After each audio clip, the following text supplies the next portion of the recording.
Hello everyone, and welcome to episode 12 of this video series I'm putting together to go through the text of a manuscript called the Kolbrin. So this is the last of 3 videos where we're going through the Gospels of Jesus in the Kolbrin, where in part 1 we went through a chapter in the Brin book, which appears to be a Gospel of Jesus according to Joseph of Arimathea.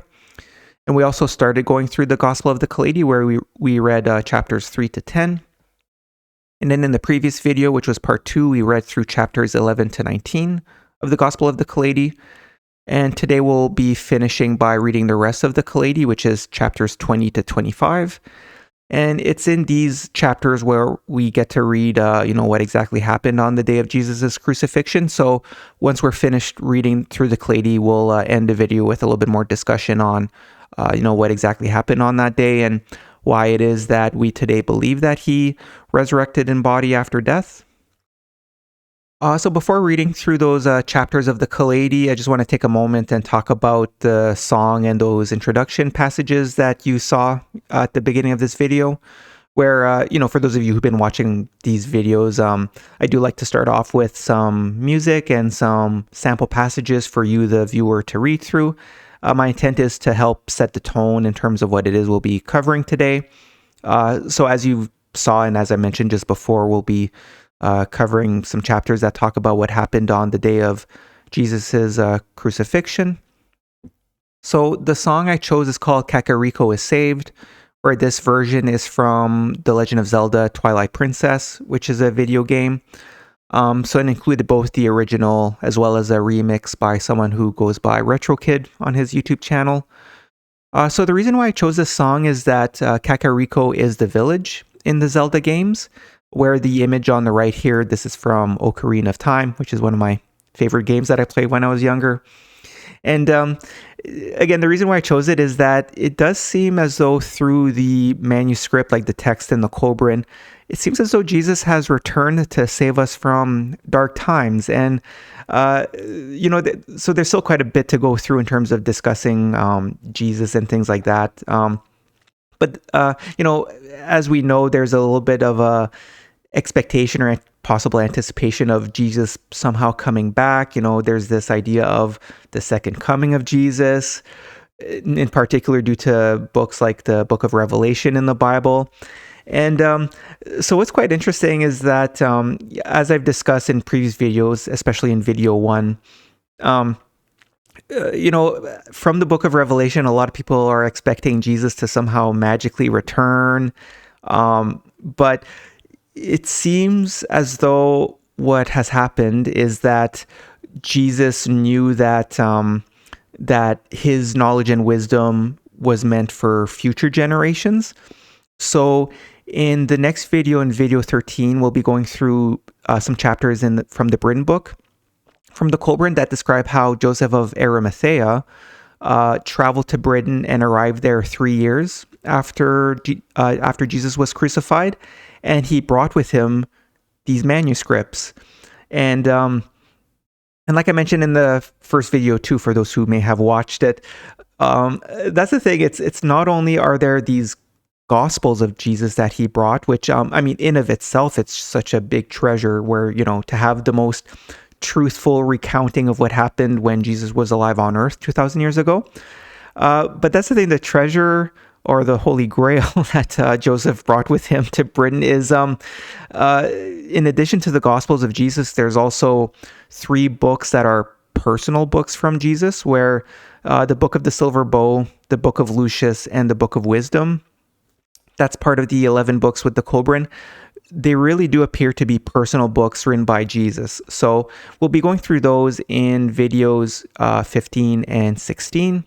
And in those, we get to understand more, Jesus's personal story, as opposed to like in the gospel, there are certain parts that are maybe like story elements and things like that. But we get to learn a lot more in his personal books.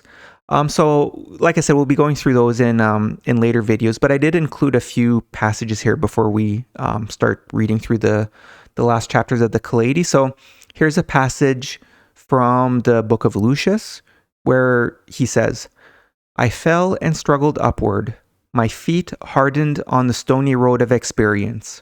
I drank heavily of the bitter waters of regret, and the purging fruit of remorse was gall in my mouth. Then, when I had purged and purified myself and once more became a proper receptacle for the light, illumination was granted me. I was in communication with the Holy Spirit, and since that day, grace has never gone from me.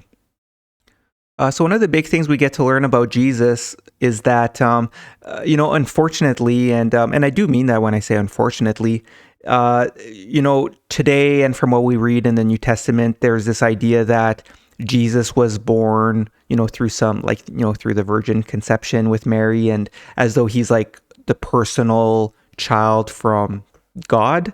And as we've been reading through the Gospel of Kailedy in the previous two videos, and as we'll be seeing when we read through Jesus's personal books in later videos, that's not the case. He was a human being like everyone else. And that's the thing. Another one of the treasures that we get to read in the Kolbrin is there are chapters that talk about how it is that human beings have become prophets, which include those like Moses. So we'll be going through that in video 14. And the reason for that is I think that by going through those chapters before going through the personal books from Jesus in videos 15 and 16, it'll really help to understand Jesus and his journey. And part of it is like we just read here in this passage from the book of Lucius is that, it was not an easy road. Like even before he became a prophet, he had a difficult journey. He really had to work hard to, as he says here, then when I had purged and purified myself and once more became a proper receptacle for the light, illumination was granted to him. So yeah, that's the thing, is that he wasn't born with like magical powers or things like that. He's a human being, and he worked very hard to achieve the level of enlightenment that he did, and we should all be very grateful. So another passage I included here, so this one's from the book of the Silver Bow, where he says, as the worldly work selfishly and in bondage to worldliness, so does the master of life work unselfishly for the good of mankind. He is inspired by the highest ideals of man. He knows that hatred and cruelty, lust and desire for possessions have their roots in the lower natures of men, in the beasts within them. These things the masters learned long ago. Searching their hearts with wisdom, they found a stirring response to something greater and discovered the bond of union between man and the spirit. When the master of life knows his true nature and understands the unity of contact, he is freed from all delusion and sorrow. He rises to something greater above. So like I underlined here where it says, in the beast within them, that's another part of the book of Revelation that I guess we know there's this idea of like, the mark of the beast and this supposed antichrist that might, appear on earth and things like that. So that's the thing. Actually, we'll learn more about that as we read through the book of the Silver Bow in video 15. And we'll keep discussing it in the videos, including those that talk about like God, heaven, the meaning of life and all that. Where that's the thing, when these prophets talk about the beast, the idea is that as human beings, we're dual beings. We are part animal living as humans here on earth, but we're also an eternal soul. So the idea is that human beings can either become good people who seek enlightenment and, are overall good and will later have an affinity with the light side of heaven, or people could fall prey to the tests of life and descend and become like a beast where you become evil. And for those who become evil beasts after death on earth, you're going to have an affinity with the dark side of heaven. So we'll learn more about that as we read through Jesus's personal books. But yeah, I mean, that's another part in terms of this whole idea of like, the second coming of Jesus. And so the image here that I included, this is again from Ocarina of Time, where you have Link here, who's the hero character who displays courage as he works to destroy the beast. And the beast here, so this is Ganon, who's the final boss in the game, and in all of the Zelda games, like he's essentially the dark beast. So yeah, like I said, we'll talk more about that in later videos. Um, so yeah, this last slide I have before we start going through those chapters of the Kailedy is so this image here is showing the Master Sword, which is a big part of the Zelda games where like Link, the hero character, becomes worthy to wield the Master Sword. And so in the Zelda games, the Master Sword is known as the Blade of Evil's Bane and also as the sword that steals the darkness. So, anyways, I find this quite interesting because, again, like in the book of Revelation, I think it's passage 1915 from the book of Revelation, where there's this symbology of a sword coming out of Jesus's mouth, and it's through this sword that it'll strike down the evildoers on earth. And there's actually, I mean, it's symbology, but that's the thing is, as we read through in this passage here, the sword are his words. So here, I'll just read through the passage where he says, "Hear my voice, for I am one who has tasted the waters of truth at their source. I come to scatter the seeds of wisdom and enlightenment over the whole earth. The edge of my words has been sharpened on the whetstone of inspiration, and the comforting companionship of spirits has stilled the tumult within my bowels. I am a smooth, polished arrow shaft of inspiration waiting in the quiver of my mission. My tongue is a sword, stabbing at the cuirass of worldliness, to open a wound, exposing the sensitive conscience beneath."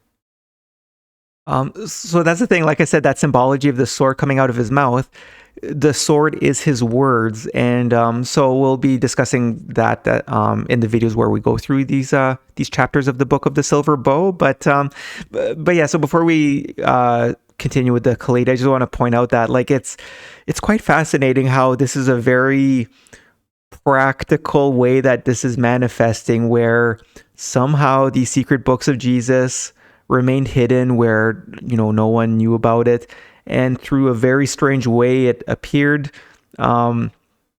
where these books are now available for us to learn and to study from. And that's the thing, like these manuscripts are quite a big deal. Like it is these manuscripts that are meant to or at least it really does seem as though this is meant to initiate this new second coming of Jesus. And yeah, actually in the previous video, we read through chapters of the Kailedy where Jesus talks about the rule of God occurring in the future. So that's the thing. It's not meant to be an Armageddon type situation. It's meant to be a new beginning where now that the truth is available for humanity, it's up to us to accept it, to learn from it, and to live as Jesus prescribes for us to live, and it is through that which that the rule of God will occur on earth.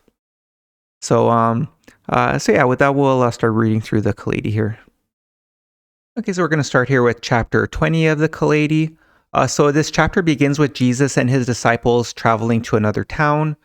So it's noted in these passages that the various crowds often asked the same questions, where Jesus responded with similar parables as the prior chapters. However, in these passages, Jesus also teaches the crowd about marriage and divorce. So it says here, Jesus departed from where he was and moved over to the water in Judah across the Jordan. And here 2 crowds gathered about him to hear his message. Many of the usual questions were asked and similar answers given. One man put this question to him, "Great teacher, is it lawful, according to the great law, for a man to put aside his wife? For there are other laws concerning this." And then Jesus said, "What did one of the great lawgivers, speaking with the authority of God, say about this matter?" And then the man answered, "The law he gave permitted a severance deed to be made, and with this the wife is divorced." And then Jesus said, "Such laws are needful while men are without wisdom. I assure you it will not be so when the rule of God comes. They are made for those who cannot overcome differences by compassion and understanding. Where there is no feeling, there cannot be love. Divorce is decreed for the failures in love. Since the beginning, there have been male and female, each needing the other for fulfillment and spiritual flowering. For this reason, A man leaves his parents and unites with a woman, so the two become one in flesh and spirit. The flesh is easily parted, but with the united spirits it is different. Therefore, when two are joined together in the union of love, let no act of man sever them from each other. Fornication occurs in marriage as well as outside it, for marriage is much more than the union of flesh. And whoever divorces his wife and marries another commits adultery in spirit against the one who is his true wife. Should a wife divorce her husband and marry another, she too commits spiritual adultery. Marriage has a much greater significance than this depraved generation realizes, for it enters into marriage thoughtlessly and irresponsibly, and then cries, Loose us from our obligations, for we have failed and cannot stand the bonds of the covenant. After this, a disciple came to Jesus and said, Sire, enlighten me. If there can be fornication in a marriage blessed by tradition and priest, do a man and woman commit greater fornication if unblessed? And then Jesus said, Marriage is the blending of two spirits. Fornication is the joining of flesh. Nothing done or not done changes this. But if a man and woman be married in the sight of God and not before a priest, let this union not be lightly put apart. For I assure you that no future marriage, blessed by priest or otherwise, will be a marriage in spirit. It will be no more than fornication.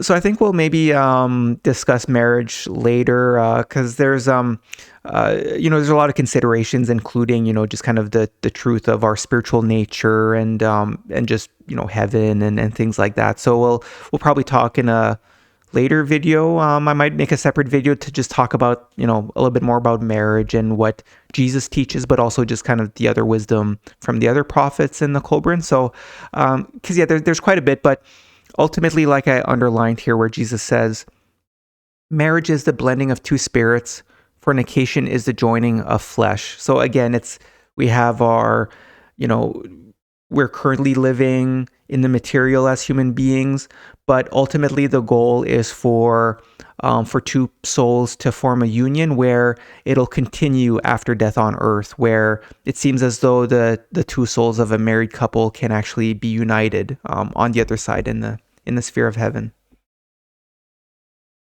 So in the next set of passages, we see Jesus telling the people to follow Moses' commandments, although he clarifies that they must be properly interpreted. And we see that Jesus also states that no human, including himself, should ever be considered wholly good. So as we'll see, ultimately we as humans are essentially programmed to always have struggles. And it is by overcoming these struggles that our soul matures and grows.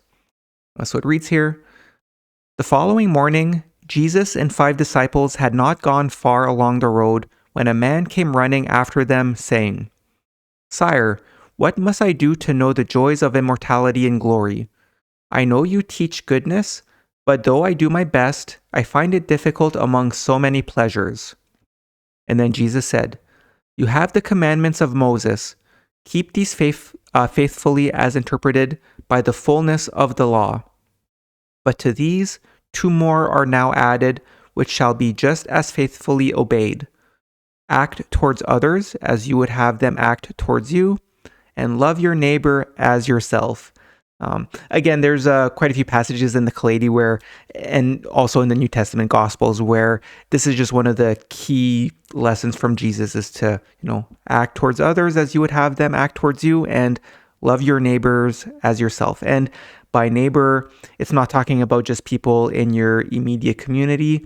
Especially today, how we're all connected across the world, every single human being on earth is considered our neighbor. And then continues here where the man said, If only I could be as good as you. And then Jesus answered, Do not call me good, for no man made in the mold of man is wholly good.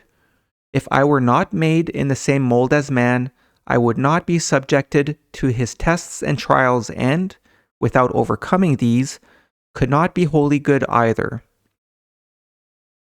So in the next passages, we see Jesus concisely provides excellent advice on what we should do. So here it reads, it says, "When the man had gone, one of the disciples who came from beyond the western sea said, 'I have heard that 3 things only make men wholly good, but you have many holy books which I cannot read. Tell me of the things which are in them.' So then Jesus said, 'Store these things in your heart, they are sufficient for the day. Never utter curses against God or the powers about him, nor speak immodestly to exalt yourself. Do not act fraudulently and never exaggerate. Always maintain an even temper and do not act hastily. Never use violence unnecessarily, nor do anything causing unnecessary sorrow. Avoid anything to do with lewdness and obscenity. Commit no slander and speak no gossip. Never make mischief so strife is brought into the lives of others. Tell no lies.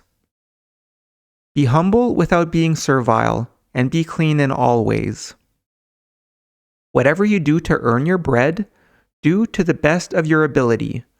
Fulfill all your daily obligations, and in the time left to you, serve a cause which is good. Add these to the teachings you have heard, and you will live a good life." So, one of the questions that people often ask, like today, we're like, oh, what would Jesus do? And I find that this set of passages here is a good thing to read through in terms of if you're wondering, what would Jesus do? So in the next set of passages, we see how Jesus continues to answer questions from his disciples, which includes questions regarding goodness on earth and how to earn their way into heaven. So Jesus helps to clarify why it is that these religious texts promote that we should not indulge in the temptations for lust. And we also see a similar message as the rest of the Kolbrin, where Jesus states that women are able to help men become better men. So the passages read here, it says, "Another disciple said, 'A good man soon loses his friends.' And then Jesus replied, 'No, goodness, like adversity, winnows them.' One of the other disciples said, 'It is very difficult to live a life which is wholly good.' And then Jesus answered, 'It is even more difficult to enter into the greater life of the Spirit.' So the words surprised those hearing them, but Jesus assured the disciples about him that it was true, adding, 'Nothing worthwhile is ever easily gained.' And then Jesus continued, 'Let all who can do so empty themselves of evil. The deeds are outside, but the thoughts are within. By striving hard and chastening the flesh, not yielding to the call of its lusts, the soul is strengthened by an inflow of spiritual food.' Then Jesus asked the disciples with him if all understood that unless they could pass the tests of the flesh, they could not know heaven. All replied that they understood. A disciple asked, 'How long must men be subject to death?' And then Jesus replied, 'So long as women bear children.' Another asked, 'What is the food of the Spirit?' And then Jesus said, 'The truly hungry man eats bitter things and enjoys them. Even so does the hungry spirit thrive on the bitterness of the world. The body is not nourished by bitterness, and therefore enjoys food supplied by every healthful plant. If the spirit is to be made healthy, the body must be subdued, for either the body is master or the spirit is." So there's another passage, I forget if it's one that we read in the previous video, where Jesus says, choose one master, like you can't serve 2 masters. So that's the thing. It's either serve the needs of your body or serve the needs of your spirit. You can't serve both. So the thing is, there's a lot to go through in these passages and just in general. But my intent of these videos is to help be a bit of an introduction to the Kailedy, to the Kolbrin and the Kailedy. So that's saying, the videos would be quite long if I kind of dug into every passage. So So I just want to point out that, even though we're going through these passages a little bit quickly, the idea is that you should be reading through and studying these passages regularly, as well as meditating on what it is it means and how it is that you could incorporate it in your life. So then the passages continue here where it says, one of the women, Salome, who had accompanied the disciples, asked Jesus, is it within the law for a man to marry and yet not lie with his wife? And then Jesus answered, it is never right to live falsely or to dishonor a pledge. Always let whatever be done accord with the intention declared. So then Salome said, Sire, when will the rule of God come? And then Jesus replied, when women place greater value on the treasures they hold, for men will strive harder for gold than for brass. When a man and woman cease to pander to the flesh and become truly one in spirit. For of this I assure you, unless man and woman exalt the spirit above the flesh, they will not know life in glory. And then another woman asked, who then shall know eternal life? And Jesus said, all will have eternal life, but not all will know it, while many will be found in a place of sorrow. And then she said, no woman can make a man good. And then Jesus replied, any woman can make a man better. So in the next passages, Jesus teaches the disciples about God, the Supreme Spirit. It says, when they came to a place of rest, Philip said, Sire, teach us to understand our Father in heaven, and if we know his nature, it will suffice. And then Jesus answered, I have been with you some time, but still many of you do not understand. I do not speak of myself, but as the mouthpiece of the Father. Can the nature of a father be much different from that of his sons? I teach you about God the Father, for you have to carry my words to others, and, spoken thus, they will understand. But he is not quite like earthly fathers, for his wisdom is infinitely greater. Think of an earthly father and magnify his greatness and goodness, his wisdom and justice, his sense of discipline and compassion 1,000 times, and you will glimpse God the Father hazily. So in the next passages, Jesus continues to teach wisdom for women, and he further clarifies why religious texts promote that women should remain chaste before marriage. So it says, one of the women, not yet a disciple, approached the place where Jesus sat and said, I have been harshly treated by the law concerning a daughter's inheritance. How do you interpret it? And then Jesus said, I interpret all laws with mercy and compassion, but justice must not be put aside in their favor. It is written that, if a man die without fathering a son, his inheritance shall become the daughter's, but his wife shall not be deprived of her portion. Yet, when there are sons, a daughter is not deprived of her portion. Therefore, the inheritance should be divided equally among sons and daughters. All women should have a rightful portion at marriage, but it would be unseemly for a woman to contend with her kinsman for it. No woman should ever seek a husband because of what she may gain from such marriage, for this makes her a deceiver, denying him the joy of love. No woman should ever snare a man into lust or seek a husband so she can leave her father's house, for this is a wrong against the husband. No woman having committed fornication should ever go to a man as wife, for in giving herself cheaply to one and dearly to another, she shames and insults her husband.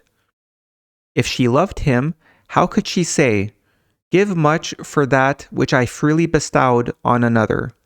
Better for her to say, as with him, so with you.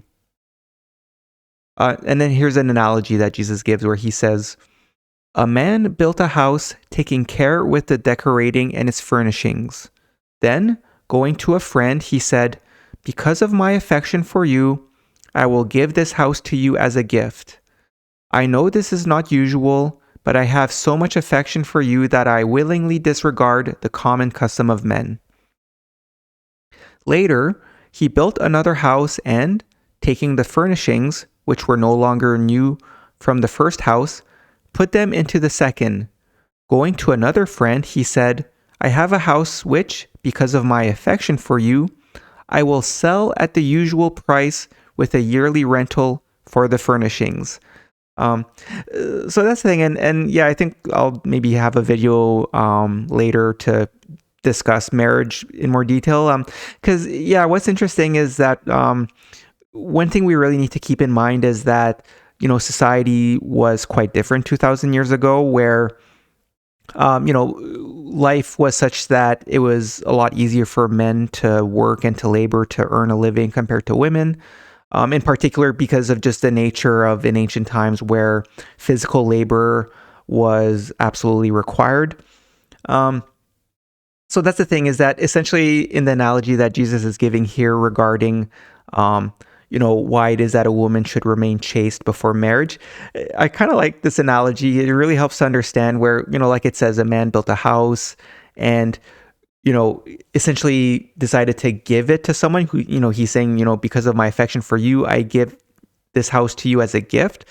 So that's meant to represent like a woman who, essentially, sleeps with a man before being married. But then later, he builds another house. But then he says to someone, because of my affection for you, I will sell at the usual price with a yearly rental for the furnishings. So that's the thing, is that society back then was set up in a way where, like, when a man took a wife, he also took responsibility in terms of, helping provide for her and things like that, right? So that's the thing. When it comes to marriage, it's quite interesting because today we're living in a bit of a different world when it comes to that, because, in particular, because of technology and all that, women have definitely, and in many cases are just as capable, if not more capable sometimes, than men. So that's the thing, is that, that's why I think it's a discussion for later, because, just overall, one thing to keep in mind, and we'll see in, when we read Jesus' personal books too, he does say how the idea is that the truth and the wisdom and what the prophets establish as the law, it's the truth, and it will always be the truth. However, it is important to interpret it based off of the situation on earth and the situation with humanity. So that's the thing, is that one of the tasks that we have today is to take the knowledge and wisdom from these ancient prophets, which include the older prophets like Moses and Osiris, and find a way to interpret it for our world today. Because that's the thing, when it comes to our society, and especially when it comes to men and women, in this part, in terms of like laboring and earning a living and things like that part has changed quite a bit. So that'll be a discussion for later. So the set of passages ends here, where Jesus continues, where he says, "Now, for which of these friends did he have the greatest affection? Would not the second man justly feel he had been treated badly in relation to the first? Would it not be fairer to have treated both alike?" So in the next set of passages, Jesus teaches that the holy books, when properly interpreted, are meant to help our soul learn and get ready to be able to properly live in our spiritual body in the light side of heaven. So Jesus also teaches about justice, where he makes a change to the Old Testament principle of an eye for an eye. And Jesus also teaches that we should be nicer to everyone, our neighbors. So it reads here, where again, this is Jesus talking, where he says, "The law is to wear the cloth of purity, and to absorb the words of the holy books is to be anointed with wisdom. For the holy books of wisdom are weavers preparing the garments of eternal life and glory. They are available to all and may be either accepted or ignored. The kingdom of heaven is like a king giving a wedding feast, who, moving about among his guests, notices a man without a wedding garment. The king says to him, 'My friend, why did you come here attired like this, when it makes you completely out of place? The man can make no answer, so the king calls his servants and says, "Turn him out, for he does not fit in here." Let all men be just and merciful towards one another, for all who are will not be overlooked in the life to come. But those who act otherwise shall surely suffer. Those who pander to people in high places, or who distort the laws of God to suit their own ends or twist them to serve unintended purposes, shall not be overlooked at the accounting. Again, accounting is when you undergo judgment after death on earth. So he continues here. There are those who interpret the law narrowly, so that, while not taking the cloth from the widow's back, they will take her house and milk cow and drive the fatherless children from their home. They justify themselves by saying, "This is the law, and was not her husband a debtor?" Many are the devious roads followed by the hypocrites, for this is a wrongful interpretation of the law. The holy books of the Jews say that an eye shall be taken for an eye, a tooth for a tooth. But the words of the law must be interpreted with justice.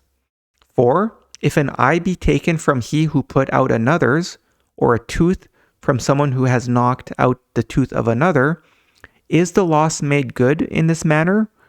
Or if a one-eyed man cause him with 2 eyes to lose one, shall he be made blind and so suffer a greater loss?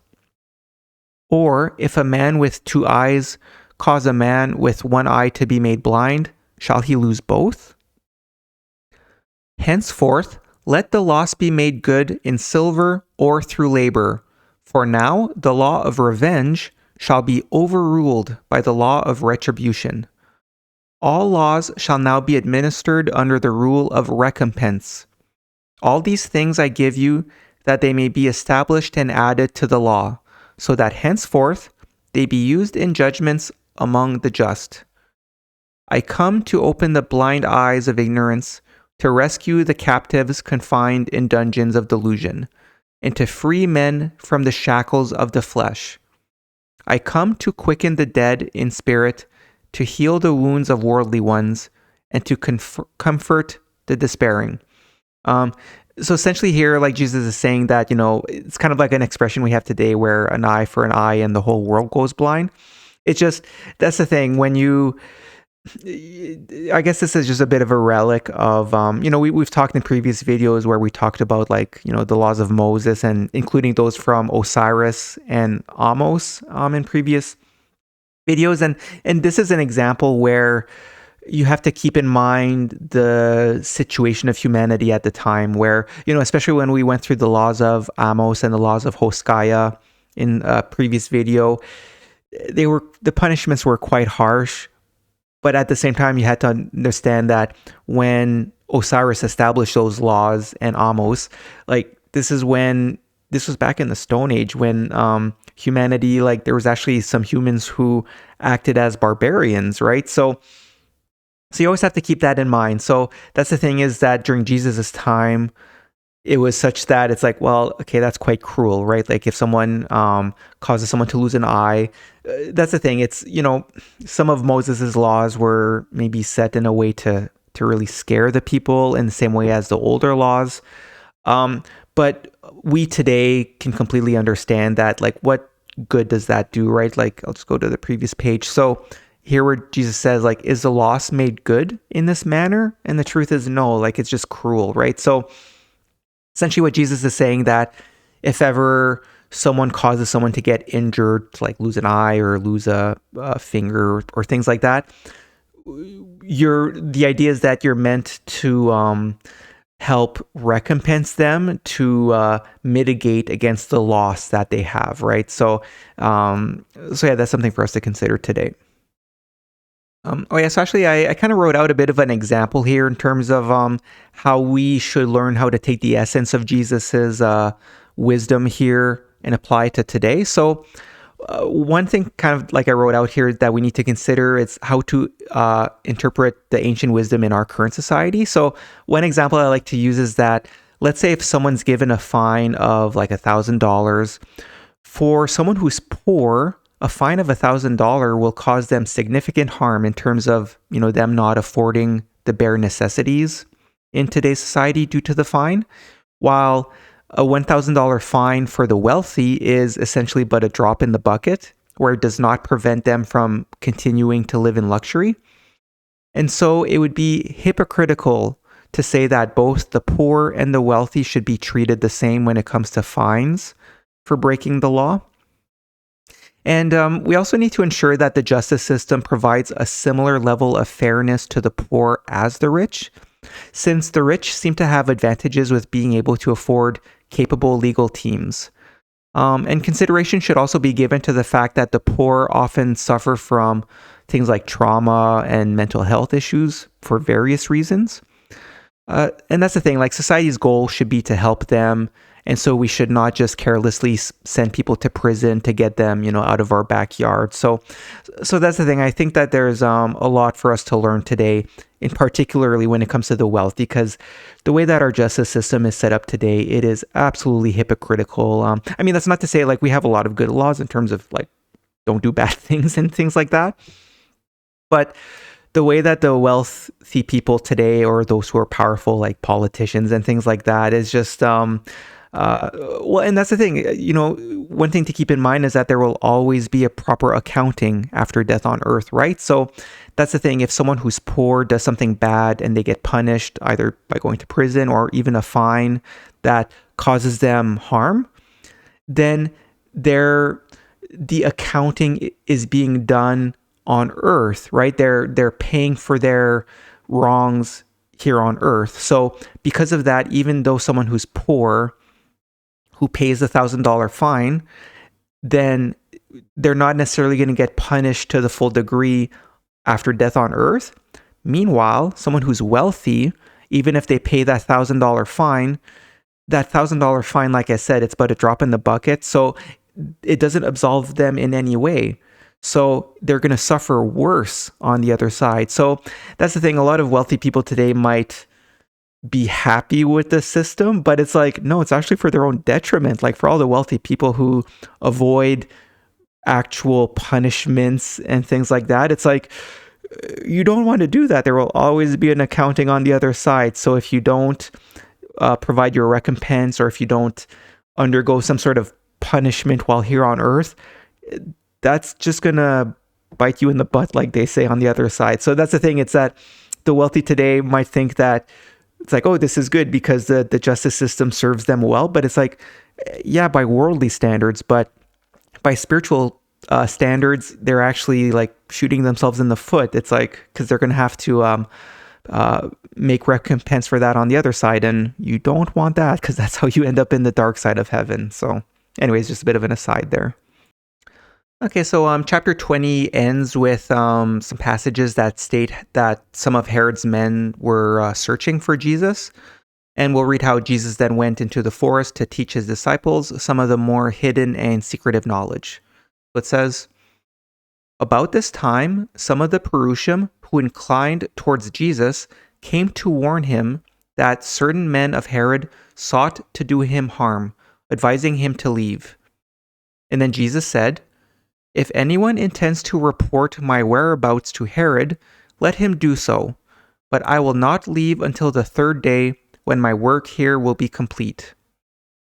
He then went with his disciples to Alon, where he rested among the trees for 7 days, teaching them the secrets of hidden things.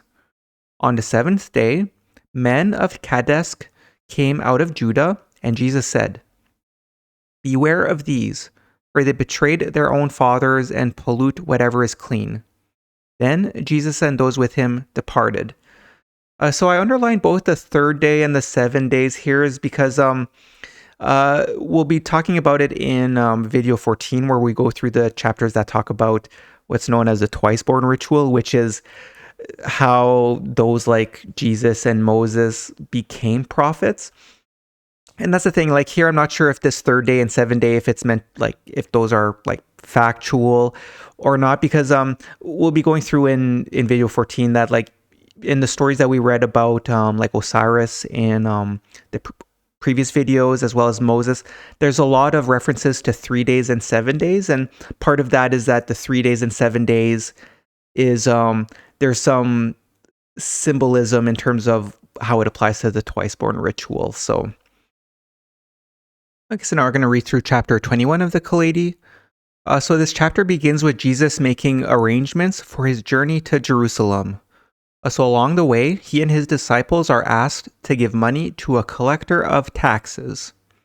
So here it says, the disciples and followers of Jesus began to assemble in Capernaum to make arrangements for the journey to Jerusalem. When Jesus and some of the 12 who were with him came to the city, it was the 12th month. And the collector of taxes came to Peter and said, "Is your master liable to pay the dues?" And then Peter replied, "No, for he pays the tax imposed on strangers, but he will not make issue over the matter." So 3 of the disciples went down to the waters and caught several large fish, which they sold in the market. Then Peter took the money to the collector of taxes, who tested the pieces and found them good. Jesus was standing nearby and, noticing how adulterated money and coins below weight were rejected, he said to his disciples, "Be like the honest coin testers, though testing men instead of money. Weigh all things with care, using a fair set of scales. Reject all which is impure or not what it should be, keeping only that which is good. As there are counterfeit coins, so are there counterfeit deeds, and they are equally hard to detect. Take people as you find them, but reserve judgment until they have been tested. All men are friends in a boat sailing before a fair wind, but when a squall comes and it sinks, the true are divided from the false." So later a man asks Jesus about the will of God, where the passages say, "A man stopped Jesus in the street and said, 'They say you know the will of God. What does he require of me?' And then Jesus said, 'Did not your father Moses say, Hear, my people, for this is what your God requires of you, that you honor him, following his path and loving him, serving him with all your heart and soul, and keeping his divine utterances and law?'" Also, in the next passages, we see that someone who had been following Jesus wants to get married, but it means he would not be able to follow Jesus to Jerusalem. So it reads here, "About this time, Reuben, son of Jairus, who had followed Jesus since the healing of his sister, came to him and said, 'Sire, my heart is troubled, for I wish to marry, and if I do this, I cannot remain with you.' And then Jesus said, 'Life is a race where every day the hurdles of decision have to be jumped. You must decide one way or the other, and with finality, having no regrets later. It is well you spoke, for the sun should never set on an indecision. When marriage and duty oppose each other, then a man must choose duty and a woman marriage. But when marriage can be combined with diminished obligation to duty, this course is not denied to a man. However, marriage is not the least of life's crosses, and any who enter it thinking otherwise fall beneath the unexpected burden. If your wife is chosen wisely, you will possess a treasure beyond price. But if foolishly, you are condemned to a burden of sorrow. Go with my blessing. Have many children and bring them up in the light. Thus you will serve best, and I leave my cause in good hands." So the next set of passages describe that Jesus often fasted for prolonged periods. And we also see that the Old Testament reference to 40 years in the desert may be referring to Moses fasting for 40 days. So in the Kailedy, including in some of the chapters we read in previous videos, Jesus often scolds people for fasting, but it is because they are fasting as a meaningless ritual.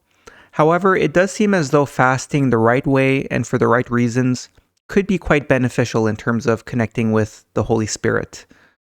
And Jesus also states that we must always labor and perform acts of sacrifice, since it's part of our purpose on earth, and it may help us form a connection with the Holy Spirit.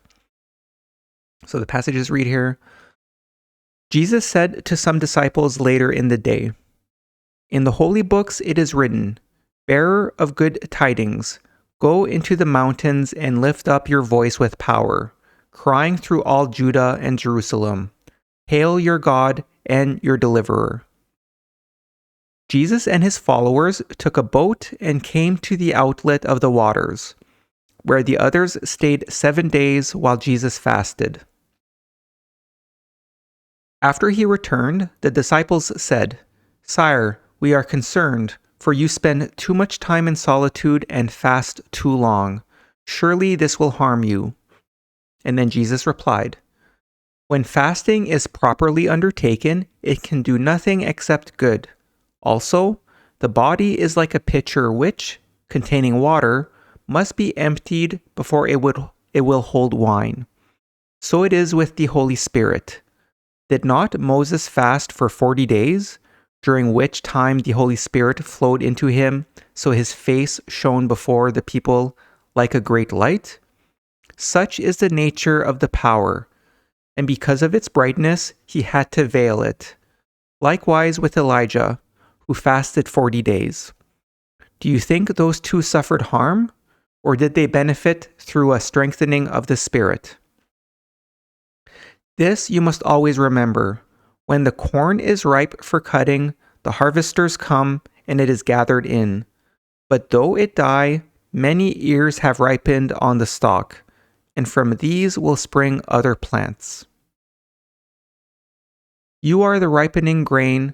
Go forth and sow the field in which will grow plants bringing the rule of God into being. For then men will be ruled with justice and goodwill, the rich serving according to their endowments, and no man will be idle or wasteful.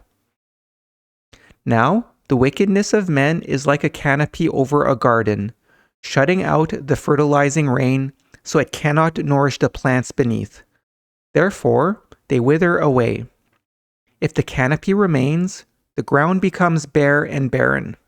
Yet, it needs only the removal of the canopy to make the ground blossom forth into fruitfulness. Since such is the nature of the power of the Holy Spirit. One of the disciples said, "We have seen that the power is a miraculous thing, but the effort is beyond many of us." And then Jesus said, "That is the hair in the dough. Apathy must be overcome and effort expended." So the things that I underlined here is, so I like this where he says, if the canopy remains, the ground becomes bare and barren, yet it needs only the removal of the canopy to make the ground blossom forth into fruitfulness.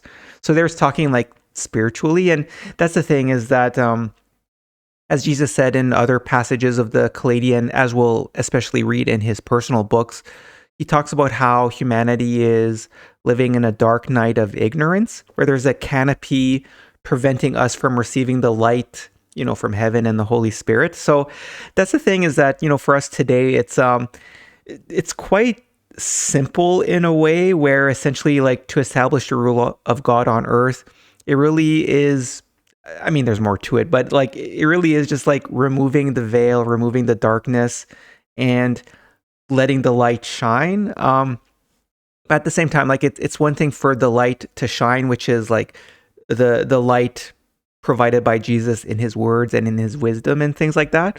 But the other part that I underlined here where it says, that is the hair in the dough. Apathy must be overcome and effort expended. So, it's one thing for the canopy to be removed, but it takes work from all humans to live in the way that he prescribes for the rule of God to come forth on earth. So in the next passages, we see that Jesus needs to clarify to Peter that taking up arms is not the way to fight for his cause. So it says here, Peter said, "We go to Jerusalem. What if the people call on you to lead them into battle? Surely you will not ignore their cry." And then Jesus said, "O Peter, so long with me, yet still confusing the ways of God with those of men. Taking up the sword is the easy way, for it is more difficult to peacefully change the hearts of men than to impose a change by violence. Those who have to resort to violence are lesser men than those who convert through example and teaching. Is it not written in the holy books? Those who seek wisdom as others seek riches will certainly come to an understanding of the ways of God, and this knowledge delivers them from the darkness of ignorance. So in the next passages, we see how Jesus is invited into a rich man's house, where it says, "During the heat of the day, Jesus was invited into a rich man's house, and the man of many privileges asked him, 'Why do you prefer to speak in the alleyways and among the poor? Surely it would be better to convert the influential people.' And then Jesus said, 'I speak to those who listen, and they are found among the poor.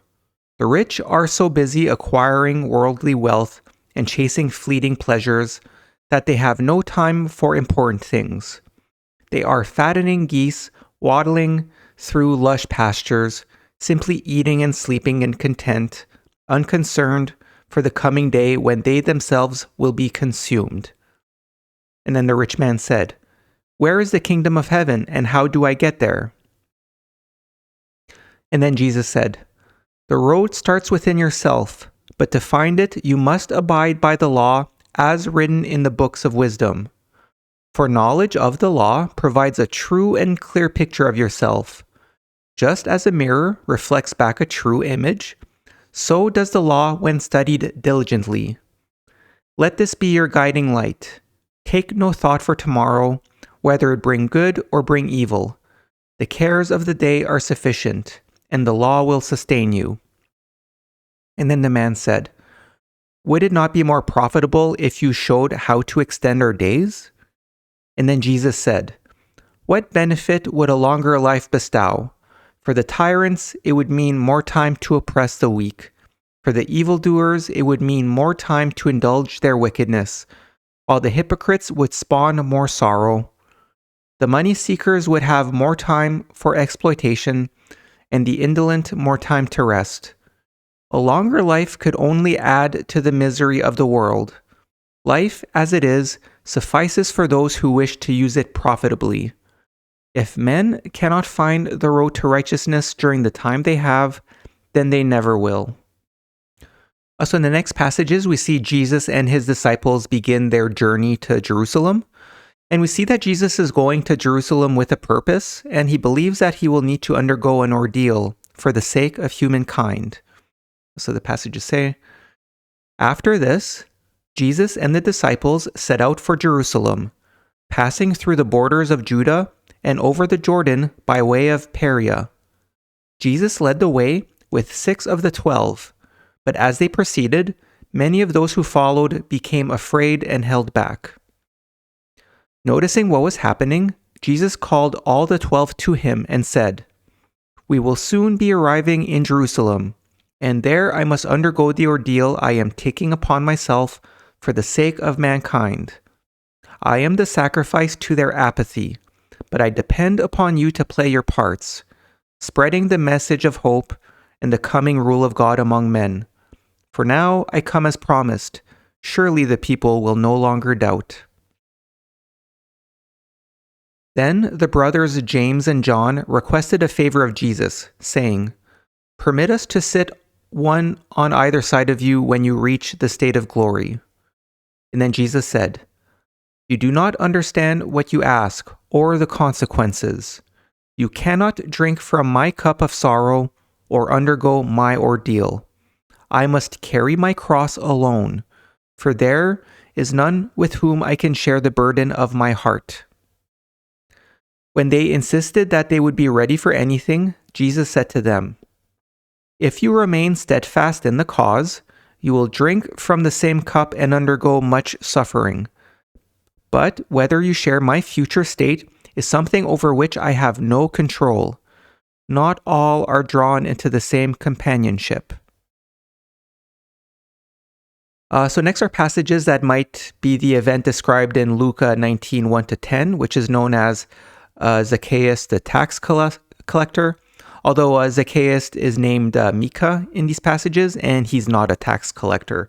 But as we'll see when we read it, there's a pretty big similarity there. So here it says, "As Jesus approached the city gate at Jericho, a large crowd gathered, among which was a humble and honest person named Micah, who worked hard to support a large family. He was anxious to see Jesus, but being rather short and unable to see over the heads of the people, he ran ahead and climbed a sycamore tree along the route. When Jesus came to the tree, he stopped underneath and called to Micah, 'Come down, for today I will be your guest.' The man climbed hastily down and welcomed Jesus with pleasure, but those standing by expressed disapproval, saying, 'We expected this to be a great and good man, yet he associates with men like this who are poor and not notorious for good deeds.' And then Jesus said, 'The conscientious physician goes among those requiring his care and attention, not among those who have no need of him. If you ordered your lives according to this principle, they would be more beneficial to you in the long run.'"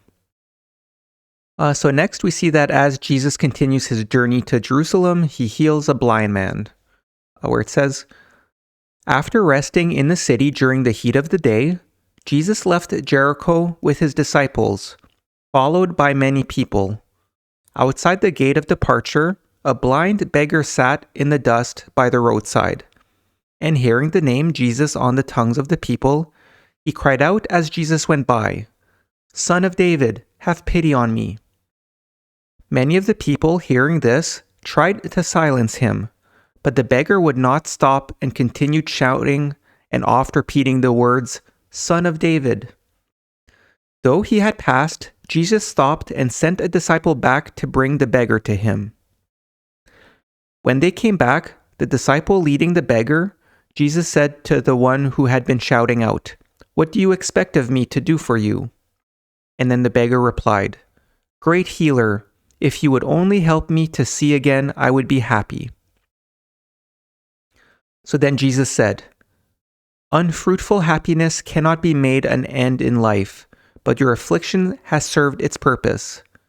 Then Jesus placed his hands over the man's eyes and told him to sit no more by the roadside, but to walk with the people." So based on Jesus directing him to sit no more and walk with the people, blind may be referring to being misguided or ignorant, where he may have been unwilling to labor and participate in society. So again, like I mentioned in the previous video, we do need to look at the passages where it talks about Jesus healing people, where, some of them make it seem like he might, have some sort of miraculous powers, but then in other ones, Jesus says like he works with the law, like he doesn't, we need to be careful because it does seem as though Jesus did not violate the laws of nature here on earth. So in the next passages, we see the scenario described in John 2:13-22 of the New Testament, which is known as Jesus cleanses the temple, where it says, "About 2 miles from Jerusalem, they came to a place called Bethany, close to the Mount of Olives, where there were many fig trees.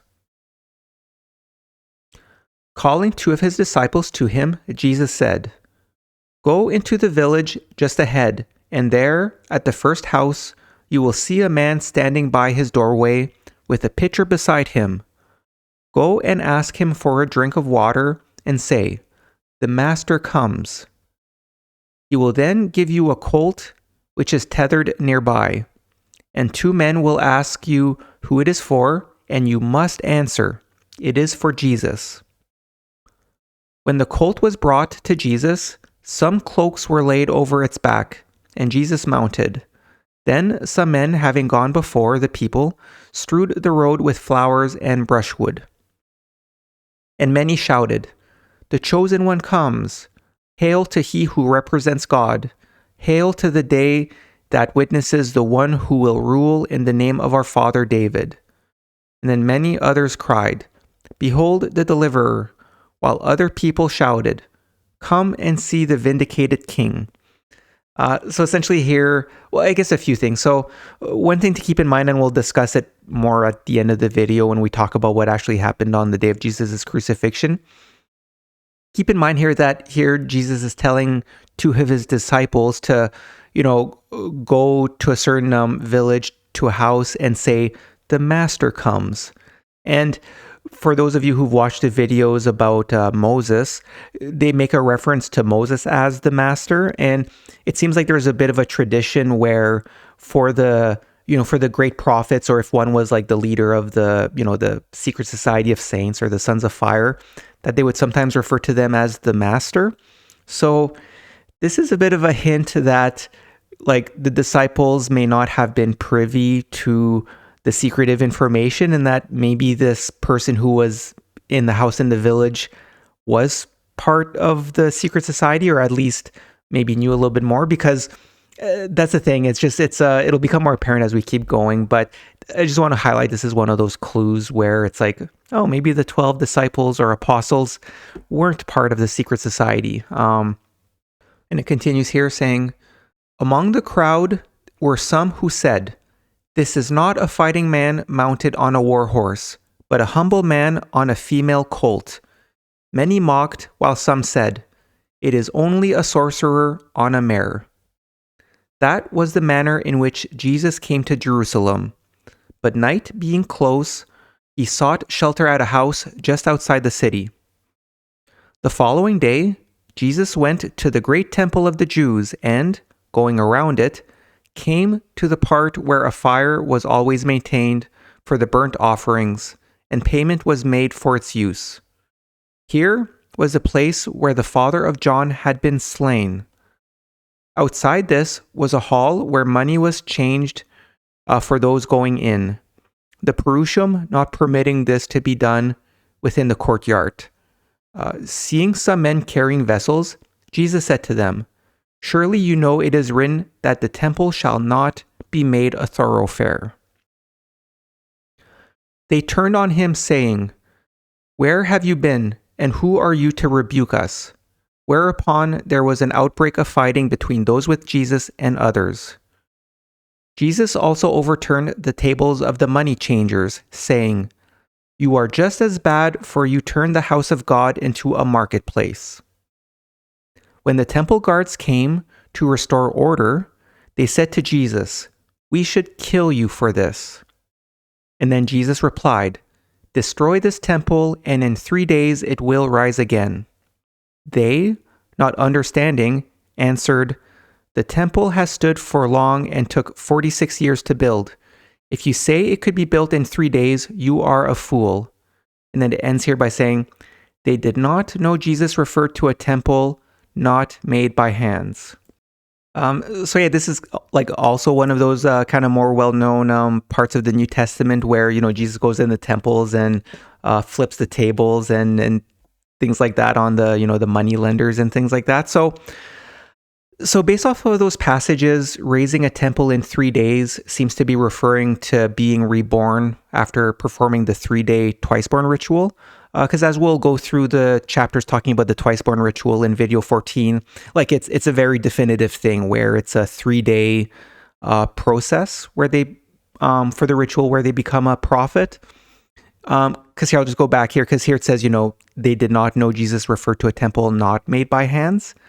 And another part that I noted here is that, the passages above also make a reference to this temple being where the father of John was slain. So when we read through chapter 3 of the Kailedy back in video 10, this is presumably Zacharias, who is John the Baptist's father, that we read was murdered by some of Herod's men. So that's the thing. I kind of feel like this may have contributed to the elevated emotions during this altercation, because it does seem a little bit, I shouldn't say out of place for Jesus, because I mean, he does talk about there are moments where there is like justifiable anger and things like that. But yeah, in terms of, it seems a little bit different where he and his disciples started fighting some of the people in the temple. That's the thing. I think that Jesus may have had some elevated emotions knowing that that would have been the temple where John the Baptist's father was murdered, and he may have been one of the prophets of the like secret society of the saints. And the other thing too is, as we'll keep reading through the Kailedy here, like that's the thing, Jesus knew that he's going to he's marching to Jerusalem, where he talked about, you know, he's going to face an ordeal for the sake of humankind. So yeah, I just want to point that out. It's a very interesting set of passages. So this chapter ends with Jesus having a confrontation with a group of priests, where it says, "Going outside to the place of healing, where many lay under the trees, Jesus went among them, and because of the great power which was in him, he excelled all other healers. Seeing this, some young men shouted, 'Praise the Lord God, who has sent us a son of David.' Hearing this, a number of priests came to Jesus and said, 'Are you going to cause some disturbance? Put a stop to these things they are saying.' And then Jesus answered, 'Words of wisdom will issue from the mouths of babes. This is written in the holy books. Read them and you will learn much more.' He then returned to Bethany. The priests and law scribes held a long discussion about Jesus, for they knew the mood of the people and foresaw trouble. There was much dispute as to who he was and what he claimed to be, some saying one thing and some another." Okay, so now we're going to go through chapter 22. So this chapter opens with Jesus and 3 of his disciples entering Jerusalem. And we'll see that Jesus is immediately confronted by some who worked at the temple, where it says, "The next day, Jesus returned to Jerusalem with 3 of the envoys. And while within the precincts of the great temple, some scribes and counselors of the temple came up to him and said, 'By whose authority and by what right do you behave as you do?' And then Jesus said, 'Before answering your question, let me ask you one. When John baptized in water, was this divinely inspired, or did it originate in the minds of men?' This was not a question they could answer, for if they replied, 'It was divinely inspired,' Jesus could justly say, 'Why then did you not listen to him?' Now, if they replied, 'It originated with men,' it would arouse the hostility of the people who believed John to be divinely inspired. When they declined to answer, Jesus said, 'Neither need I answer you.'"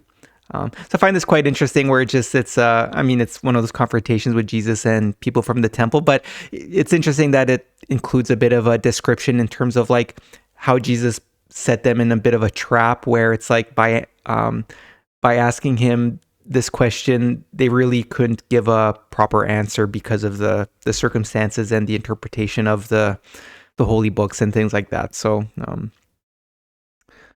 but yes, as I noted here, so from those passages, we see that Jesus was prepared for confrontations with the Perusium and the Jewish leaders. And we'll see, like, this becomes even more apparent as we continue through this chapter, which mostly consists of Jesus addressing crowds of people and the religious authorities in Jerusalem. So that's saying he really seems to have been on a mission to dispel the hypocrites and self-deceivers who perverted the religious laws for their own benefit. So in the next passages, we see how Jesus openly proclaims that he is a Son of God. And we see that some religious leaders rebuked Jesus and claimed the Messianic chosen one would have miraculous powers. Although we also see that not all of the religious leaders believed that Jesus was a danger to them or the people. So it says here, "A priest said to Jesus, 'Tell us who you really are.' And he answered, 'I am a Son of God, and the servant of man who, of himself, can do nothing, but being filled with the power of him who overshadows me, one to whom all things are possible.'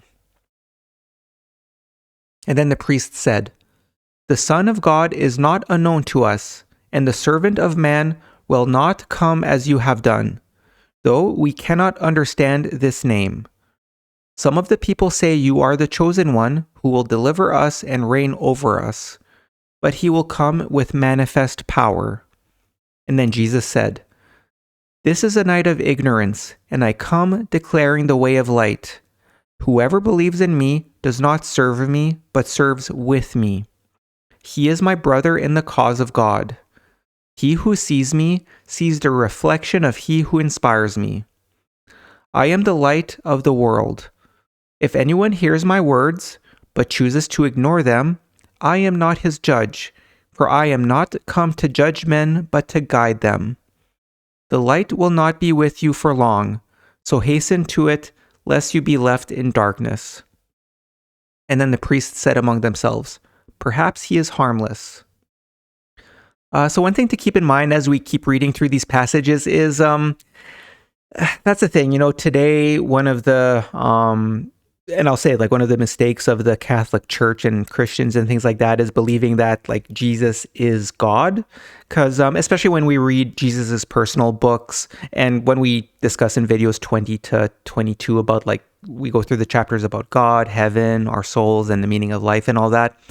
That's a very important distinction, that, like, Jesus is not God.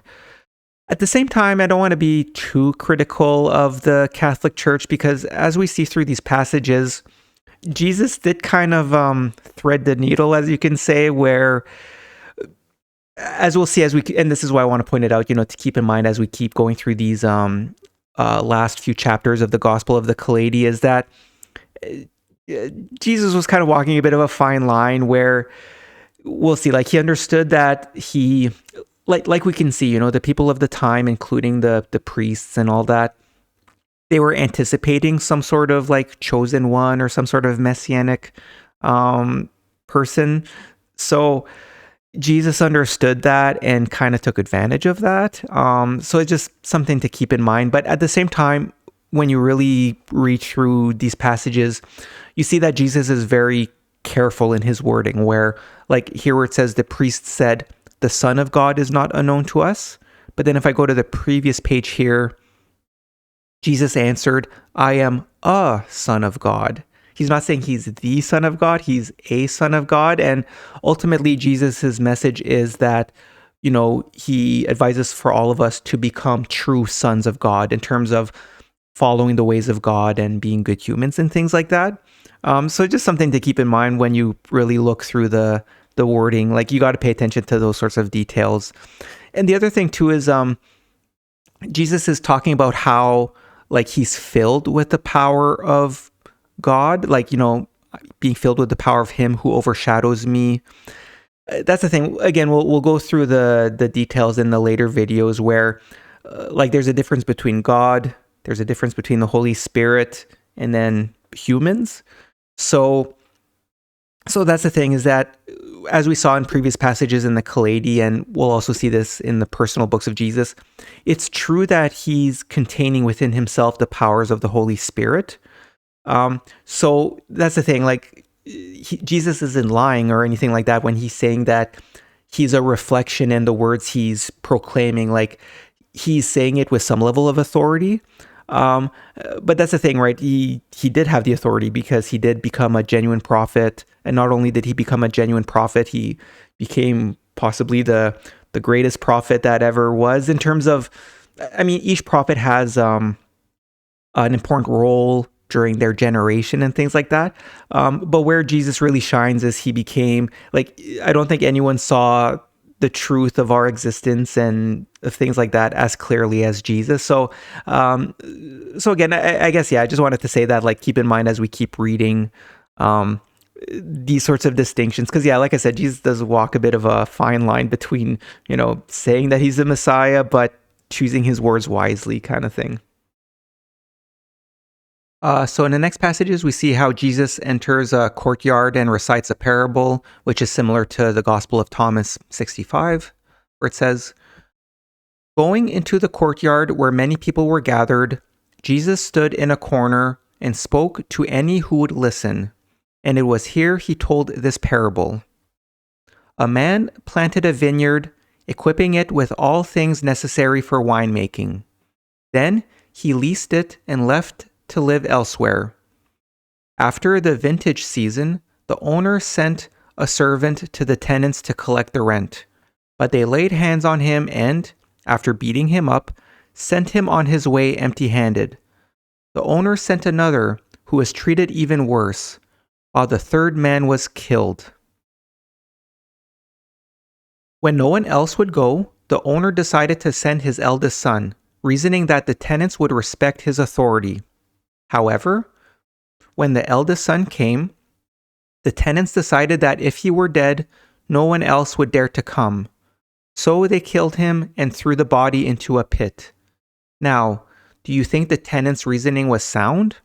Of course, the owner came with those who meted out justice and, having put the tenants to death, gave the lease of the vineyard to others. So in the next passages, we see how Jesus publicly condemns hypocrites, which was frustrating the corrupt religious leaders. Now, despite this, we see that Jesus was popular among the crowds of people, where it says, Jesus also told other parables, and when the self-righteous ones and false Perusium realized that most were directed against them, they considered ways to silence him. But, as he was popular with the people, they decided it would be better to leave him alone. Jesus taught that the greatest enemies of man and the greatest opposition to the coming rule of God were not the obvious evildoers and criminals, but the hypocrites, self-deceivers, and self-centered. Those are the true enemies of men, the festering evil in their midst. Yet they cannot see themselves for what they are, and have many ways of justifying themselves. For Jesus said of those, they sit before well-filled tables, condemning the crimes of those who are hungry. They sleep on soft beds and wallow in worldly luxuries, but their hearts are closed and their faces hardened towards those who steal and even murder. Yet I tell you, their own thoughts conceive and engender much greater wrongs. Neither are those who associate with them free from guilt. So like I underlined here, and I think this is something important to keep in mind today, is that, often today, like a lot of the wealthy and powerful will look down, and even society will if people do petty crimes and things like that, it'll be like, oh, these are the scum of the earth, human beings. But that's the thing, like I underlined here, Jesus says, the greatest opposition to the coming rule of God aren't the obvious evildoers and criminals, but the hypocrites, self-deceivers, and self-centered. And as we've been reading through the Kailedy, Jesus has a lot of criticisms for the wealthy because, as he says, that's the thing. I mean, there's a lot to talk about, like what Jesus says about the wealthy, but ultimately, the responsibility of the wealthy is to tackle the roots of poverty. Like that's their test. It's like, oh, here you go on earth. Like you find yourself in a situation where you're wealthy. What are you going to do with it? That's like the test that's imposed on them. And that's something to keep in mind today, because I would say it's true today as well. Like the greatest opposition to the coming rule of God aren't, the people who do petty crimes or things like that. It's the rich and powerful and things like that. So it is what it is. And but yeah, I just want to point that out. So in the next passages, we see how Jesus kept preaching, and he explains how following his teachings will set us free. Where it says, going to an open space beyond the great temple, Jesus addressed those who believed in his cause, saying, abiding by the things I have taught, you will bring knowledge of truth, and truth will set you free. Some replied, we are the stock of Abraham and have never been enslaved to any man. How can you state we will be made free? And then Jesus said, anyone following an evil course is a slave. There are men who are enslaved to their desires, and others enslaved to unnatural cravings. There are those enslaved to their weaknesses, and others to their fears and doubts. That is why I say, I come to set you free. I know you are from the stock of Abraham, but you do him no credit in seeking to kill those whose teachings disturb you. Why must you listen only to those who tell you pleasing things, when there is greater benefit to be gained from those who tell things which disturb or displease? I have no time to go around praising the good. There is too much badness to be exposed. And then the people said, we know our fathers and are of their blood, and we know our Father who reigns in heaven." And then Jesus said, "If God were your Father, would you all love me as a brother? Can you understand the things I say, or are they beyond your grasp?" Um, so again, this is kind of showing like the some of the misunderstandings of the people in and around Jerusalem, where unfortunately they believe that because, I mean, this is a bit of a longer discussion, but this could be said of like all sorts of religious groups and things like that. But ultimately, the truth is that every single human being is a son of God. Like, we're all his children, every single human being. It doesn't matter if you were born to a certain group of people or from a certain heritage or things like that. And it's one of those traps. So that's the thing when Jesus was saying that they're slaves, and they're like, "Oh, how can we be slaves? We're from the people from Abraham." And like Jesus was saying, he was giving some examples here, like, there are men who are enslaved by their desires and unnatural cravings and things like that. So unfortunately, those who thought that like, oh, since we're the seeds of Abraham and things like that, that it made them special in some sort of way. And it's like, no. And we actually, I think we discussed this a little bit in video 10, because there was, when we were reading chapters, some of the earlier chapters in the Kailedy that talk about John the Baptist, there was a passage where John the Baptist said, "I tell you, to be of the seeds of Abraham won't help you any more than being one of those stones." Like, it doesn't matter.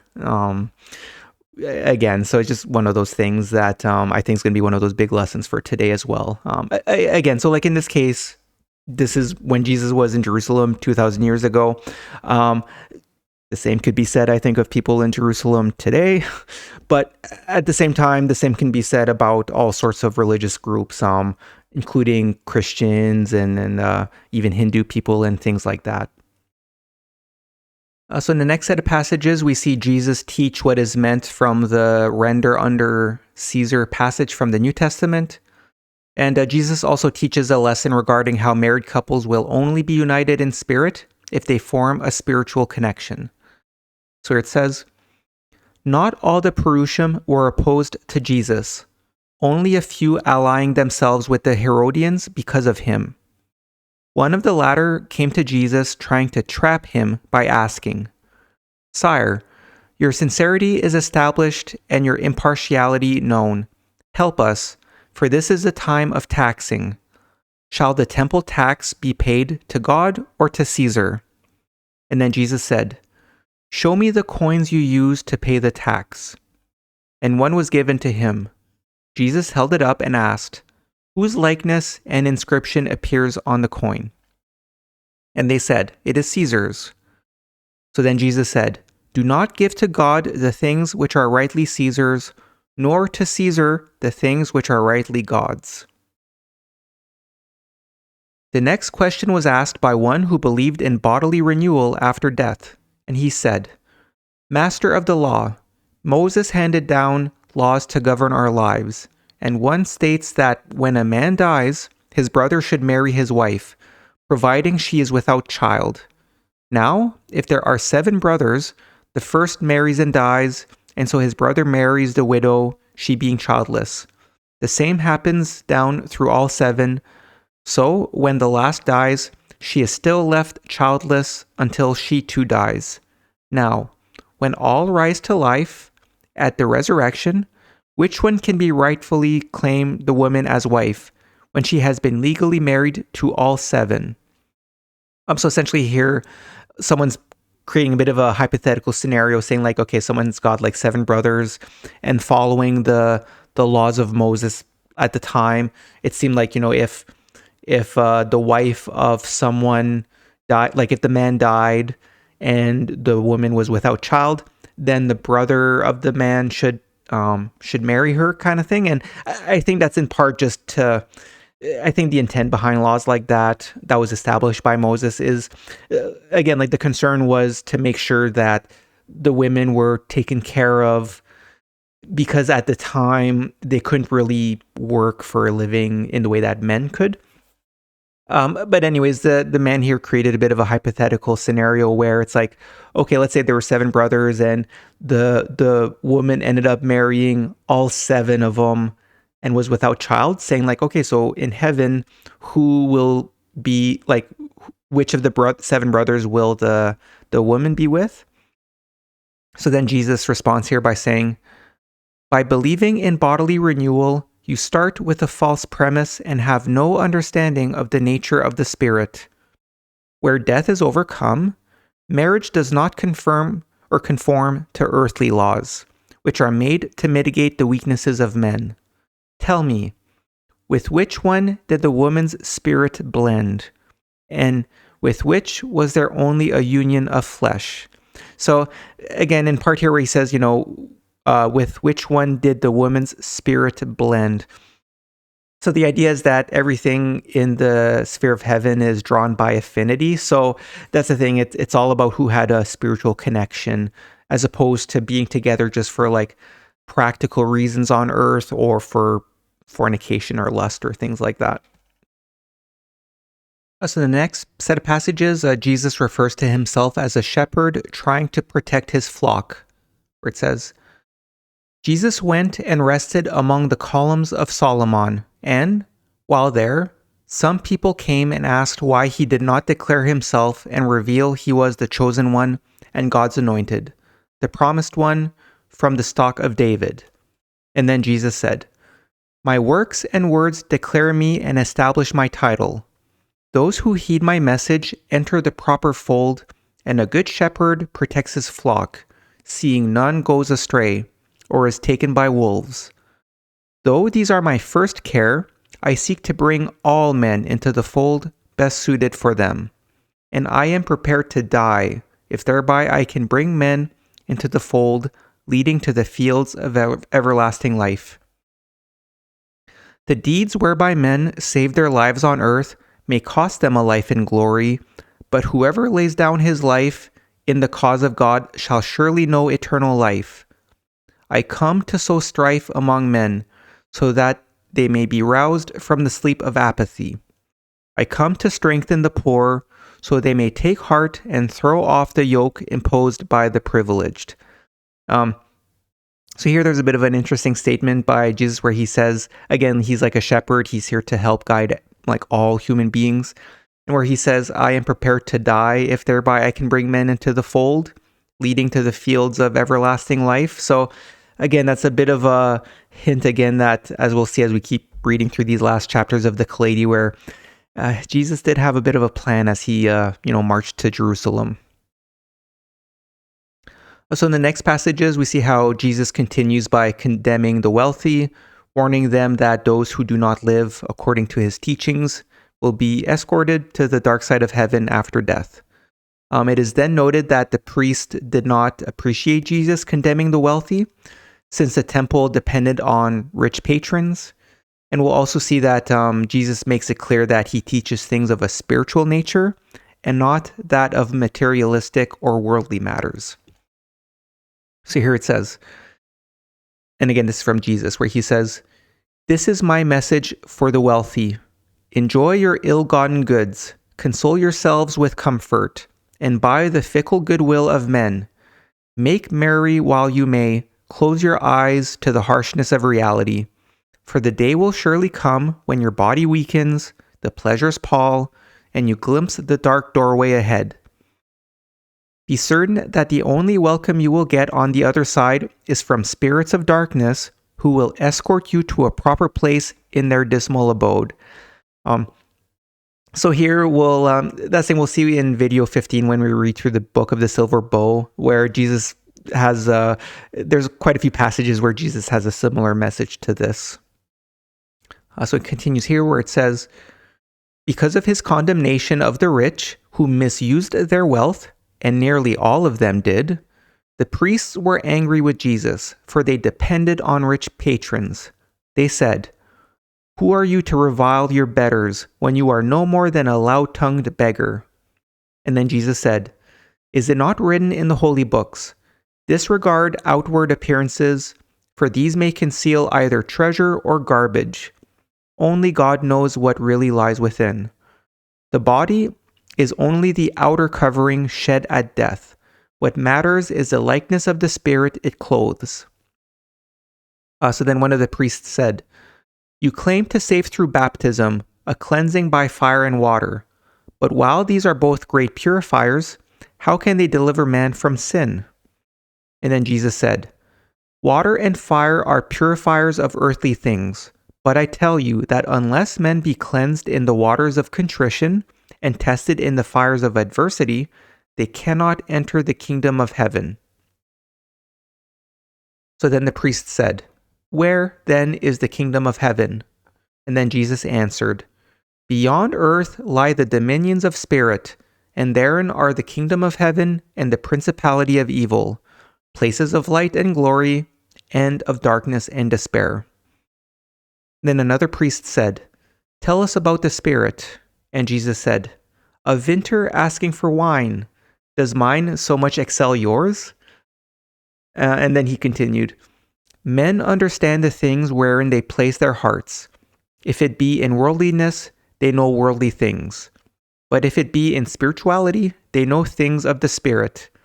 He who is ever watchful of the wind never sows, and he who fixes his eyes on the clouds never reaps. The wind blows where it will, and, though recognizing its sound, no man knows from whence it comes or whither it goes. For the best advice on worldly matters, I would go to a worldly wise man, but I am a spiritually wise man. Thereof cannot you take notice when I talk of things I know? That I gain nothing from my teachings is obvious, for my clothes and manner of life bear witness to this." And I like this part here where, after a little bit of back and forward where there was a bit of a confrontation between Jesus and the priests, one of the priests says, "Tell us about the Spirit." And then Jesus says, "A vintner asking for wine. Does mine so much excel yours?"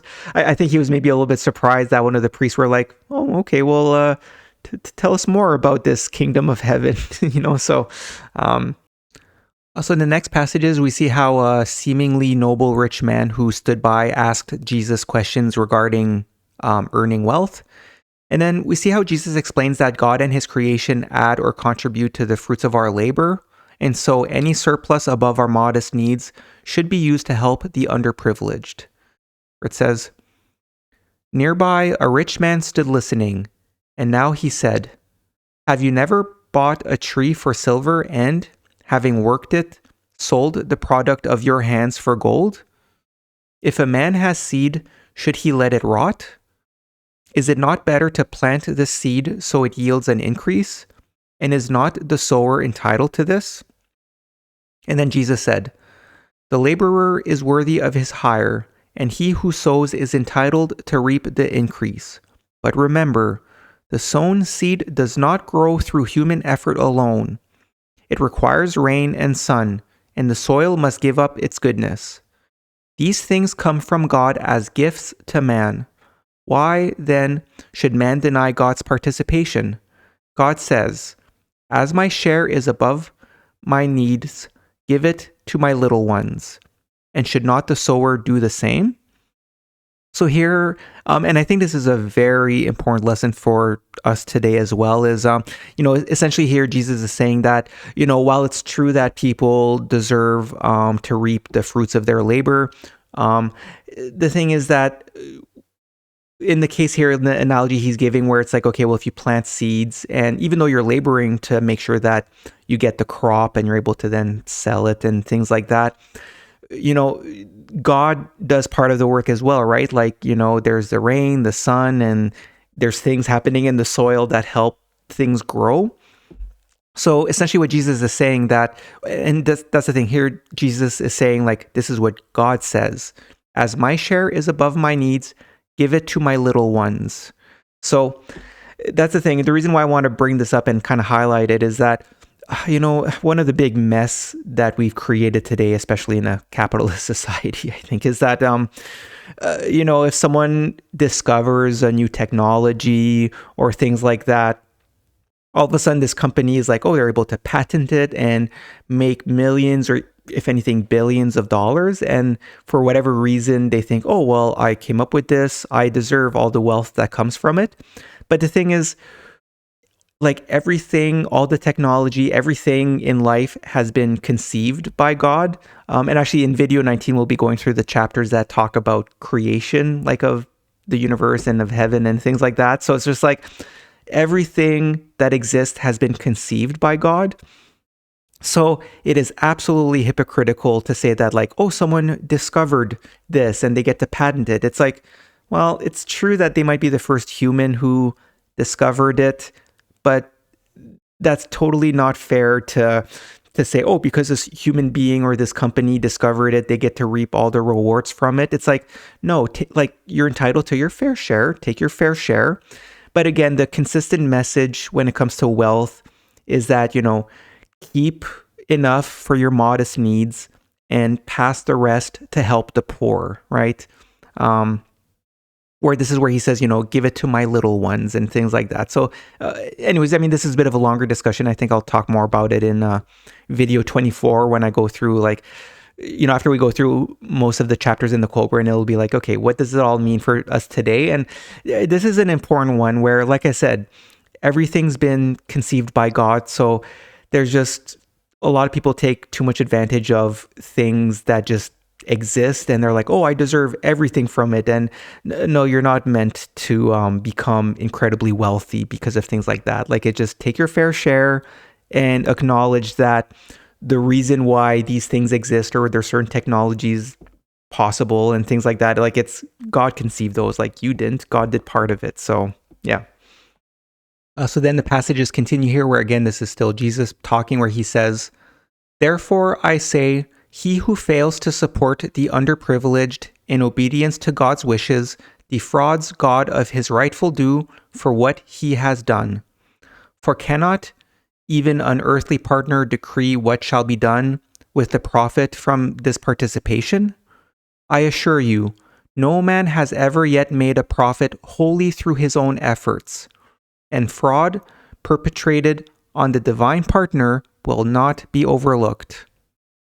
So then the rich man said, your words sound well, but the holy books say the ass is loaded according to its strength. The more I give in charity, the more I am harried by beggars.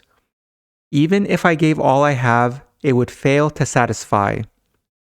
And then Jesus said, if your wealth is so burdensome, then sell all you have and give the proceeds to good causes. It is not wholly good to give charity, for this is like cutting the thorn weed which quickly springs up again from the root. It is more worthy to dig up the root of poverty. And then the rich man said, having my responsibilities and a large household, I am caught between the millstones. For is it not said in the books of wisdom, no man should disregard his responsibilities? And then Jesus said, the law brings all things to a balance of moderation. Does it not say, it is sufficient to feed and clothe the women folk modestly, caring for their needs, but ensuring they are not spoiled by idleness? It suffices to provide your sons with learning and skill, and your daughters with their dowries. There is nothing more you can give them, for above this you harm them with luxury. A poor man cannot spoil his family with overindulgence, but precautions against this are not the least of the rich man's burden.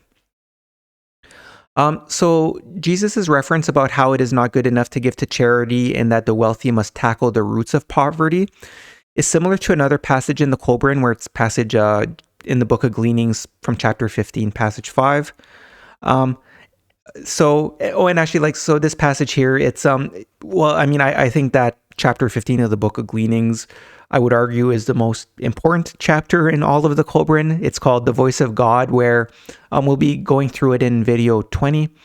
But essentially this chapter, it's just, it's written in a way as though it's like God speaking to you. And so that's the thing. It's quite profound. But anyways, in this passage here, God says that that's the duty of the wealthy, is to tackle the roots of poverty. So one thing I wanted to note here is that the wisdom does not seem to be included in the Bible. At least I don't think so. which may be due to the hypocritical religious leaders of the time who were influenced by their rich patrons, which we read just earlier in this chapter. So that's the thing. I guess that's I mean, there's a lot to be said about or to discuss about just the Gospel of the Kailedy, the Kolbrin, and how it is that the Bible came to be and the Old Testament and things like that. But yeah, that's the thing that we need to be cautious about is that, again, I guess what I'm trying to point out here is that a little bit earlier in this chapter, we read about how we saw that there were priests in Jerusalem who would have had an impact on the Old Testament writings, who seemed to care more about pleasing the rich patrons because of they depended on these rich patrons.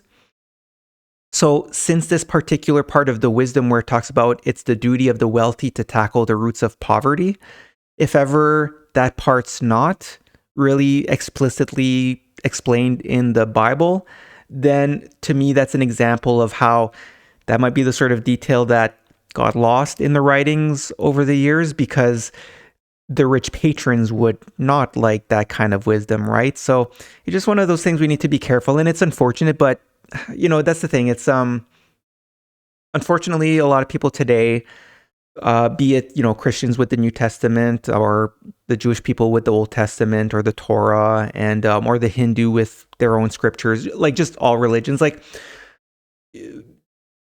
mean, I don't want to criticize it too much. It's a good thing that people place a lot of value in these writings, and to be honest, it's a good thing that, at least in a way, in principle, it's a good thing that they look at these scriptures as something sacred from these great prophets who are God's messengers. So that part's good. But my worry is that I think people today are going to have trouble with accepting that some of the things written in the Bible and things like that, it's it might be wrong and it might, but that's the thing. I guess what I'm trying to say is that we know what human nature is. We know that one of the difficulties, and actually that was actually one of the main reasons I think why the Sons of Fire, the secretive society here, worked hard to keep the sacred writings hidden from humanity. And like we discussed in the videos about Moses, where and I think it was in video 9 where we went through the Hermanatar stories where, Hermanatar, when he went and spoke with Yadal in the netherworld, he was tasked with writing 2 books, one of the truth veiled and one of the truth unveiled, where I believe the truth veiled became things like the book of Genesis, which would have been written by Moses or those with Moses, which is meant to veil the truth. It's not the truth, but it was meant for the common people. But then they worked to have their book of truth unveiled, which was kept secretively for the inner circle of these prophets. So part of the reason that they worked so hard to keep these texts secret, which that's the thing, I think a lot of people today might have difficulties with the idea of how did we never know? And it's I think they did it on purpose, in part because it was to maintain the purity of the truth, versus we have to keep in mind that, I mean, that's the thing, here in the Kailedy, it's documenting that some of the priests at the temple in Jerusalem weren't the best people, and they interpreted the writings for their own convenience. So they may have altered the text here and there. Meanwhile, the Sons of Fire worked towards maintaining the purity of the truth. So that's the thing. It's like I said, it's not a bad thing that people, especially those who are religious, kind of see the Bible as a holy book of sorts. That's good. It's good. I don't want to criticize that. But today, now that this truth is available to us today, we need to accept that, okay, unfortunately, texts like the Bible got spoiled to some degree by humans who were misguided and things like that. So in the next set of passages, we see how Jesus continues to preach in front of eager crowds who believe that he is the chosen one, and Jesus keeps denouncing hypocritical religious leaders. So here it says, "When it was close to eventide, Jesus was in another place, and he said to a few people who were gathered about him, I am the fountain of life. If any thirst, let him come to me, and his thirst will be quenched. For is it not written, streams of living waters will pour out from springs within him and overwhelm the seats of the deceitful? The same waters will strengthen the spirit and wash away falsity. Jesus was referring to the power of the Spirit, which filled him as no other man had been filled. So this is another example of just, like I said a few times, it really does seem as though no other human being contained the spiritual waters of the Holy Spirit to the same degree as Jesus did. So it continues here. Some of the people said, "Surely this is the chosen one," while others said, "Yes, he is God's anointed." There were many disputes concerning him. Jesus said, "You are betrayed by those who preach one thing and practice another. They delight in being seen in prominent places and think the misguided adulations poured on them signify greatness. Foolish people follow their ways and copy their pretensions. These people are not least among the hidden woe makers. You are deceived by hypocrites and the self-righteous, and led into error by the self-justified. Those who should watch over you set snares for your feet, and many are those who say, 'Heed my words, but not my deeds.'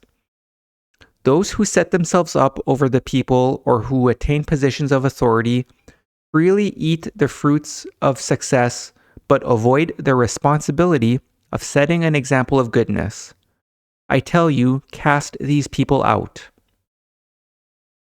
Instead of standing aside, wringing your hands and crying, 'Woe, for the world is all wrong,' bestir yourselves. For I tell you, God will not do things you are too apathetic to do for yourselves. They who desire to be with me in my kingdom must stand firm, holding fast to my cause through tribulation and trial." Just then, some Perusian came by, and Jesus knew them to be false to their declared beliefs. So he called out, "Hear me, you hypocrites and deceivers. Are you not among those declaring that any man swearing by the temple is not bound by his oath, but any swearing by the temple gold is bound? Fools, which is the greater, the gold or the temple containing it? Or you say that those swearing by the altar are not bound by their oath, but those who swear by whatever is upon it are bound. Which is the greater, the offering or the altar consecrating it? You concern yourselves with selling incense and the small profits from herbs and perfumed candles, while overlooking more important matters. These petty things can be delegated to others. Or do you find weightier aspects of the law, such as mercy, justice, and truth-finding, beyond your abilities? If so, then you deceive the people. Your minds are fixed on little things and cannot grasp greater ones. You strain a fly from the wine bowl, but leave the wasp." So in the next set of passages, we see how Jesus continues addressing people and, again, like publicly condemning the religious leaders. And we also see Jesus denounce easy rituals such as burnt offerings, where it reads here, "The next day, Jesus spoke outside the gate of the Gentiles, and, while there, a law scribe asked him, 'Which is the supreme commandment?' And then Jesus answered, 'None is supreme for all men, but for you the supreme one is, listen, O people, the God whom you worship is the sole God. Love him with all your heart, all your mind, and all your strength. The next one is, love your neighbor as yourself.' And then the law scribe said, 'You speak well and speak truthfully in saying there is only one God having no equal. I believe that if a man loves him wholeheartedly and his neighbor as himself, it serves him better than all the burnt offerings which go up in smoke.' And Jesus said, If these are not empty words, you will know the glory in the kingdom of the Spirit. One of those there said, I pray thrice daily, fasting on the 2nd and the 5th days. Does this prove my love of God? And then Jesus said, words alone or deeds done which benefit no other or purposeless restrictions do not indicate true love of God. They are sops to weakness. These, being easy, deny such love its true expression. Show your love of God by working in His cause and making the world a better place. Do something requiring action where you may risk unpopularity or scorn.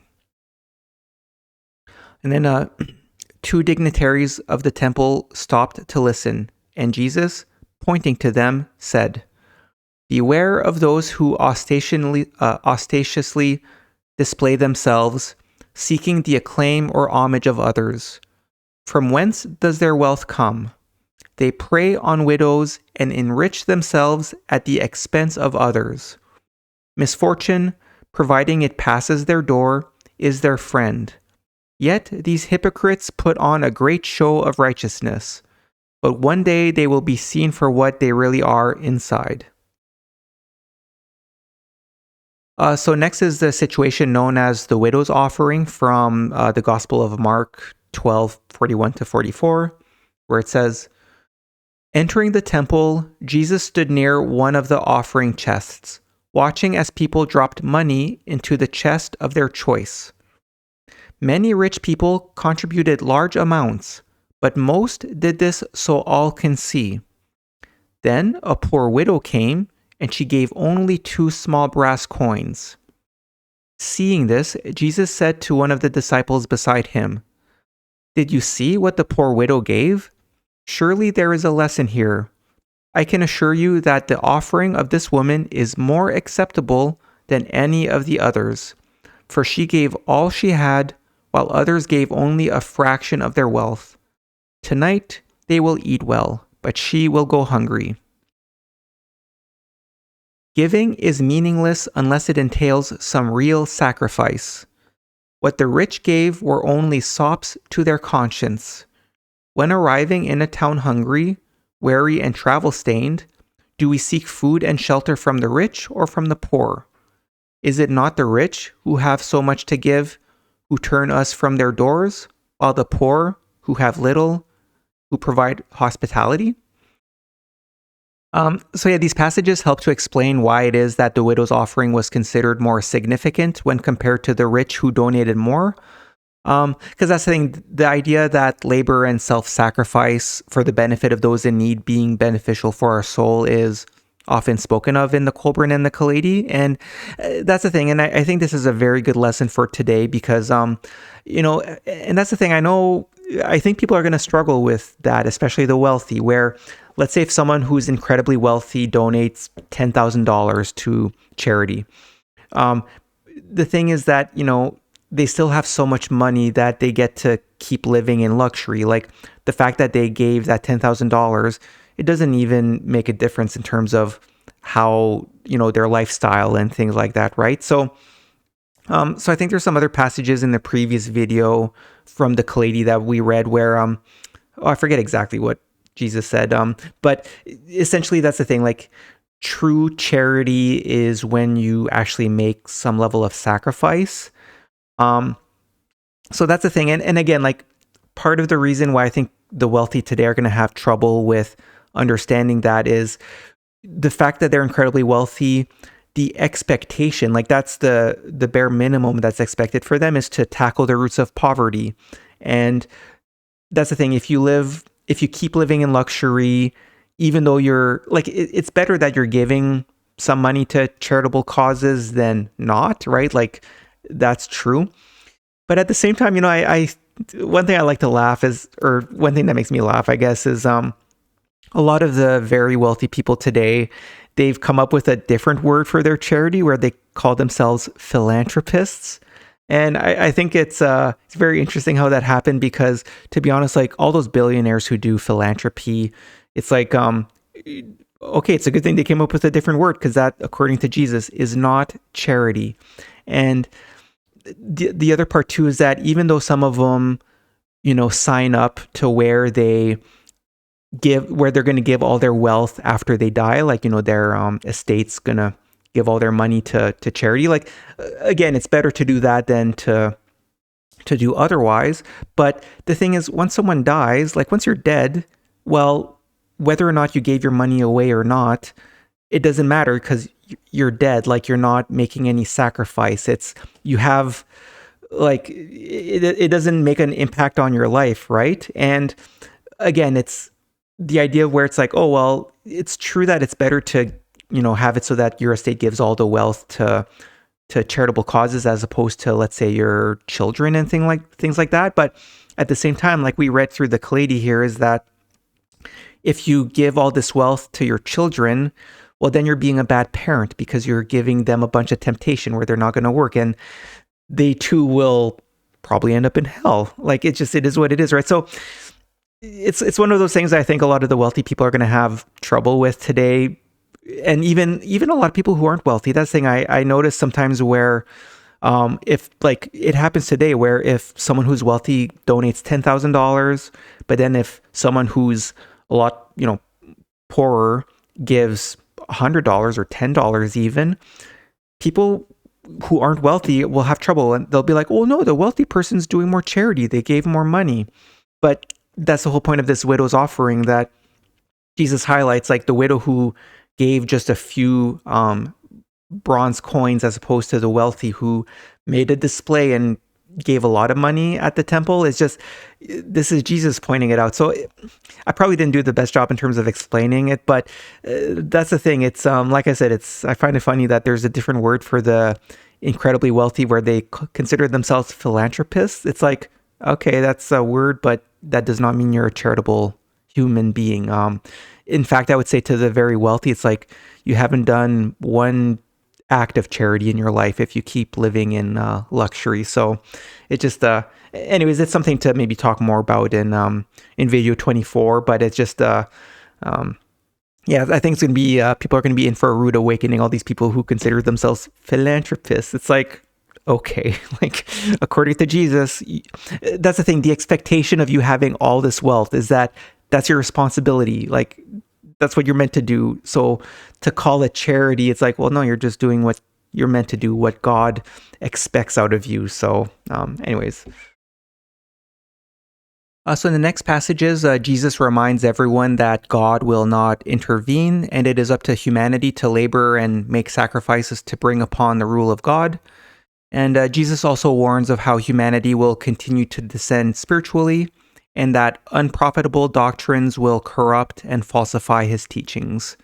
So I think Jesus just kind of understood, like he saw what was happening with humanity. And again, he was a prophet who saw the, humanity for what it is, kind of thing. So here the passages say, later, one of the envoys said to Jesus, "When will all the evil be purged from the earth?" And then Jesus said, "When it is no longer spawned in the hearts of men. There is nothing wrong with the earth that men cannot put right.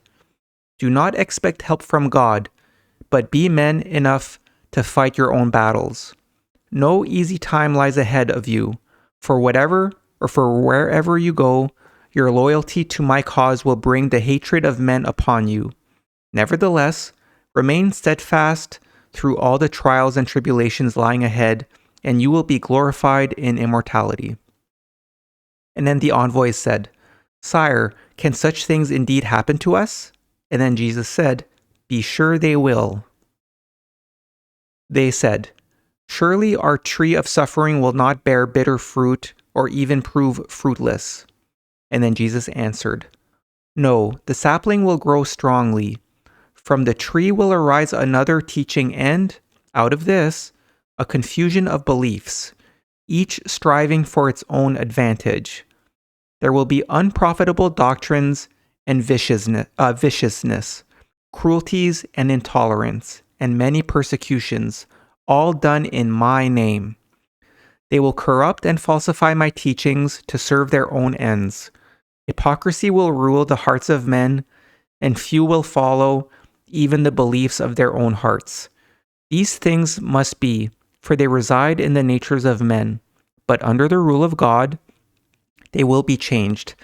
So that's the thing. When we read through Jesus's personal books in videos 15 and 16, we'll see like Jesus understood that his teachings, or at least like his secretive books, were meant for a much later generation.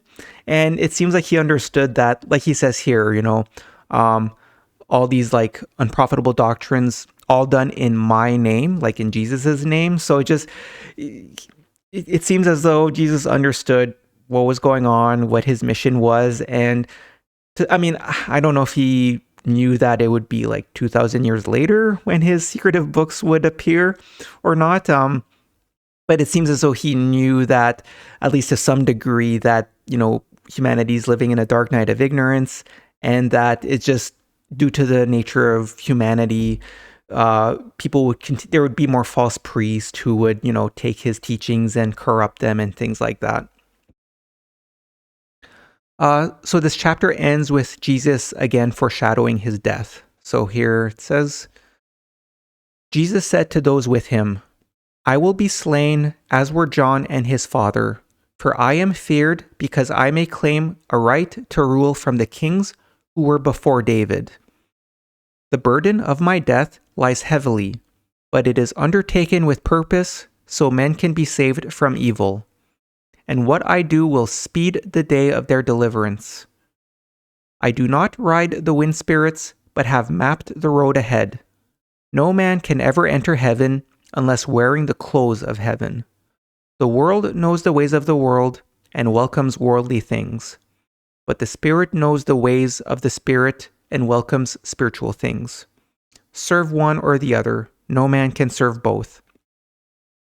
And here where it says, where Jesus says, like, for I am feared because I may claim a right to rule from the kings who were before David. I think in part of that is, the idea is that, if we go back to the earlier videos where we went through the chapters related to Osiris, where there was that set of passages in Annex Scroll 1 where it explained why Osiris established the lineage of the pharaohs, where the pharaohs were meant to be prophets essentially and meant to rule the people. And, part of the wisdom behind it is that who better to lead the people than a genuine prophet who understands the world for what it is, and they could help guide society in a good way so that people live as they should, so that they too, like their people, would then make it into the light side of heaven, right? Because again, life is all about taking care of your soul and learning and growing in a direction so that your soul is worthy and capable of living in the light side of heaven.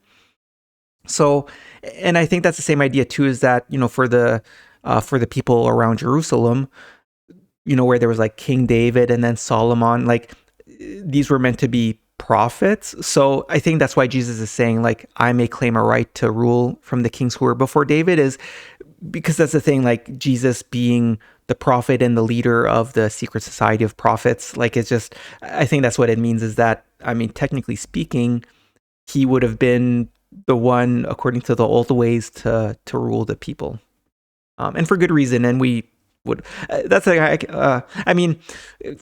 anyways, that's the thing. Like, ultimately, now that we have the more truthful recounting of Jesus's wisdom and teachings available to us today, like, it's up to everyone to try and live as we should and to help establish the rule of God on earth.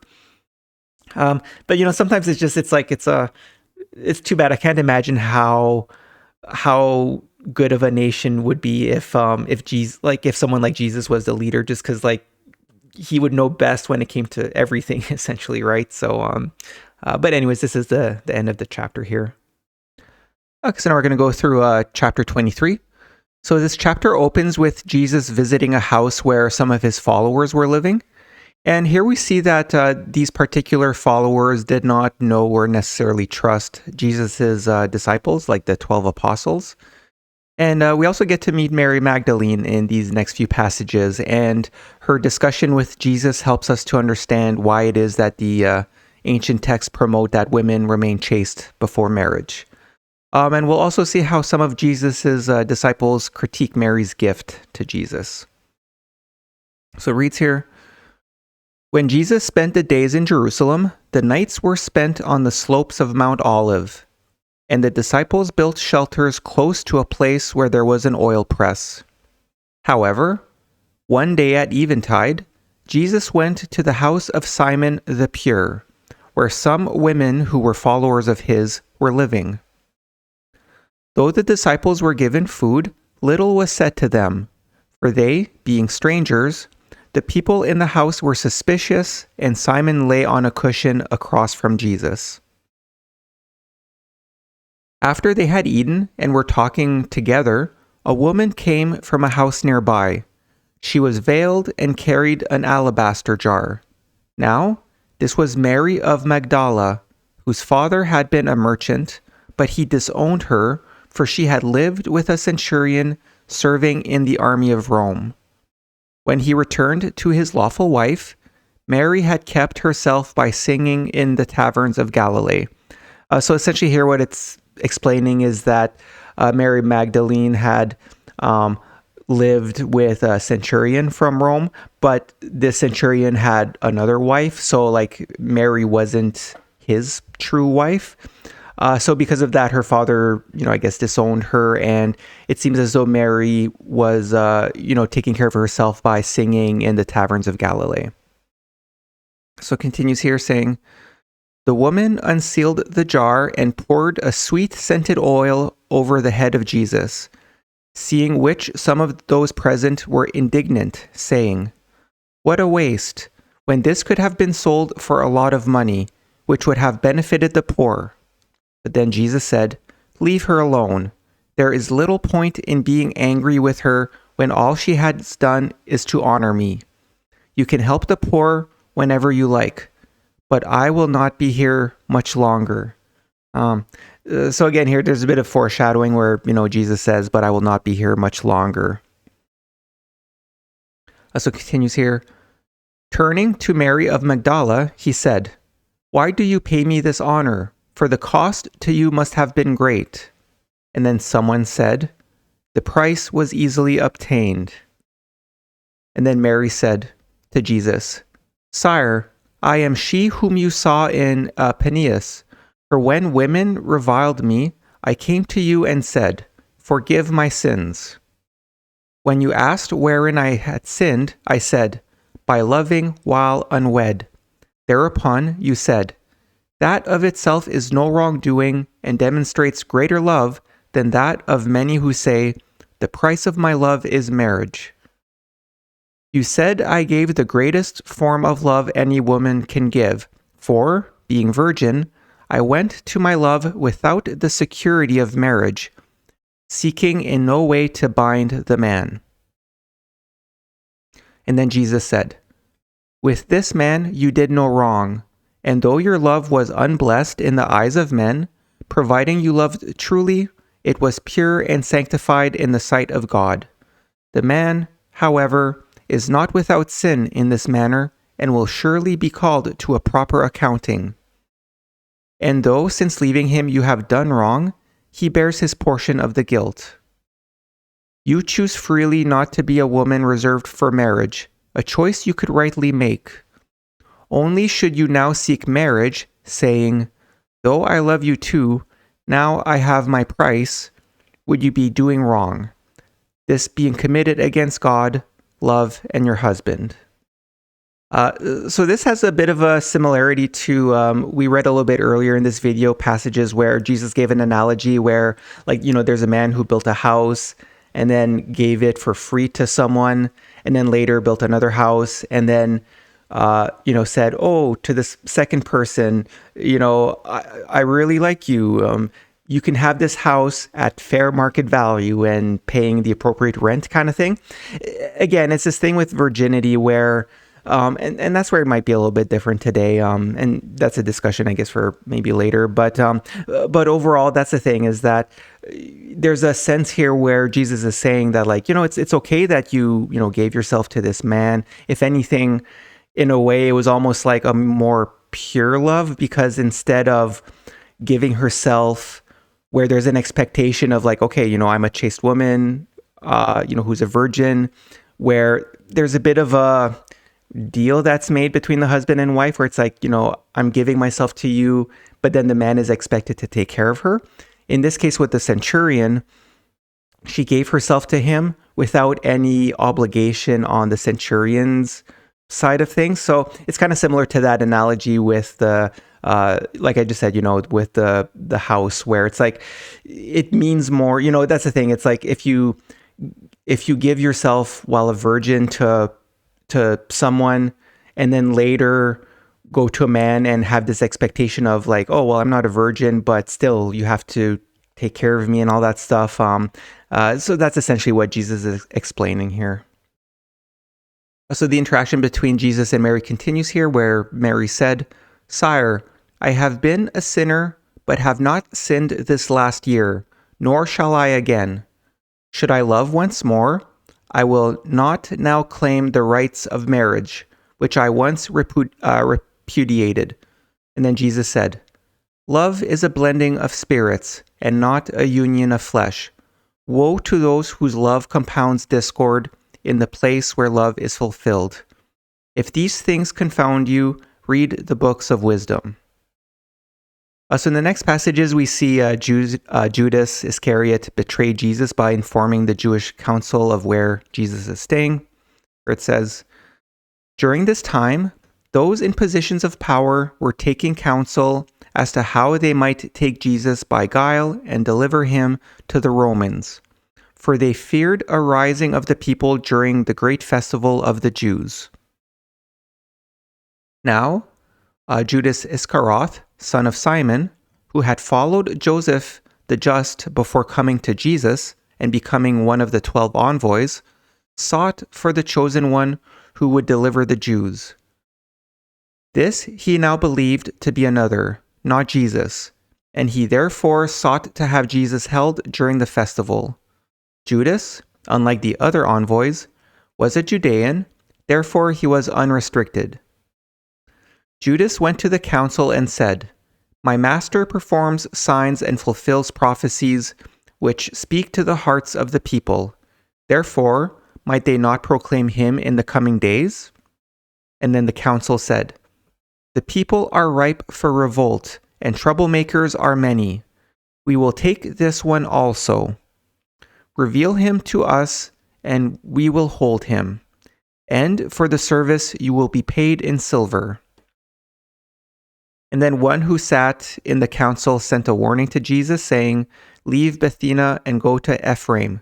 But Jesus returned a reply which said, "Things are as they should be, and the prophecies will be fulfilled."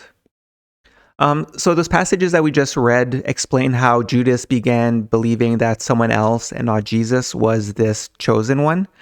And we see again that the council was quite worried about there being a revolt due to Jesus, as well as others who were preaching across Jerusalem. And we also see a member of the council sent Jesus a warning. And as we'll read in the later chapters, we read how Joseph of Arimathea was a member of the council. So it may have been Joseph. However, Jesus decided to stay, which helps to confirm that Jesus did intend to allow himself to be crucified in Jerusalem. So we'll see this as we're finishing off the last chapters of the Kailedy. So in the next passages, we see Jesus instruct his disciples to visit a house and tell the owner that they come from the master. So again, like I mentioned earlier in this video, this indicates that Jesus had secretive followers who may have been part of Jesus's inner circle, those who were part of the society of saints. And this is likely meant to infer that some of the 12 traditional apostles were not part of Jesus's secretive inner circle, since Jesus had to instruct them to make a reference to Master so that they would be allowed inside. So we'll read that in these passages here, where it says, "On the first day of the festival, when lambs were being sacrificed, the disciples came to Jesus and asked where the Passover meal should be eaten. Jesus chose 2 of these and sent them away with this instruction: Go down and cross the stream flowing eastward from the city, at a place where there is a covered well.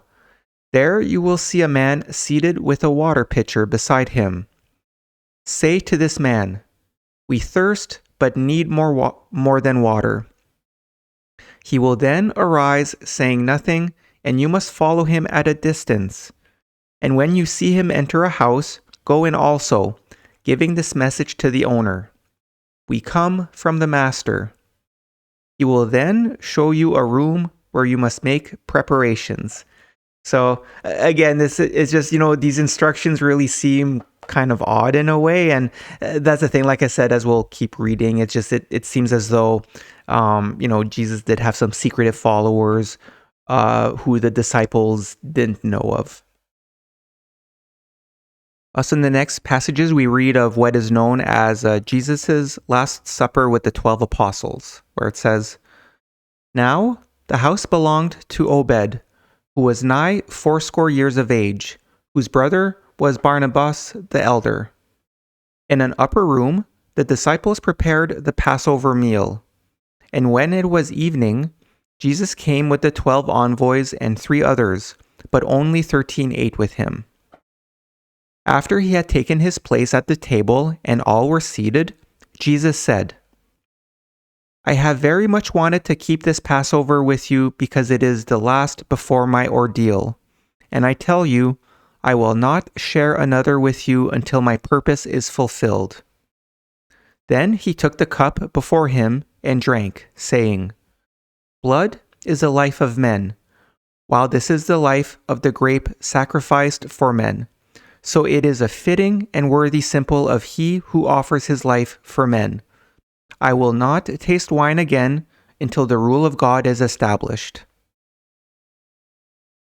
He then passed the cup to John, and, taking the bread, he gave thanks and broke it, saying, This represents my body, which will be broken as an example to the sons and daughters of men, for all must freely sacrifice for others.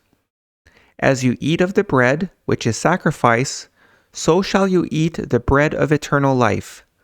For without sacrifice, there is no life. Henceforth, call it remembrance bread and remembrance wine. When meeting afterwards, do this and remember me. But remember also the sacrifices which must be made for the cause of God. So as noted in these passages, we see that Jesus, referring to bread and wine, is not meant to represent his physical body or blood. Instead, bread and wine are symbolic of products that require a lot of labor and sacrifice to produce at a high quality, especially in ancient times. So next, Jesus declares that someone has betrayed him. Now, keep in mind, Jesus knew about Judas's betrayal since a follower from the council, who may have been Joseph of Arimathea, had warned him, just earlier in this chapter. So Jesus said, The sacrifice is ready. The hand of the betrayer rests upon this table and dips in the bowl. But this is as it should be. Take the cup and drink again. Let it seal a new covenant signed with the blood of one who is dedicated to the cause of men and their salvation from darkness into life eternal. Those about the table began to speculate among themselves as to who would do such a thing. But Jesus bid them be silent, saying, There is no evil lacking some seeds of goodness which, if extracted, can be nurtured into great trees. A man, finding his store bag of seed grain is moldy, does not throw it out, but searches to find the good grains, and from these he grows a crop which ripens to goodness. Then they began disputing among themselves as to who was first in precedence among them. And Jesus said, Those with worldly authority derive satisfaction from declaring themselves benefactors of the people, but the benefit they seek is that accruing to themselves. Let this not be so among you, the ones seeking least for themselves and giving most being those taking precedence. Understandably his disciples are worried, but Jesus reassures them that while his flesh will die, his spirit will be free and living in eternity. And in the next passages, Jesus also states that the Holy Spirit will visit them later when they are ready. So the passages say, After a while, Jesus said, My friends, I shall be with you only a short time now. And then Peter said, "Sire, where do you go? Are you deserting us? Can we not come with you?" And Jesus said, "You cannot follow me immediately on this path, and to accompany me would serve no purpose. But later on you can follow me. Do not become faint-hearted, for if you believe in what I have taught you, believe also that I will be guided and strengthened. I shall prepare a place for you in the kingdom of God, and wait there to welcome you. Where I will be, you shall be also, and where you are, there too I will be. You know the way to where I am going and can follow, but the law and the books of wisdom are the way, the truth and the light.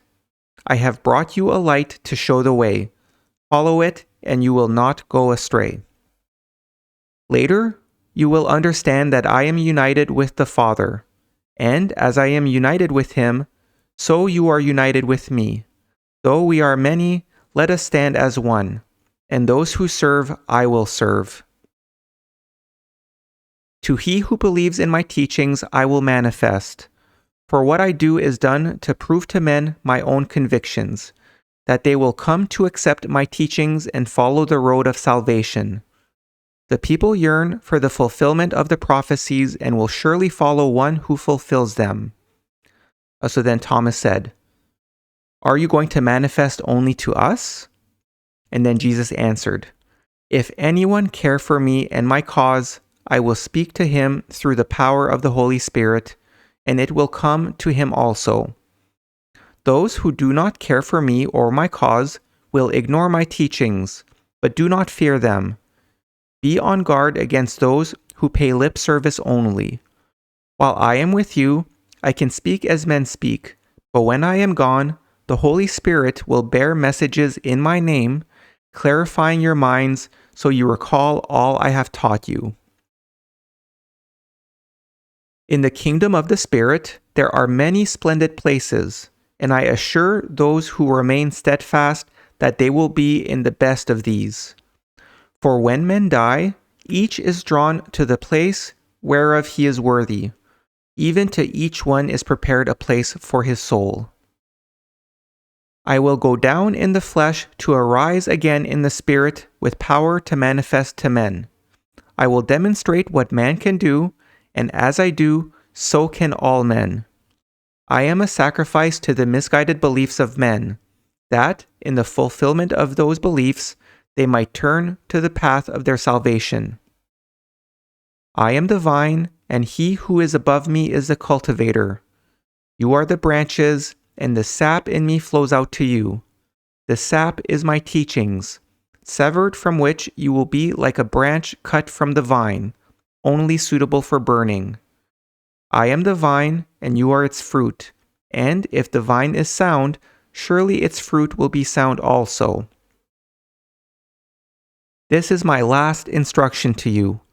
Love one another as I have loved you, for there is but one greater love than that of a man who would sacrifice his life for his friends, and that is sacrifice of a life for a cause where he serves those unknown to him. I have said, love one another, for you will be strengthened in the knowledge of that love. If the world hates you, it has hated me first. If you were to remain part of the world, it would accept you as its own and love you. But because I have severed you from the world, setting you apart, it will hate you. For it is in the nature of worldly men to hate those who are different. And not only are you different, you also seek to point out their wickedness. If I chose an easier path, your burden would be so much greater, and the fruit of the vine might fall on barren ground. As they have persecuted me, so they would have persecuted you. As they have spurned my teachings, so they would have spurned yours. And as they rejected me, so they would have rejected you. I have much more to say, but you cannot receive it now. Later, the Spirit of enlightenment will come when you are ready and guide you truthfully. It will speak to you with a voice of its own, but will convey to you what comes from above. Soon now you will see me no more in the flesh, but you will behold me in a new and glorious form. So in the next passages, we see that Jesus' disciples did not fully understand what Jesus was saying here. So it says, "Those with Jesus did not understand the meaning of what he said, and discussed it among themselves, saying, 'What does he mean by soon?' Others said, 'What can he mean when he says, soon you will no longer see me, but then you will behold me?' The others said, 'We just cannot tell.' Jesus, knowing what they were saying and what was in their thoughts, said, 'You are wondering about the things I have said. I can assure you that while you sorrow, the world will rejoice, for its hopes are fulfilled. A woman becomes afraid just before she gives birth, but once the ordeal is over, she no longer recalls the labor pains, but rejoices in her child. So too you will grieve for a while, but I will manifest to you, and then you will rejoice in your hearts. The Father's will is that the things I teach should be given to the people, but they will not listen, arguing among themselves as to who I am. Therefore, I must drain the bitter cup of life to its last dregs. Then they will say, 'This is he,' and heed my words. This I do for men, and none can say I have not faced up to the test of life, or I have shirked its supreme trial." So in the next passages, Jesus tells Peter that he must become a leader among the disciples, although Jesus also warns that Peter will desert him before the cock crows in the morning. So the passages say, "The disciples then drank the reeling cup, and Jesus said to Peter, 'I depend upon you to carry the burden among the brethren.' And then Peter said, 'Sire, I am ready to go anywhere, to follow you to prison or even to death.' And then Jesus said, 'Before the cocks crow in the morning, even you, the most loyal of men, will desert me. Must I undergo the ordeal friendless?' And then all the others assured him of their loyalty."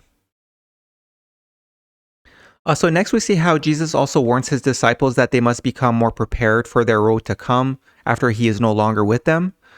So we'll see how Jesus tells them to gather money and even swords, although this appears to be directed at this particular evening or for them to protect themselves as they escape from Jerusalem. In terms of like, it doesn't seem as though Jesus is telling them to, gather swords to fight in later days. So the passages say, Jesus said, "When I sent you out with few possessions, did you ever go short of anything?" And then they said, "No." And then Jesus then said, "Things are different now. Those who have a purse of money had better take it with them and keep a pack prepared for flight. Whoever is without a sword, let him sell his cloak and buy one. For I can assure you I will fulfill all that the holy books say. And is it not written, 'He was classified as an outlaw'?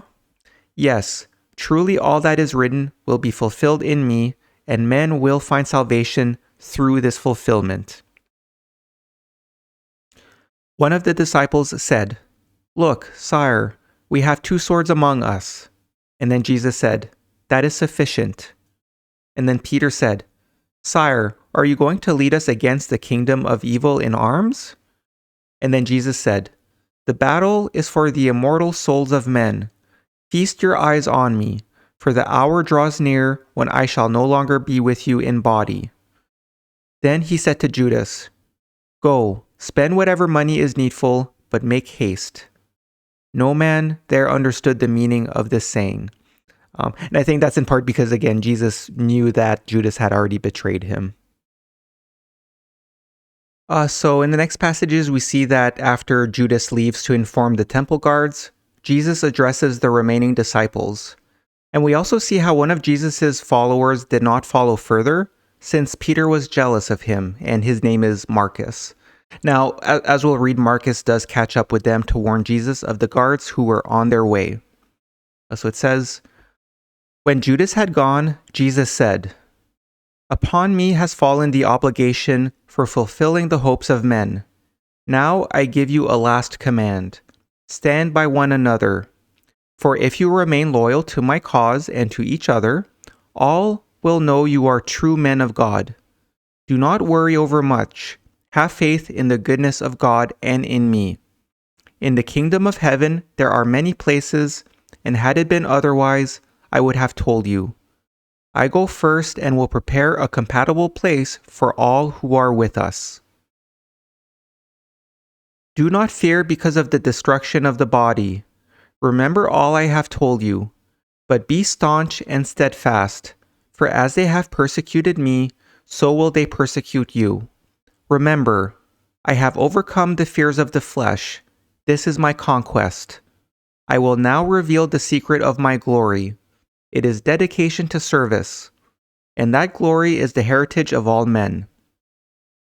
So when they had finished, Jesus went out with his followers and, passing over the stream of Kedron, went to a place called Gethsemane because of an oil press there.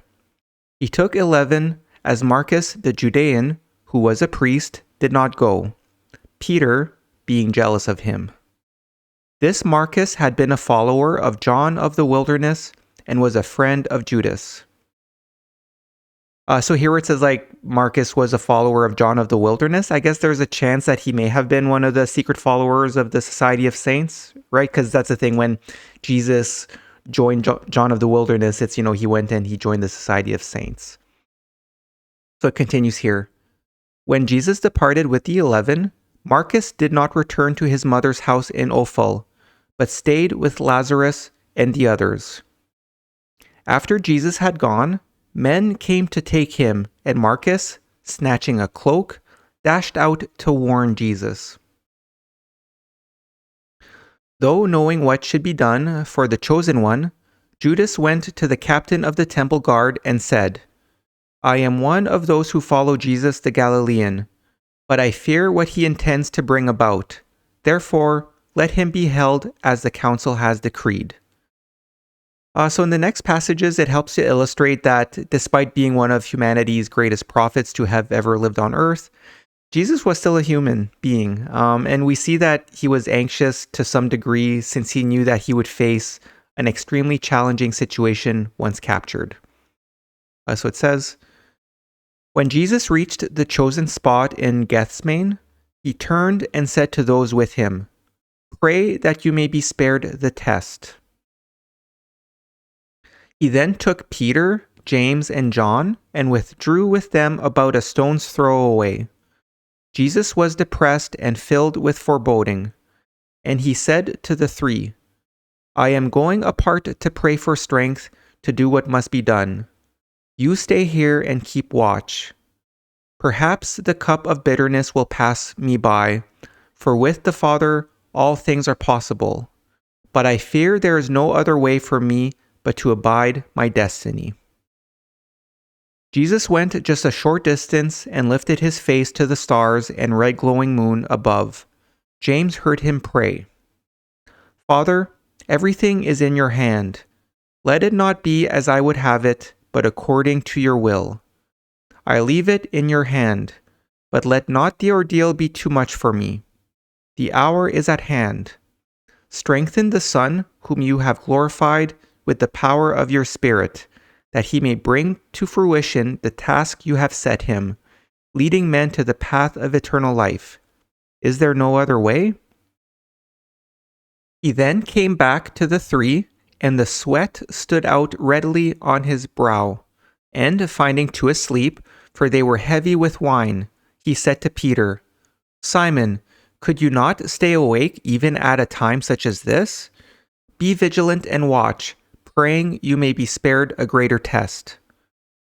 In days to come, men will lift up their eyes to heaven and say, Blessed was he who came in the name of God, bringing us the light of salvation.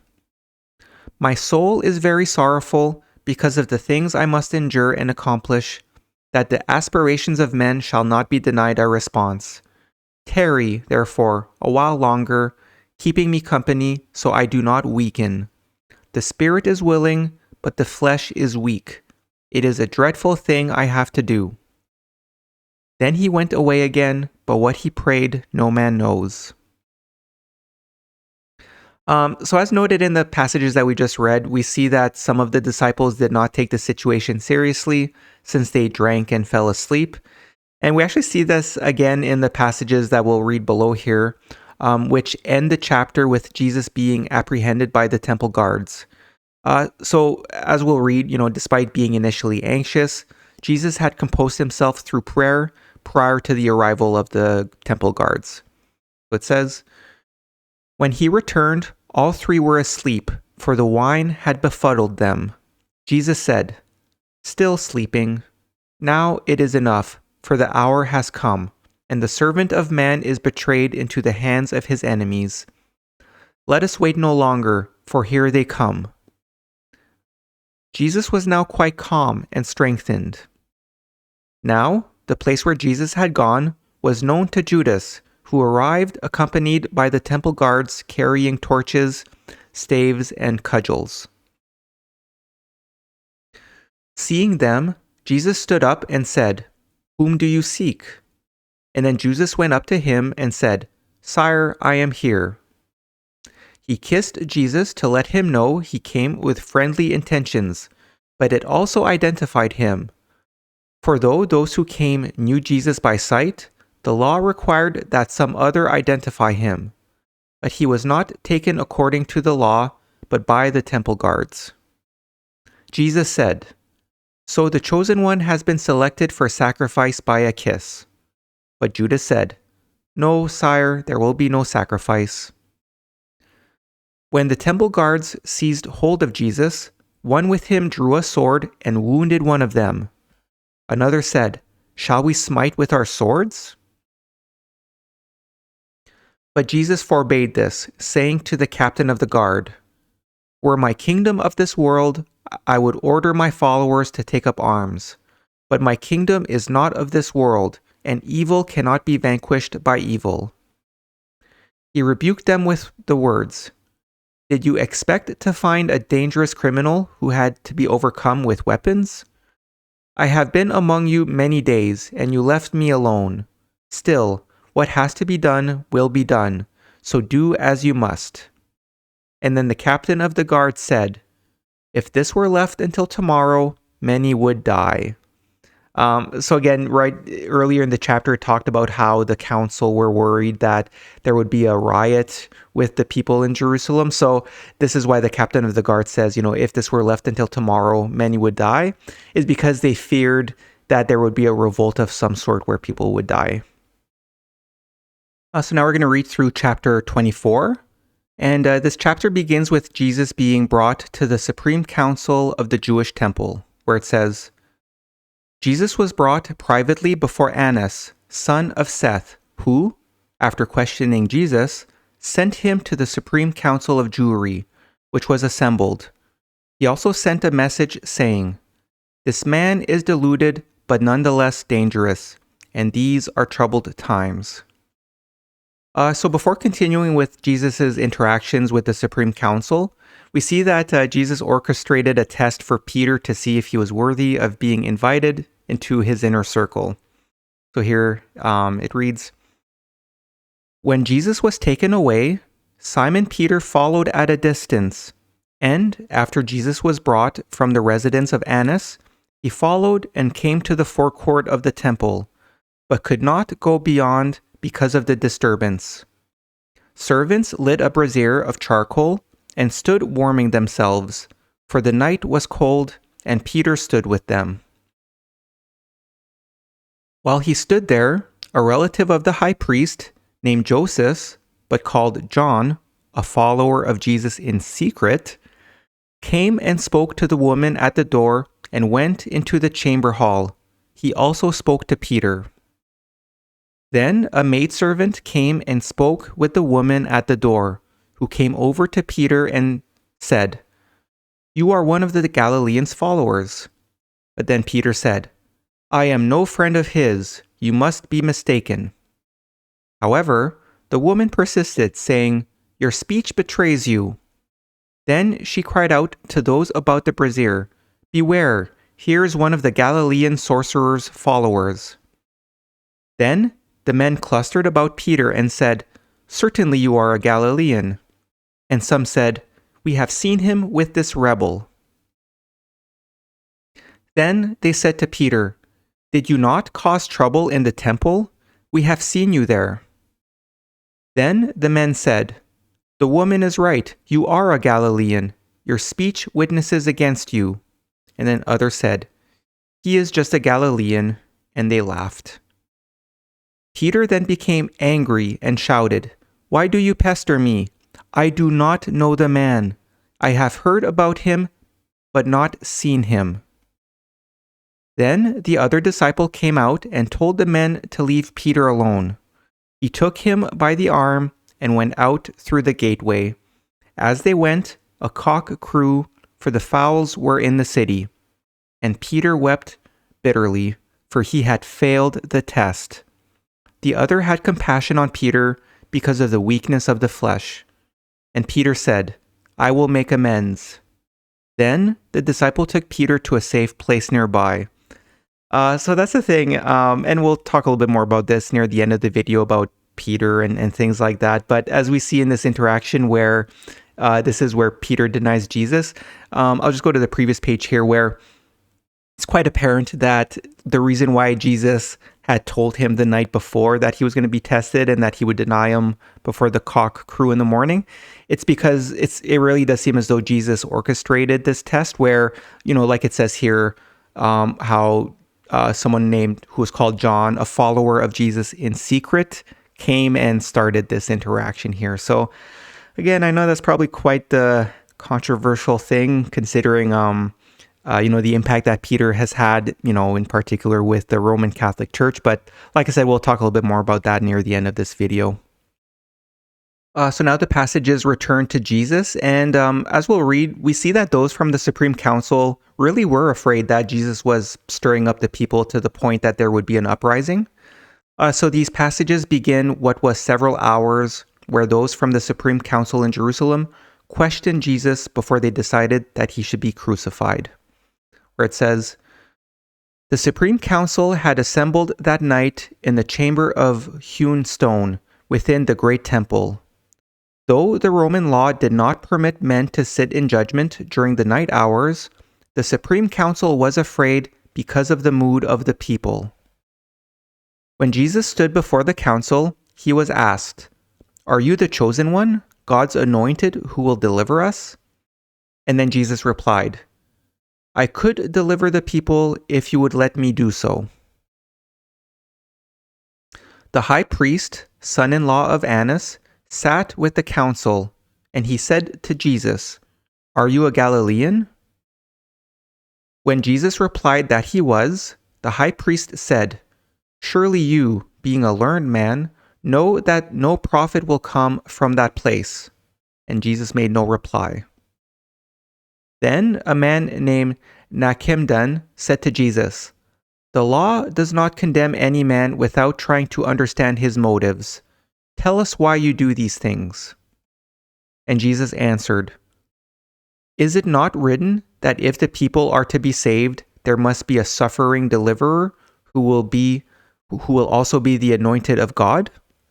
And then Nachimdan then said to the council, 'If this man is what he claims, he is harmless, for he brings suffering to none except himself.' Then another counselor said, 'I myself had heard him say, he comes not to suffer, but to bring a sword to free the people.' However, we see how Jesus stood calm and serene. So one of the elders said to him, 'Is it true you were born of fornication, and, when born, your father Joseph and Mary, the woman who gave birth to you, had to flee from the anger of the people? But 12 of those present witnessed for him that he was not the child of fornication, but of a rightly married mother.'" So as we read in these passages, we see that not all of the people of the council spoke against Jesus, so the council was not successful in condemning Jesus. However, as we'll see, the high priest accuses Jesus of being guilty of blasphemy and treason, and so the council concludes that Jesus should be sent to be tried by the Romans. So the passages read here, Though many of the elders tried to make out a case against Jesus, they failed. For though there were witnesses who gave false evidence against him, others spoke in favor of Jesus. Then a law scribe came forward and testified with the others he had heard Jesus declare that the temple was only a man-made structure which he would destroy in 3 days. However, there was no agreement among the witnesses as to what had been said or what it meant. Some held Jesus to be a sorcerer who spoke of magic, while others held him to be a madman whose talk was not rational. Many remained silent and thoughtful. One of the leading men among the elders stood up and said to Jesus, "Can you not speak for yourself and answer the accusations?" And then Jesus said, "Are the charges not being fully argued out?" Then the high priest said, "I ask you, in the name of the Most High God, tell us, for we do not wish to make any mistake. Are you the chosen one who will deliver us?" And Jesus answered, "You ask this because others, witnessing what I do, say this is so. If I say I am the deliverer, I do not lie. I am a true Son of God, standing at his right hand, ready to obey his will, and I speak with divine authority. I am one destined to bring down the whole structure, replacing it with a new rule." Upon hearing this, the high priest said, "We need no more witnesses, for we have all heard him blaspheme. The evidence for treason has been given by his own mouth. He is convicted through words from his own lips. What more is required before your verdict?" But there was no little dispute among the elders, for some said, "It is no crime to say, 'I am the chosen one who will deliver.' Others said, 'It is no crime for a man to be misguided and deluded, for will not the deliverer be disclosed by deeds which this man has not performed?' It was also said, 'Is he not fulfilling the prophecies? Therefore be wary in judgment.' And then one of the elders said, 'Let us set the good this man does against the other. And is it not well known that he has a power of healing not in other men? What wrong has he done? He has not called men to arms against Caesar.' And then the high priest then stood up and said, 'If we allow this man to go free at this time, he will stir up trouble, the people being ripe for revolt. Then Caesar will send his legions against us, and the nation will be destroyed, for the hand of Caesar is heavy. We cannot set the life of one man against the lives of many, and those who would set him free are no friends of Rome. Neither can they be friends of our people.' Then some said, 'His crime is against Rome and not against us.' But others said, 'What? Shall we deliver him to Roman cruelty?' So, yeah, these passages are quite interesting where it seems like the high priest was definitely, just looking for a reason to incriminate Jesus. But it does seem as though some of the other elders were like, essentially thinking that the high priest was being a little bit forceful with it, kind of saying, well, did he really do a crime? So, I find this quite interesting where that's the thing. It's, and maybe this is a discussion for later too, but I just want to point out here, it's one thing that's unfortunate, earlier in this video, I spoke about how, for texts like we have today, like the Bible and things like that, we need to keep in mind that I think that, I would imagine that people, especially like the high priest at the great temple in Jerusalem, could have had an impact on the writings that we have, in the either like in the Old Testament or the Torah or other writings. So that's the thing. I just want to point out the character of the high priest here, where it's like, that's the thing. Again, I know it's going to be pretty tough for people to accept that, but, just the way the high priest here is acting, it's kind of like, well, he doesn't seem like the best of characters. So it's just one of those things. So the passages continue here where it says, "The high priest said, 'This can be no concern of ours. We are shepherds of the people. Let those who speak against Caesar stand before Caesar's judgment seat. Let our judgment be that we found him guilty against Caesar, and then leave him to Roman mercy. We have no power to condemn him." Therefore, it then being daylight, they bound Jesus and delivered him to Pilate with the verdict, "He is guilty against Rome." So in the next passages, we see how Jesus was then taken to be questioned by Pontius Pilate, who was the Roman governor of Judea. So here it says, "It was now for many Passover Eve, not all keeping it at the same time, for this was in dispute. Therefore, many who could have spoken for Jesus, being righteous men, went to make their preparations for the festival. Some thought he would be set free when it was over, but most knew in their hearts he would not be released." When Jesus was brought before Pontius Pilate, governor of Judah, he sat upon the judgment seat. The law scribes testified to the charges, saying, "This man stirs up the people to revolt against Caesar by taking the title Son of God, thus claiming to be King of the Jews. He says he brings swords and will purge the land with fire. He blasphemes against Caesar and seeks to bring a new rule of law into the land. He rides into the city proclaiming himself the deliverer, fulfilling the prophecies. From whom can we be delivered?" And then Pilate said to Jesus, "There are many serious charges against you. Have you any defense against them?" When Jesus remained silent, Pilate said, "Tell me, if Son of God is a kingly title, are you the King of the Jews?" And then Jesus said, "Do you ask this for yourself, or are you being influenced by the things said about me?" And Pilate answered, "Am I a Jew to know these things? Your people have handed you over for, according to their interpretation, you have made kingly claims. What have you done?" And then Jesus said, "Is an earthly king most worthy to be called the Son of God? Surely it is goodness and not kingship that counts. I am a Son of God, and this title I rightly claim. But if I have a kingdom, it is not of earth. Had it been otherwise, my followers would not have permitted me to be taken." So then Pilate said, "You are, then, a king of some kind." And then Jesus replied, "As you say, I am a king, but I do not come to rule, for I was born into the world to testify of the truth, and all who honor truth listen to my words." And then Pilate said, "Who knows what is truth or what it means? One man's truth is another man's deception." Jesus answered, "No man can know truth, for it is not of earth, which is a place of deception. But God knows truth, and it is with him alone." So then Pilate said, "Does not Caesar know truth?" To which Jesus replied, "No man knows truth."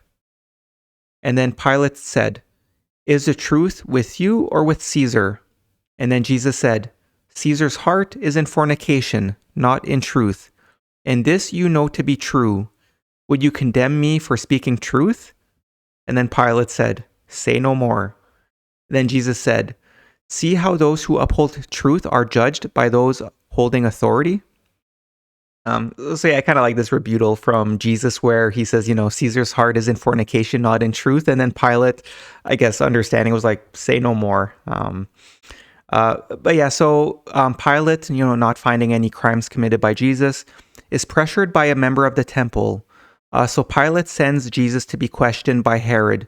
And this is Herod Antipas, who happened to be in Jerusalem at the time. So we'll read this in the next passages, where it says, "Then a man who was guardian at the temple testified, 'This man stirs up trouble in the land, so the people are ripe for revolt. And his doctrine is not contained in Galilee, but is spreading all over Judah.' Hearing this, Pilate asked whether the man before him was Galilean, and, being told he was, Pilate said, 'This man should be tried before Herod.' Therefore, Jesus was sent to Herod, who, being in Jerusalem at the time, was residing nearby, for he was under the protection of the governor. Herod was pleased for the opportunity to see Jesus and questioned him at length, hoping to see some miracle performed, but he was disappointed in all things. Though many testified against him before Herod, Jesus remained silent on such matters, for it was his duty and destiny to fulfill the prophecies in the holy books. So I underlined here this, where essentially this is kind of saying that, Jesus maybe could have made an argument where he would not be found guilty, but he stayed silent because, again, as we'll keep reading through this chapter, Jesus understood what he had to do to fulfill the prophecies in the holy books. So it continues here where it says, Herod found Jesus guilty of blasphemy and treason and returned him to Pilate, saying, He has committed treason in Judah. Let him be tried for that. It has not been fully proven before me, but this I know surely. If he is released, there will be a revolt, for the people are inflamed, and your army is not large. So as noted in those passages that we just read, we see that Herod hoped to see Jesus perform miracles, but Jesus did not. Since that's the thing, we know Jesus did not perform miracles that violated the laws of nature. And here I just highlight there's a passage in the book of the Silver Bowl, which we'll be reading in video 15, where, it's personal words from Jesus, and he says, he's not a conjurer. Nonetheless, Herod finds Jesus guilty, although Herod suggests that these crimes have not been fully proven. So in the next passages, we see how Jesus is then taken back to Pilate, where it says, When Pilate had taken his place on the judgment seat and Jesus was before him, he said, I am told you are a just man. Can goodness father crime? And then Jesus answered, Hypocritical goodness fathers many crimes. The people live in a night of ignorance. I come to lighten the darkness. And then Pilate said, If the light is put out, does that help the people? Is it not better for the light to shine? Even a faint glow is better than none. And then Jesus said, Do with me as you will. I will light a flame which will consume the world, and darkness will be no more. And then Pilate said, These things I do not understand, for your people have devious minds and make great issues over things of little importance. What else have you to say? And then Jesus replied, I came to men to manifest the love God has for them. As one of their brothers, I have undergone the trials and tribulations of men, overcoming the claims of the flesh, so the spirit within shines forth with strength. I have pointed the way whereby men may rise to greatness, for such is their destiny. So in the next passages, we see how Pilate is still reluctant to prosecute Jesus, and so he argues with the elders from the temple. So it says, Pilate then said to the elders and some Levites who witnessed against Jesus, I am not a Jew, nor am I bound by the laws of the Jews. If this man has blasphemed against your God, then let him be tried by your law, but do not mention it to me, for I only listen to the law of Rome. And then they said, Do you say that a man who blasphemes against the divine Caesar is not worthy of death? And then Pilate said, Such a man should die. So then they said, This he has done. Also, in proclaiming himself king, he speaks against Caesar and Rome. Had he not done wrong to Caesar, we would surely not have delivered him to you.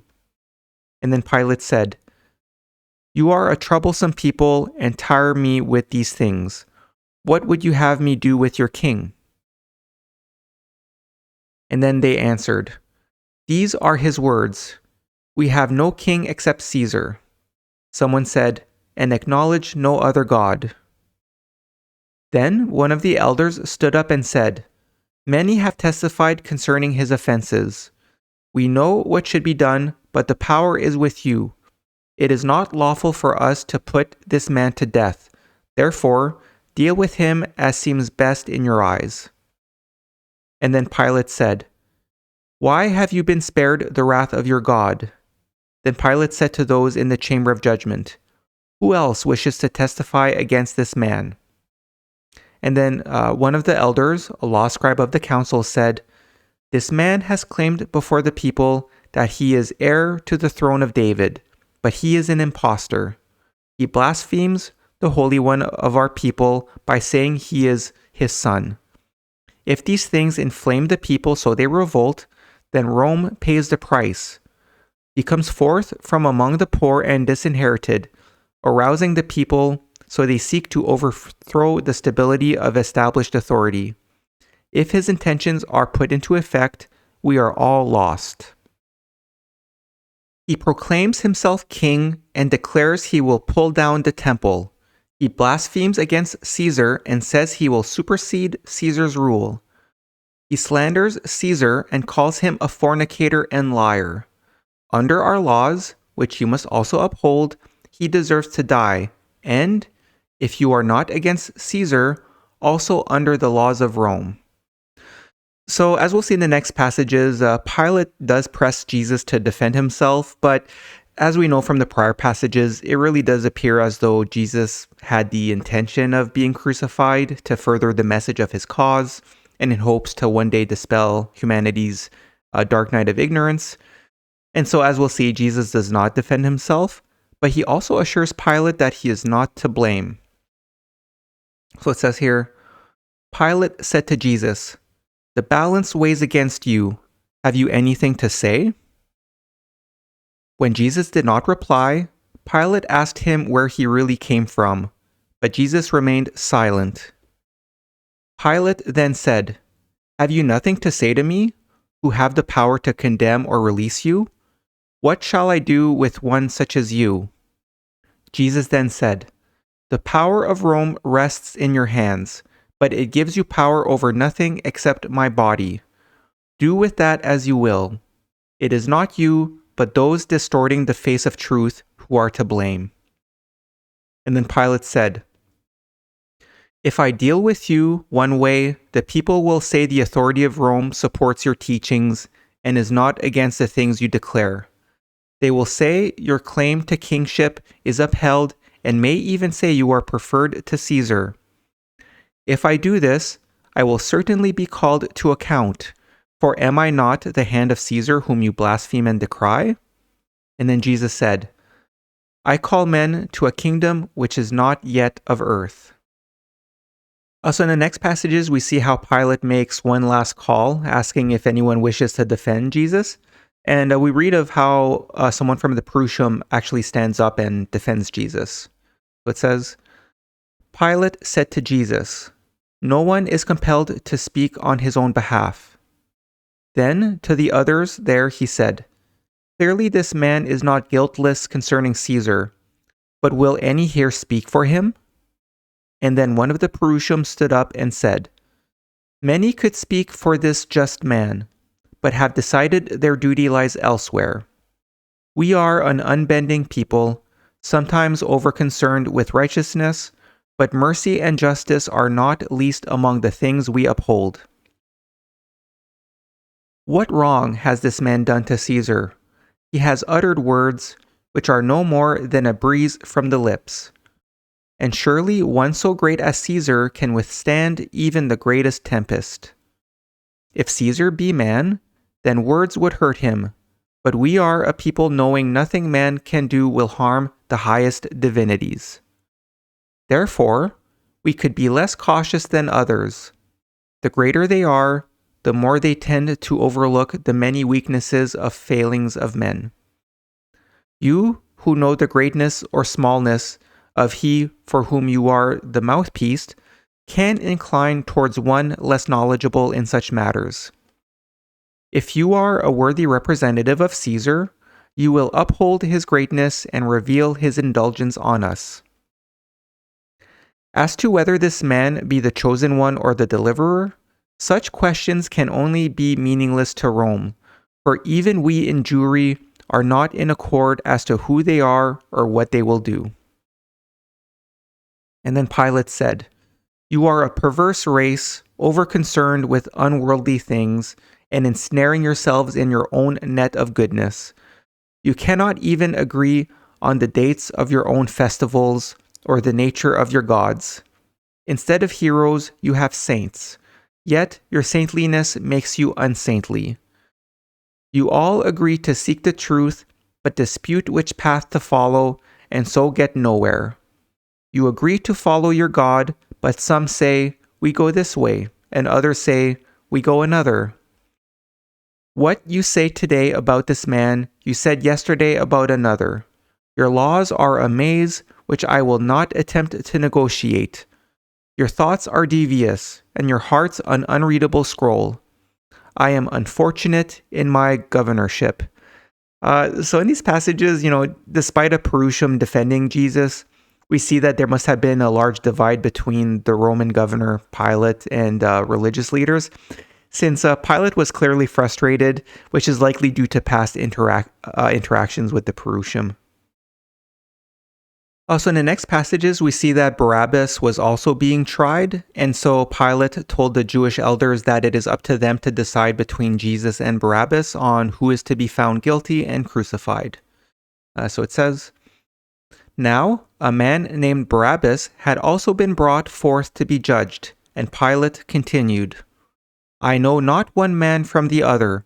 Who is godly and who is ungodly I cannot tell. You yourselves do not know which of these two men has said and done these things, or which is your king. All I know is that there must be a strife. The rights of Caesar must be upheld, and justice must be done. The rest I leave in your hands.' No two men can suffer for the same crime unless they be in association, but if no association is proven, only one may suffer. Therefore, decide among yourselves which man is to die. Both claim to be the sons of God. Both are deliverers. Both have blasphemed against Caesar and your God, and both have struck against Caesar. One has killed, the other has not. Clemency is mine to give at this time, but clemency overruling justice is weakness. If both these men be killed, then surely the whole of the people will rise in revolt. Already the streets are thronged, and much wine is being drunk. But if one is released, those rejoicing will restrain those who sorrow. It will also divide the people who otherwise might act in accord. If one is truly the Son of God, then the Father will not desert his Son.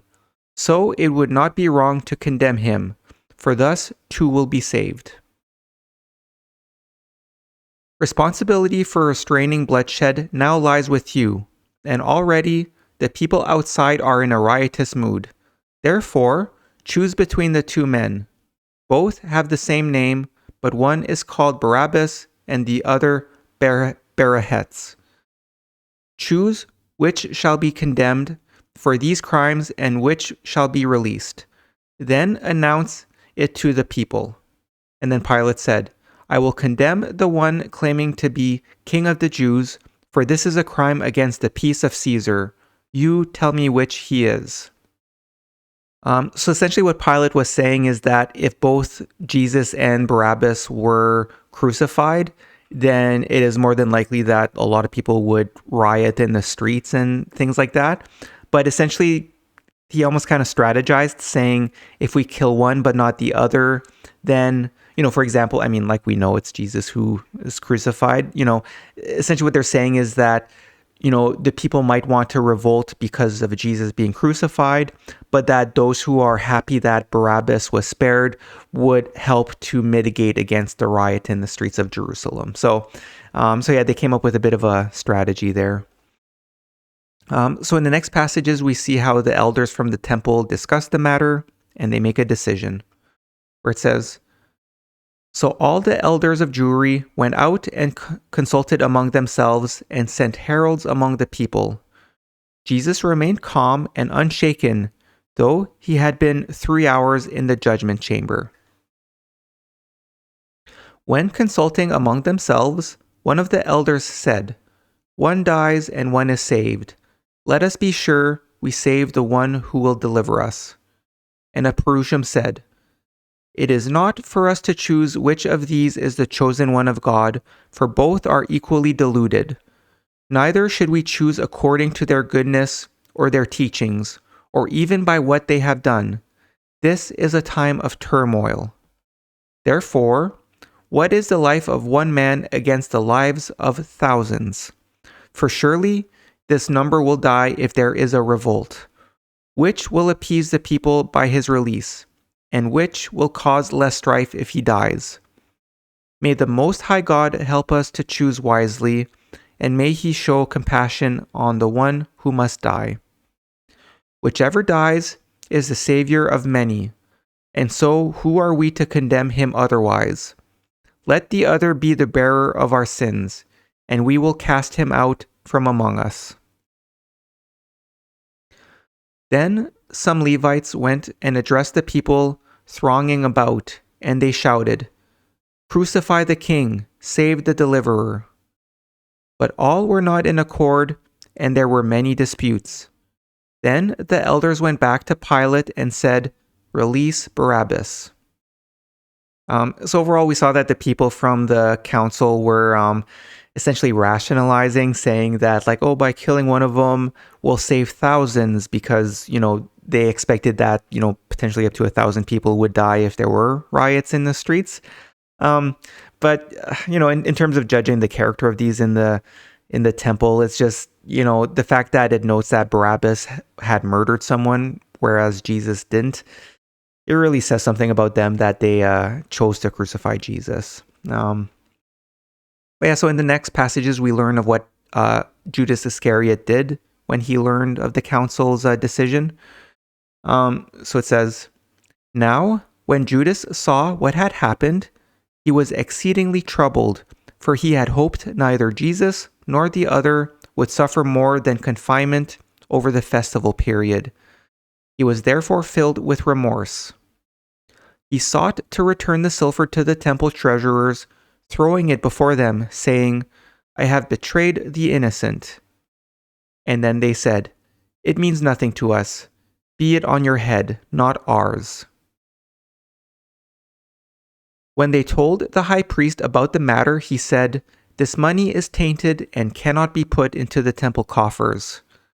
So they used the money to buy a plot in the clay field used by potters, and it was used for the burial of strangers having no kindred. Then, after putting his house in order, Judas hanged himself from a ledge." So it's actually quite sad. I mean, obviously Judas should not have betrayed Jesus. But at the same time, like we saw, Judas did not expect for the temple to condemn Jesus to be crucified. Essentially, he thought that maybe Jesus would just be, put behind bars over the duration of the festival and then let go. It's kind of mixed feelings here. I wouldn't say that Judas deserved it or anything like that. And at the end of the day, it's kind of, as fate would have it, as we'll read, Jesus did essentially plan on being crucified, as we've been reading here. I just wanted to highlight with Judas. It's kind of one of those things where, today there's a bit of an idea where like Judas is like the ultimate betrayal and things like that. And it's like, it's a bit of a gray area when it comes to that. So now we're going to be reading through the passages which talk about, Jesus being crucified. So in the next passages here, we see how Pilate ordered that Jesus be delivered to the Roman army, where he is tortured prior to being sent for crucifixion. So it says, "Pilate ordered that Jesus be scourged after the custom of Rome and delivered him to the army for crucifixion. And it was then about the 6th hour. The soldiers took him to a small court where, by custom, men gathered who took pleasure in tormenting the condemned. They danced before him, spitting and mocking. A victor's crown was plaited from thornbush, and he was beaten with burning weeds. Placing a soldier's scarlet mantle about his shoulders, they bowed before him in mock homage, saying, 'Hail, you great King of the Jews.' Others covered his eyes and struck him, saying, 'Now, sorcerer, Tell us who hit you then." He was pricked with reeds, and the mockers made sport with him in many ways. When the cruelty was over, the soldiers stripped off the scarlet mantle and replaced his tunic, taking him away to the place of execution. Because of the scourging and other sufferings, Jesus was unable to bear the crosspiece he carried, and a man named Simon the Cyrene, a stranger from Africa just come by way of Joppa, was forced by the soldiers to carry it. So in the next set of passages, we read of how Jesus was then fastened to the cross and he was crucified. So it says, "A crowd followed, among which were many lamenting and wailing women. Jesus turned to them and said, 'Daughters of Jerusalem, do not be sorrowful because of me, for I approach the door of a greater life. Weep instead for yourselves and your children, for the day comes when you will have much greater cause for sorrow. If these things are done while the tree is green and full of life, what would they not do if it were old and dry?'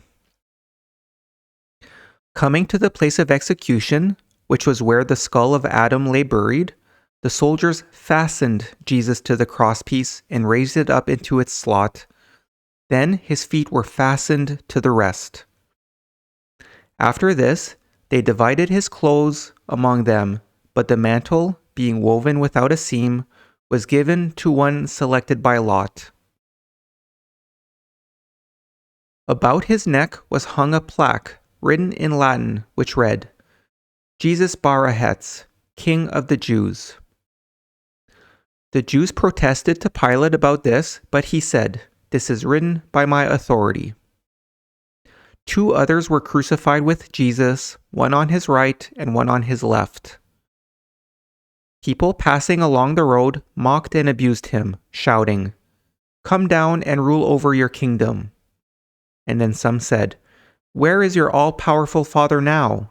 And, 'If you are what you claim to be, get yourself out of this.' And then many laughed, saying, 'He came to save us, but cannot save himself. Savior, save yourself first.' The witnesses who stood about the cross also mocked him. They said, 'O deliverer, now deliver yourself.' At the 9th hour, the sky darkened with cloud, and there was thunder and lightning.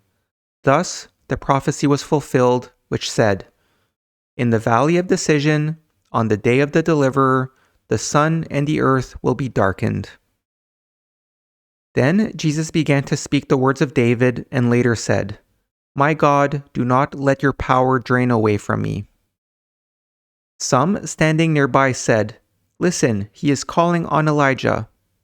And then another said, 'Let us see if Elijah will come and take him.' A man came with a sponge soaked in vinegar and dewed and raised it to the lips of Jesus, but he turned his head away. Then some said, 'He is ready to give up the spirit.' Jesus opened his eyes and said to those who stood near, 'It is nearly over.'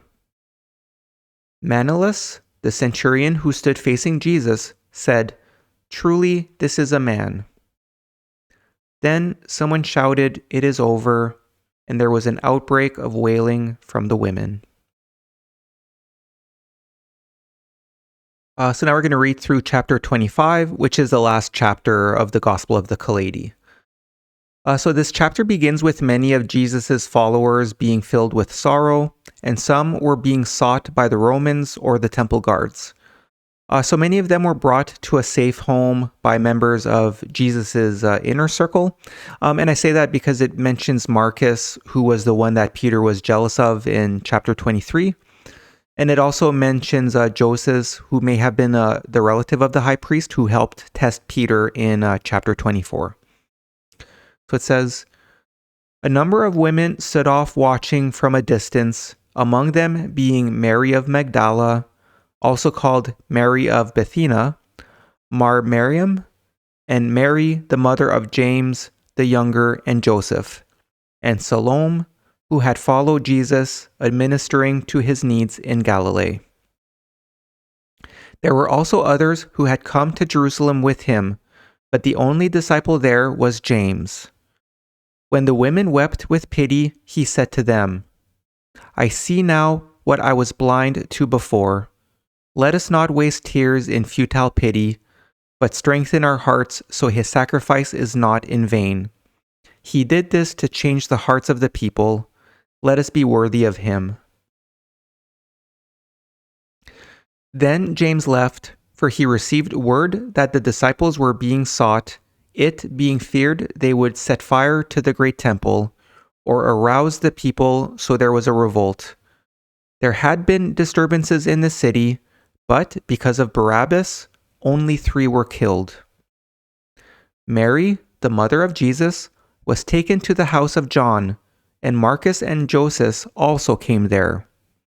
It was in that house that the first words of this gospel were written.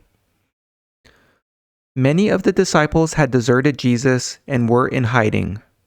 Others went about not knowing what to do, their hearts full of misery and sorrow. They lacked the influence needed to save Jesus from the common pit of criminals. And Mary, his mother, did not claim the body, though the arrangements made were unknown to her. So in the next passages, we see that Joseph of Arimathea and Nicodemus were also members of Jesus' inner circle, where it says, "Now, one of the elders of the Supreme Council was a man named Josias, called Joseph of Arimathea, son of Joachim, son of Nathan, son of Eleazar, son of Elihu, son of Joachim, son of Zadok, who lived on the Merchants' Road, a day's journey from Jerusalem. He also owned an estate northwest of the city. He had a brother-in-law named Nicodemus, and both were secret followers of Jesus. Joseph of Arimathea, the wise commander, had been present at the council when it sat in judgment on Jesus, and he supported him, but many more who could have done so were absent because of the hour." So the next passages that we'll read in the next page speak of events that occurred during Jesus' crucifixion. When evening drew near and Jesus had been 4 hours on the cross, Joseph of Arimathea, being a man of status and authority, went to Pontius Pilate without fear, for they were friends. He requested the body of Jesus, his kinsman, saying, "It is written in our law that the sun shall not be permitted to set on the body of a murdered man." And then the governor said, "You are an upright man, and I will not deny this to you." But he was surprised to hear Jesus had died so quickly, and he sent for the centurion in charge of the execution, a man known to Joseph, who assured Pilate that Jesus was undoubtedly dead. On hearing this, Pilate granted the commander custody of the body, and though some Jews present objected, wishing Jesus to be buried in the criminal's pit, they had to submit to Roman law. Yet, the Jewish law also stated it was the duty of the nearest relative to dispose of the body, irrespective of how death occurred. So as noted in the passages that we just read, Pilate commented to Joseph about how he was surprised with how quickly Jesus died. Because keep in mind that based off of the passages in the Kailedy, Jesus was fastened to the cross and not nailed. And then more is revealed in these passages below here where it says, "Now this being the Sabbath eve, the bodies could not remain upon their crosses after nightfall. Therefore, the Jews requested of Pilate that the legs of the condemned men be broken, allowing the bodies to hang free, so they quickly died. So the soldiers took mallets and broke the legs of the other 2. But when they came to Jesus, the centurion said, 'He is already dead.' Joseph the commander took his son Joseph, Nicodemus, and one other, and, having already purchased a linen shroud, went to the place of execution and removed Jesus from the cross. Wrapping him in the sheet, they carried Jesus through the darkness to a tomb already cut out of the rock. It was a two-chambered cavern northwest of the city, having a ledge running around the inside, and the entrance faced eastward towards the place of execution. It was the north end of a garden planted with cabbages, and the gardener was also a custodian of the tomb. When Jesus had been placed inside, a great stone was rolled across the entrance, and two men were left on guard beside it. So from these passages, we see that the centurion assured the soldiers that Jesus was dead on the cross, which prevented the soldiers from breaking Jesus's legs, as was done to the other two who were crucified so that they would die more quickly. I think, you're starting to understand maybe what happened here because again, the centurion in charge of the execution was a man known to Joseph. And, just to note, it talks about how they refer to Joseph being the wise commander.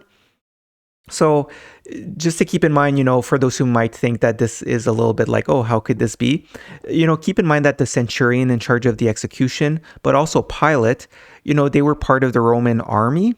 So Joseph, having been a commander at one time, he would have known how to talk to these people, and it makes a lot of sense that they would have been friendly to each other, right? And but the thing too is that Joseph was a wise member of the Supreme Council, so that's the thing. It really says something about Joseph. So before we keep reading, that's the thing. I just want to point out it makes a lot of sense as to how this could have been orchestrated by Joseph.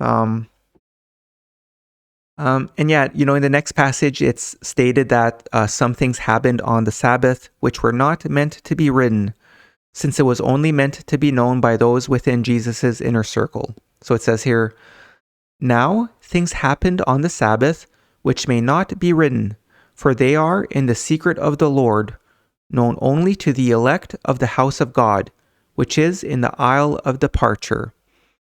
So one thing to note is that the Isle of Departure is referenced in these two passages from the Britain book, which is where Joseph and his crew settled in Britain. So in video 13, like the next video, we'll be going through chapters of the Britain book that talk about Joseph of Arimathea going to Britain. So for the next set of passages that we're going to read through here, it does seem as though Jesus's inner circle orchestrated events to make some of Jesus's disciples who were not part of the inner circle believe that Jesus was alive. So it starts here by saying, those who guarded the tomb, when questioned regarding these things, said, the disciples came early and carried him away for burial in a proper manner at another place. For he was laid here only because of the Sabbath, and it was not his tomb. None questioned them further, for this was proper, and the guards were only placed to protect certain bodies from those who would work evil sorceries on them, those who improperly tampered with bodies being put to death. So one thing to keep in mind here is that, the soldiers who were guarding the tomb would have been paid by Joseph of Arimathea. So that's the thing, here it's saying that Jesus's body was only there for that evening on the Sabbath, and then his body was taken away somewhere else. And it continues here. After the Sabbath was over, some women came with spices and oils to deal with the body of Jesus. But when they came to the tomb, they found that the great stone had been rolled aside. The guards were gone, but a young man was seated just inside the entrance, and he said to them, do not be afraid of me, for I am a friend. Jesus, whom you seek, is not here, but go and tell Peter that he will be with him as promised. The women were very much afraid and left in haste. When they had gone, Miriam came with another and stood outside the tomb weeping. And as she did so, a voice behind her said, why do you weep? Turning, she saw the gardener and said to him, they have taken away Jesus, and I have no knowledge of what has happened to him. So yeah, the things I underlined here, it's just to show that, it seems like there was some, I mean, I shouldn't say random people, it's probably some people who were part of Jesus's inner circle, where there was a young man who was waiting at the tomb, expecting some of Jesus's disciples to come. And he said he had a specific message, but go and tell Peter. And then there's this gardener too. So yeah, I'm just pointing these out because it does seem like there was some things that were orchestrated. And it continues here. Then the gardener told her to go to John, the son of Annas. Peter and 2 others were also making their way to the tomb when they met the women coming away. The women told them what they had seen and heard, and Peter, thinking they were talking wildly through sorrow, sent one of his companions to go with them. Then he hastened to the tomb, arriving to find it empty and no one there. So, being perplexed, he sat down outside while the other went in search of the gardener. While seated there, he saw a shining figure in the gloom within the tomb and knew it for a spirit messenger, and he heard a voice saying, Jesus has fulfilled the promises and is truly the chosen one, God's anointed. Then the other returned with the gardener, who told Peter to go and meet John, the son of Annas, at Emrus, about 9 miles distant. And they went to that place, which was a village not far off from the house of Joseph of Arimathea. So this being Joseph of Arimathea. So yeah, we'll talk a little bit more about Peter after we finish reading through chapter 25 here. But, like I underlined here where it says Peter knew it for a spirit messenger, it's just, as we've been reading through the Kailedy, there had been no instances where, when Jesus was around that it talked about a spirit messenger talking to them on earth. And, as we've been reading throughout the Kailedy, especially the latter chapters, Jesus did call out Peter a few times in terms of mistaking the worldly matters with spiritual matters. So yeah, just something to keep in mind here. Next we see Peter arrive to the place where many of Jesus's inner circle were gathered. And, as we'll be reading, once they were all assembled, Jesus visits them. So it says, arriving there, they found John, the son of Annas, and another John, and James and Joseph, the sons of Joseph by Anna, his first wife, the fair stranger, his son by Mary, and Mark, his adopted son. Nicodemus was also there with Lazarus, and they were all in the house of Hosius. Later, a number of envoys came. Then, while they were seated at a table, Jesus came among them and said, let us take food together and rejoice, for the prophecies have been fulfilled regarding the chosen one, as it is said in the holy books. The servant of man is arisen from among those who sleep, for death has not claimed him. But these things, while fulfilling the promises, will not bring about the rule of God, for this will not come while men sit waiting for signs. The people have been given that which fulfills their hopes and aspirations. Now surely they will believe in my cause, and arise to sweep evil aside. Now the Spirit of truth dwells among you, though it is still out of place in a world under the rule of man.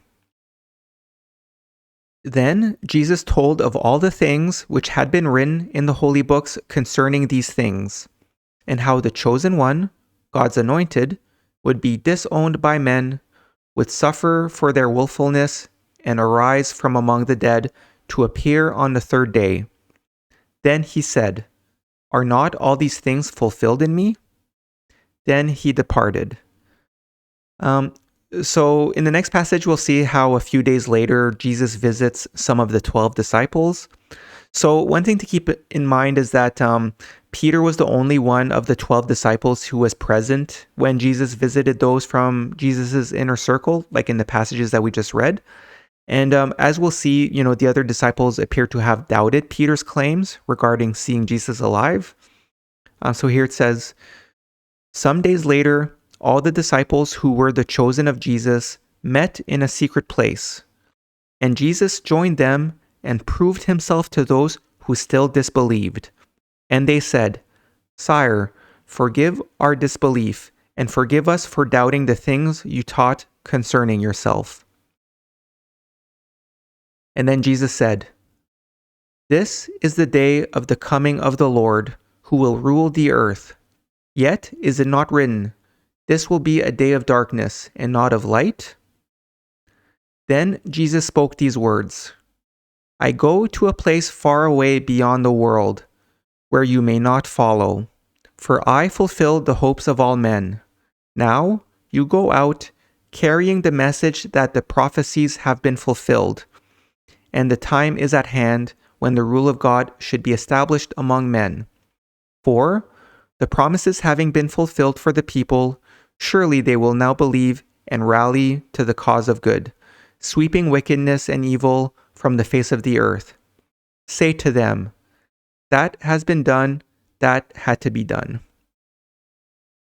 Now, you must take up the burden, for if you would become children of God and reclaim your lost heritage, you must prove yourselves worthy heirs.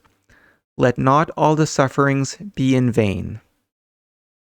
Then he told them secret things concerning the rule of God, and how men should be freed from trouble, distress, and pain. He explained how each man could be freed of all sickness and see beyond the range of the eye. These and many other things were explained, and also many things concerning the dominion of the Spirit.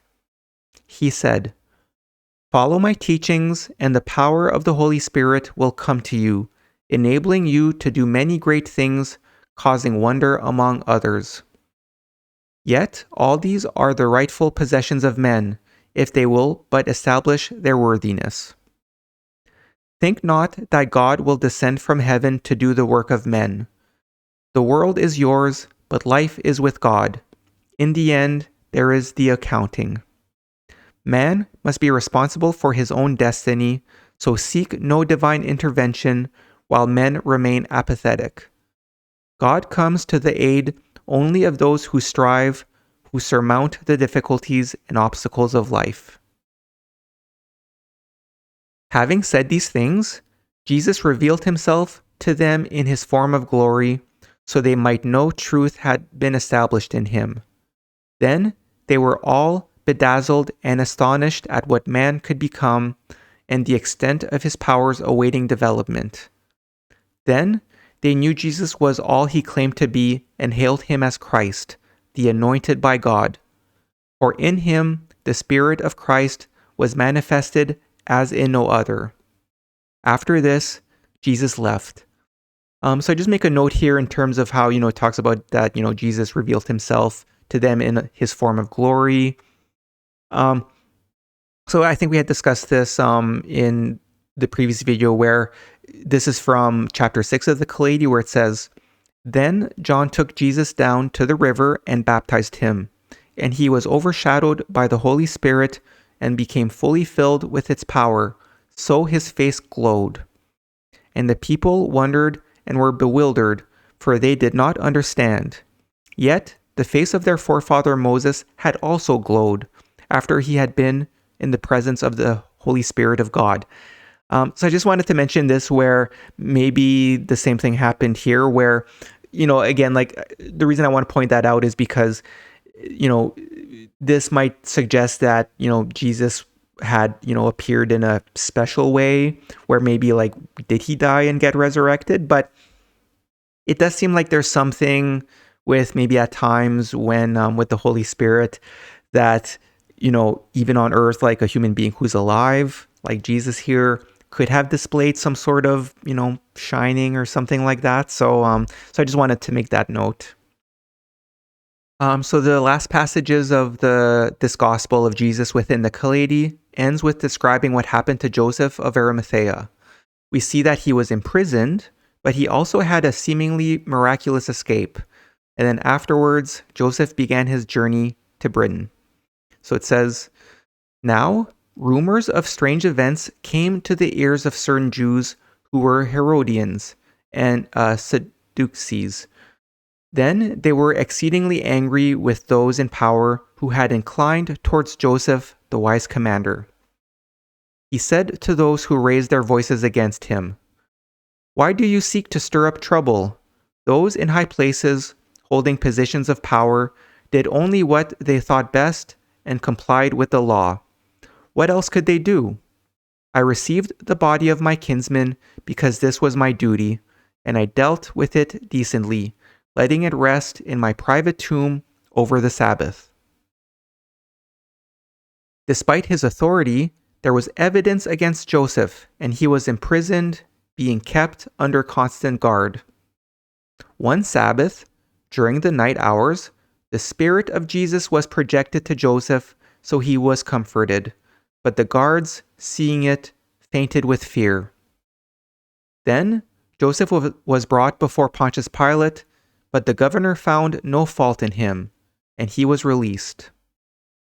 Later, Annas and his son-in-law, who were then the high priest of Jewry, came to the house of Joseph, bringing with them the holy books written on scrolls within their box. They requested that he swear upon it in the sacred name of Yahweh, but he made oath only that he had done no wrong or broken no law. Now here where I underlined where it says that the guards fainted in fear, where it says, the spirit of Jesus was projected to Joseph, so he was comforted.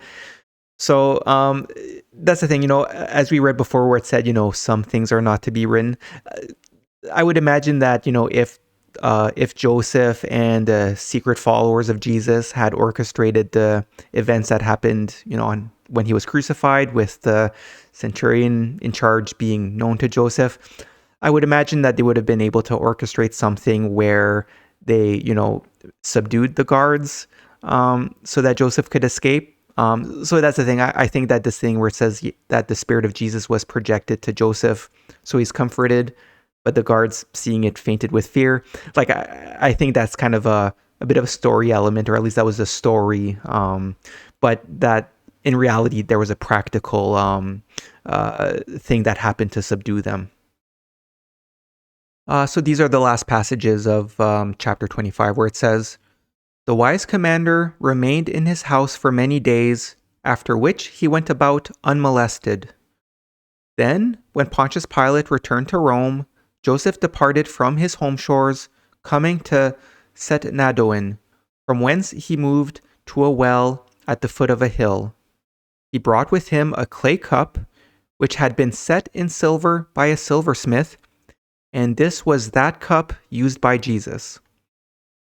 Some say Joseph married Holy Mary after the death of his wife, but this is a known heresy, put about by those in ignorance of what is written, for his wife was not that Mary."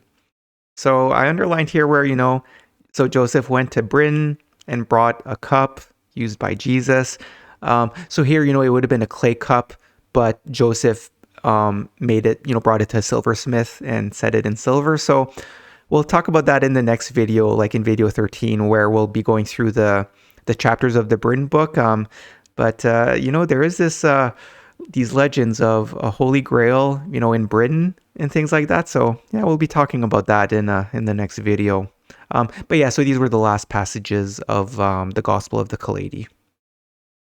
So yeah, like I said, that was the end of the Gospel of the Kailedy. But there's two topics I want to cover before ending this video. So one is additional discussion about Peter, the apostle. And part of that is because, like that thing, I grew up Roman Catholic and things like that. So it just, I know this is going to be quite controversial because for those of you who don't know, like Peter, the apostle, is known as the first bishop of Rome and symbolically as the first pope. And to the point where, like at the Vatican, they, it's called St. Peter's Basilica, where there's a big statue of him. So that's the thing. I know it's going to be quite controversial, but let's go through this in a little bit more detail here. So that's the thing. As read in the early chapters of the Kailedy, Jesus initially had a lot of faith in Peter, and Jesus often stated that he believed Peter could rise to become a leader among his disciples and followers. Where this here's a passage that says, When Jesus had known Simon for 2 days, he said, "You are strong, silent, and steady, one likely to be ever steadfast in conflict. Therefore, you shall be called Peter," this meaning the rock in the tongue of the Gentiles. And from that day, Simon became a follower of Jesus.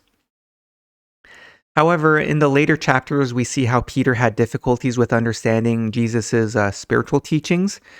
And we read how Jesus began to openly criticize him. So here's an example where it says, Peter said, "We go to Jerusalem. What if the people call on you to lead them into battle? Surely you will not ignore their cry." And then Jesus said, "O Peter, so long with me, yet still confusing the ways of God with those of men. Taking up the sword is the easy way, for it is more difficult to peacefully change the hearts of men than to impose a change by violence. Those who have to resort to violence are lesser men than those who convert through example and teaching." Now, despite Peter's flaws, Jesus did give Peter an opportunity to be invited into his secretive inner circle. But Peter failed his test on the day of Jesus' crucifixion. So that's the thing. I really think that, had Peter passed the test, he may have sailed to Britain with Joseph. So that's the thing. Like I said, it'll be quite controversial, I think, especially with the Vatican and the Roman Catholic Church and things like that. So that's the thing. I think that the Gospel of the Kailedy provides what may be the best text available to understand the relationship between Jesus and Peter. So below is a summary of the passages within the Kailedy that discusses Peter's relationship with Jesus. So we're just going to kind of go in order here in terms of, chapter by chapter in terms of where it talks about Jesus and Peter. So we first meet Peter in the beginning of chapter 7. So Jesus met Peter through Peter's brother Andrew, who was one of the two who were followers of John the Baptist that later joined Jesus.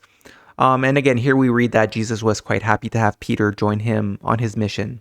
So it says, "Two followers of John the Forerunner, one being Andrew, the brother of Simon, were sent by him to be with Jesus and accompanied him to the Galilean Sea of the Gentiles. Early in the morning, Andrew sought out his brother and said, 'We have found the deliverer.' But at the time, Simon thought another was meant. When Jesus had known Simon for 2 days, he said, 'You are strong, silent, and steady, one likely to be ever steadfast in conflict. Therefore, you shall be called Peter,' this meaning the rock, in the tongue of the Gentiles. And from that day, Simon became a follower of Jesus." So next in chapter 12, it begins with Jesus, Peter, and other disciples visiting Peter's village and family household. So the first passage notes that those from Peter's household did not welcome Jesus. So, while individuals should not be judged for their adult family members' attitudes and shortcomings, these passages do help to illustrate that Peter grew up in a household with people who were skeptical of spiritual teachers. Although keep in mind that Peter's brother Andrew did become a follower of John the Baptist. So it says here, "Peter, who had been called Simon, owned a house beside an olive garden, and his brother, his wife, and his mother-in-law lived there with children and servants. These did not welcome Jesus, while Peter's mother-in-law kept to her bed, for she was down with fever. Jesus, finding her in this condition, sat down beside her and, taking her hand, stroked it so she soon slept. When she awoke, she got up and attended to the guests, for the fever had gone."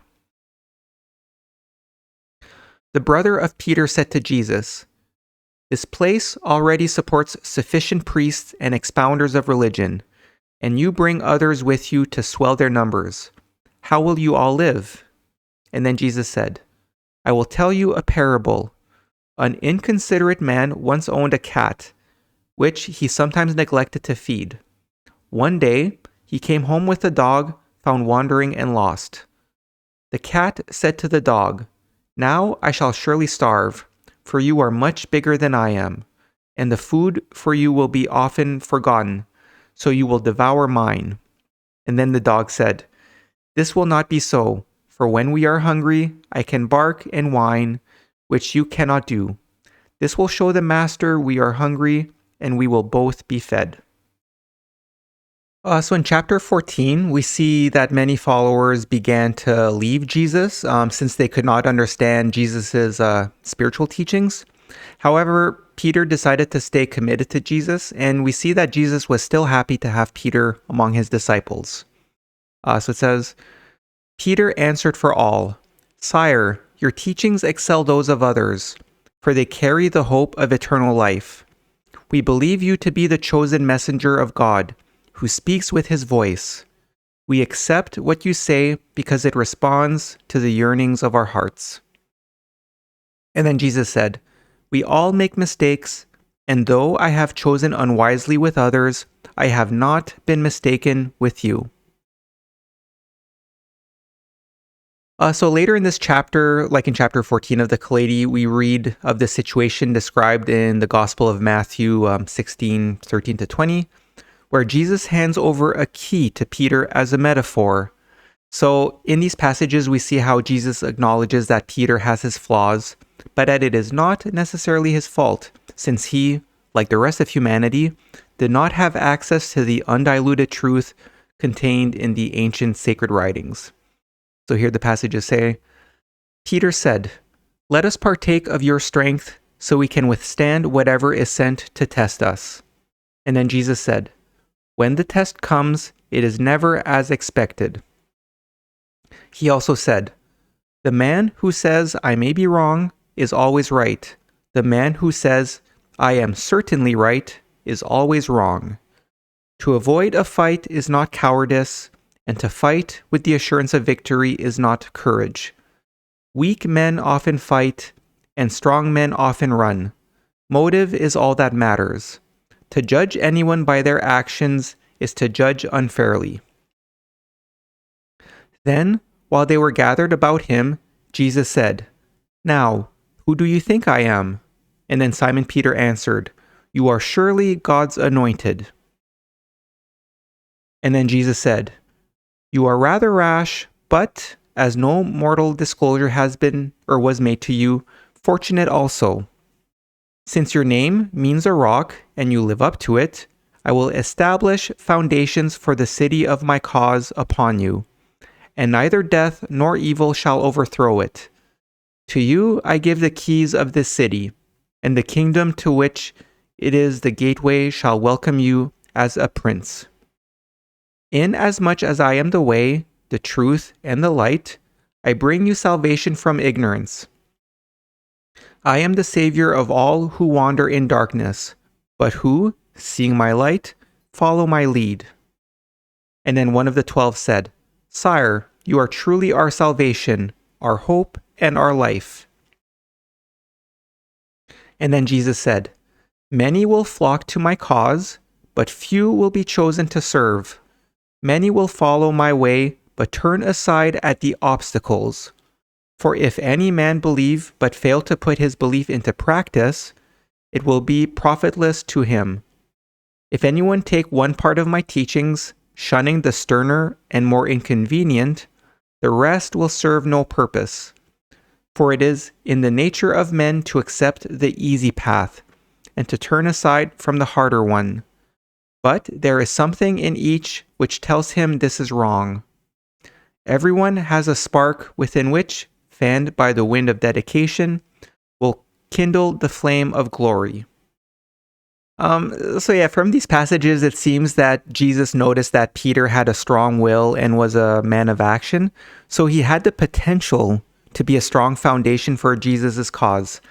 So, this key is meant to represent wisdom from the sacred writings, which is the key to help us learn how we should live on earth for our soul to ascend into our spiritual body in heaven after death. So that's the thing, this was not meant to hand over some sort of authority to Peter, and this baseless authority was not meant to be transferred to future religious leaders by some form of succession. Because that's the thing, for those who don't know, this key, in terms of for this this part of the passages that's written in the New Testament Gospels, it's used as some sort of justification by the Vatican to say that, like, oh, Jesus handed the key to Peter. Peter became the first bishop of Rome and kind of, the first pope.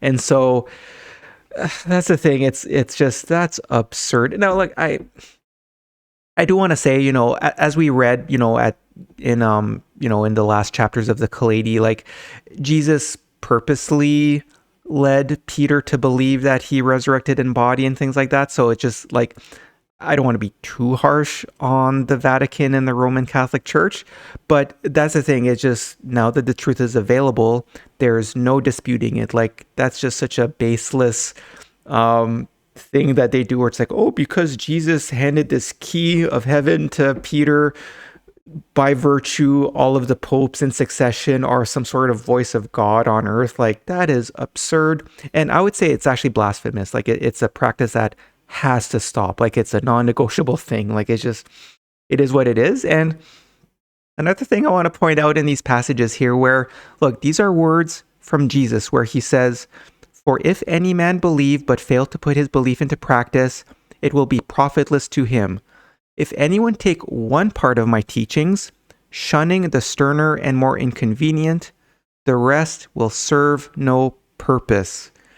So, anyways, I know that's going to be a bit of a tough discussion to have with, like, the Pope and the Vatican and stuff like that, but it's just, they have to understand that, as fate would have it, like I said just before, I don't want to be too hard on them, because Jesus is the one who kind of set these things into motion by telling, and we'll discuss more about what happened on the day of Jesus' crucifixion after we go through these passages about Peter, before ending this video. But that's the thing, is just, I just want to say, those who take one part of his teachings, shunning the sterner and more inconvenient, the rest will serve no purpose. So these are words by Jesus. So because Peter did not take the sterner and more inconvenient wisdom and teachings from Jesus, you can make an argument that, I mean, like, I don't want to say that nothing good came from the Catholic Church. Like, that's not what I'm saying, but I guess this message is more for today that the truth is available.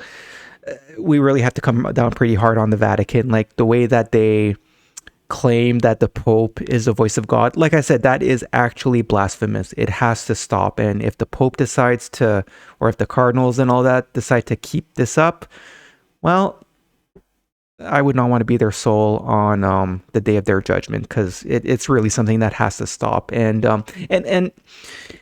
we have to rip the Band-Aid off. Like, there can't be any sort of like, oh, well, this and that. Like, no, just rip the Band-Aid off. Like, just, it is what it is. This happened. We're undergoing a very special moment in our human history. The second coming of Jesus is manifesting through these sacred writings and things like that. So it's just, anyways, it is what it is. But yeah, I just really wanted to highlight on these passages, because like I said, these passages with the key being handed to Peter is used by the Vatican as justification for the popes and things like that. And it has to stop. And it's not just these passages about, Jesus handing over a key to Peter as a metaphor.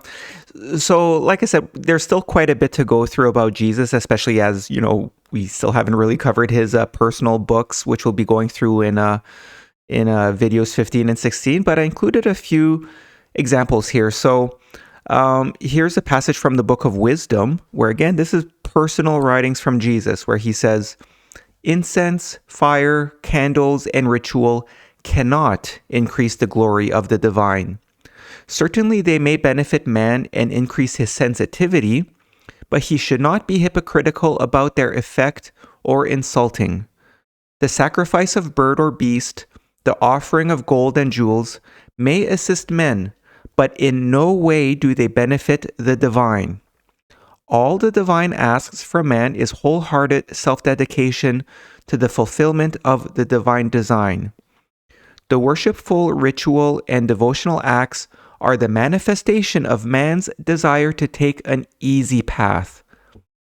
They are no more than an interlude in his daily life, the acknowledgement that he owes some sort of obligation." Now, this applies to all religions, because it's not just the Catholic Church. There's I would say most religions today seem to, perform what would be considered vain rituals. But here's a passage from the Book of the Silver Bow, which I think this one could be used as a direct criticism of the Catholic Church, where, so again, this is personal words from Jesus, where he says, I do not come before you declaring myself the confidant of the Supreme Spirit, the knower of secrets unattainable by others. I do not lay claim to miraculous power, neither do I pretend to have the ability to forgive sins. These things are beyond the ability of any man. This I do declare to you. I am no superior being, no angel descended from the heavens above. I am a man such as you. Will you not hear me as brother listens to brother? Will you pay less attention because I am cast in the same mold as yourselves? So two things there, for those who don't know, I grew up in the Roman Catholic Church, so, I've been to confession quite a few times when I used to attend church, and growing up. So that's the thing, it's, as we keep diving in these scriptures in the Kolbrin, it's very clear that everyone, no one other than yourself can impact the state of your soul. It's everyone's personal responsibility.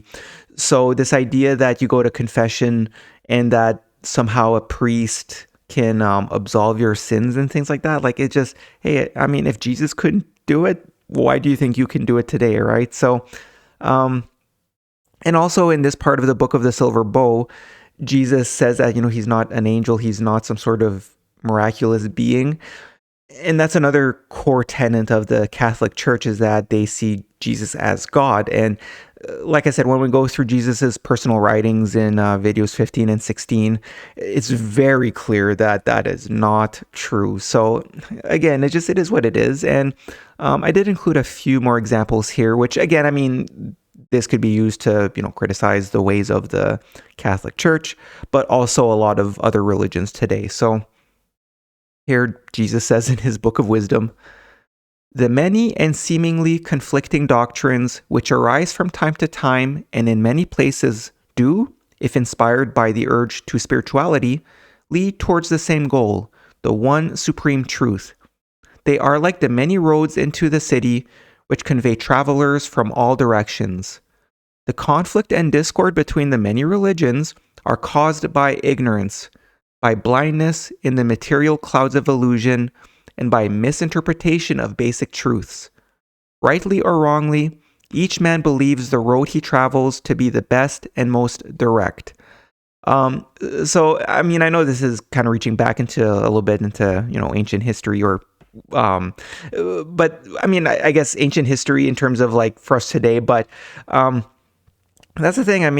If you look back to times where there was the Crusades and things like that, all the violence that was done supposedly in the name of, Jesus and God and things like that.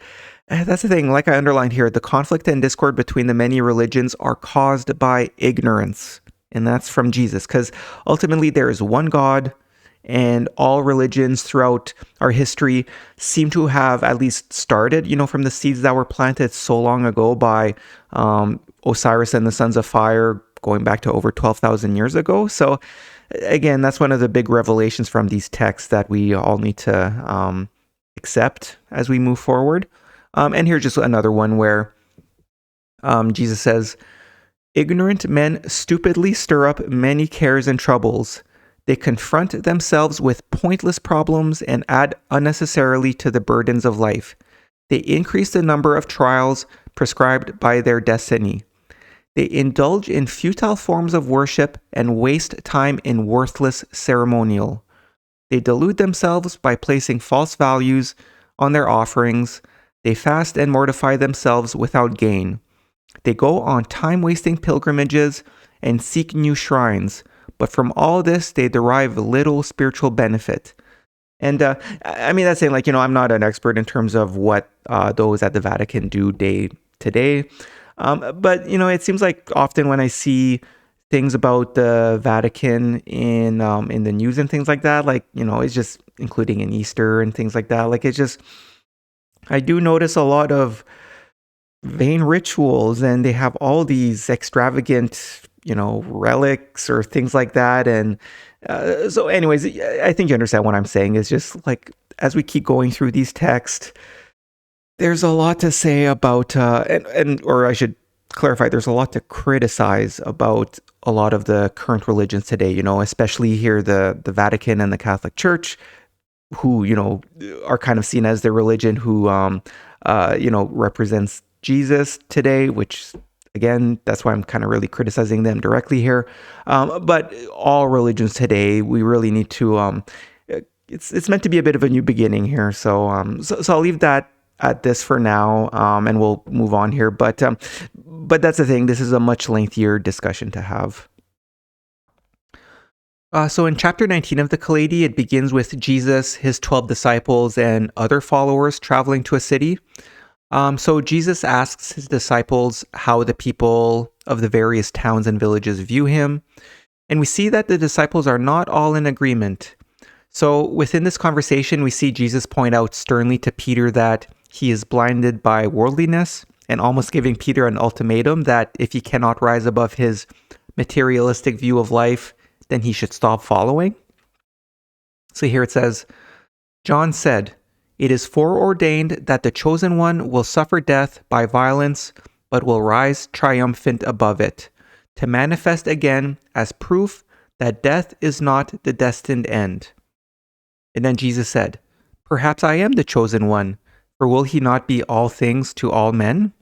And then Peter said, "Sire, we are your friends, and you are our guiding light, the hope of our lives.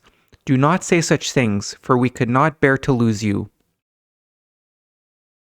And then Jesus answered, "I must bear the cross of life, and on me it lies more heavily than on others. Each must do whatever he may be called upon to do, and great causes demand great deeds and sacrifices." Then Jesus said to Peter, "Do not be so blinded by worldliness that you cannot believe the Spirit can rise above the claims of the flesh. If you are, then it would be better for you to come no further." So that's a fairly harsh criticism of Peter there. So later in this same chapter, like in chapter 19, Jesus takes 3 of his disciples, which includes Peter, up a mountain to meditate. And it does make a reference to how the light of the Holy Spirit was among the 3 disciples. And so, again, like while there is reason to critique Peter, he must have had a lot of good in him. And, ultimately, Jesus would not have been shy of dismissing Peter from his disciples if he did not have faith in Peter. So here it says, "The following day, Jesus took Peter, James, and John, 3 of the envoys, to a cave high up on the mountainside, where they remained in meditation for 3 days. On the 3rd day, while seated in the cave, the others saw the whole body of Jesus exude a light and become radiant, the colors being blue and white. They were astonished at such an inflow of power, for no other body could have contained it. Though manifesting in them also, it was much weaker. The 3 with Jesus covered their eyes before the brilliance." And John said, "Sire, while the Holy Spirit manifests in us as no more than a faint blue glow seen only in total darkness, your brilliance is like that of the sun compared with the palest star." And then Peter said, "It is good for us to have seen this, for now we know how poorly we compare with you." So that's the thing. Like I said, it's just, this does illustrate that, like, again, despite the criticisms, there must have been quite a bit of good with Peter.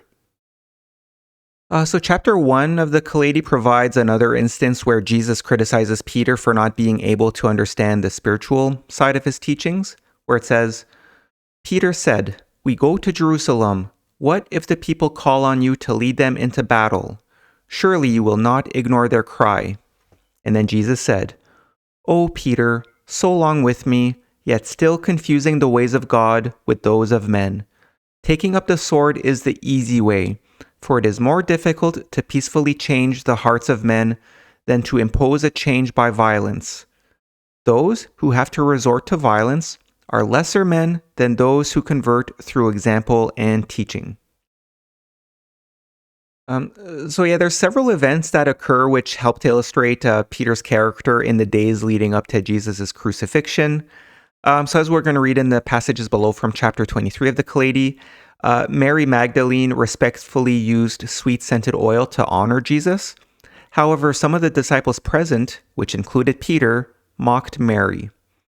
So here it says, "The woman unsealed the jar and poured a sweet-scented oil over the head of Jesus, seeing which some of those present were indignant, saying, 'What a waste, when this could have been sold for a lot of money, which would have benefited the poor.' And then Jesus said, 'Leave her alone. There is little point in being angry with her when all she has done is to honor me. You can help the poor whenever you like, but I will not be here much longer.' Turning to Mary of Magdala, he said, 'Why do you pay me this honor? For the cost to you must have been great.' And then someone said, which is one of the disciples, 'The price was easily obtained.'" So, I mean, that's a criticism of Mary kind of saying, did she do something like the ways of a harlot to obtain that oil? So for all we know, I mean, maybe it was Peter who said that. We don't know. um, so, like I say, actually, so we're going to switch now to some passages from, for those who don't know, there's actually like a Gospel of Mary Magdalene, where it's a fairly short gospel and a lot of the pages are unfortunately missing. But based on some of the passages from the Gospel of Mary Magdalene, it's likely that Peter was among the disciples who mocked Mary, and like I said, maybe even being the one who insinuated that Mary used prostitution or something like that to obtain the expensive oil. So here, these are the passages from chapter 9 of the Gospel of Mary. So it says, "When Mary had said this, she fell silent, since it was to this point that the Savior had spoken with her. But Andrew answered and said to the brethren, 'Say what you wish to say about what she has said. I at least do not believe that the Savior said this, for certainly these teachings are strange ideas.' And then Peter answered and spoke concerning these same things. He questioned them about the Savior. 'Did he really speak privately with a woman and not openly to us? Are we to turn about and all listen to her? Did he prefer her to us?'" Kind of showing some jealousy there on Peter's side. But yeah, it continues here. "Then Mary wept and said to Peter, 'My brother Peter, what do you think? Do you think that I have thought this up myself in my heart, or that I am lying about the Savior?' And then Levi answered and said to Peter, 'Peter, you have always been hot-tempered. Now I see you contending against the woman like the adversaries. But if the Savior made her worthy, who are you indeed to reject her? Surely the Savior knows her very well. This is why he loved her more than us.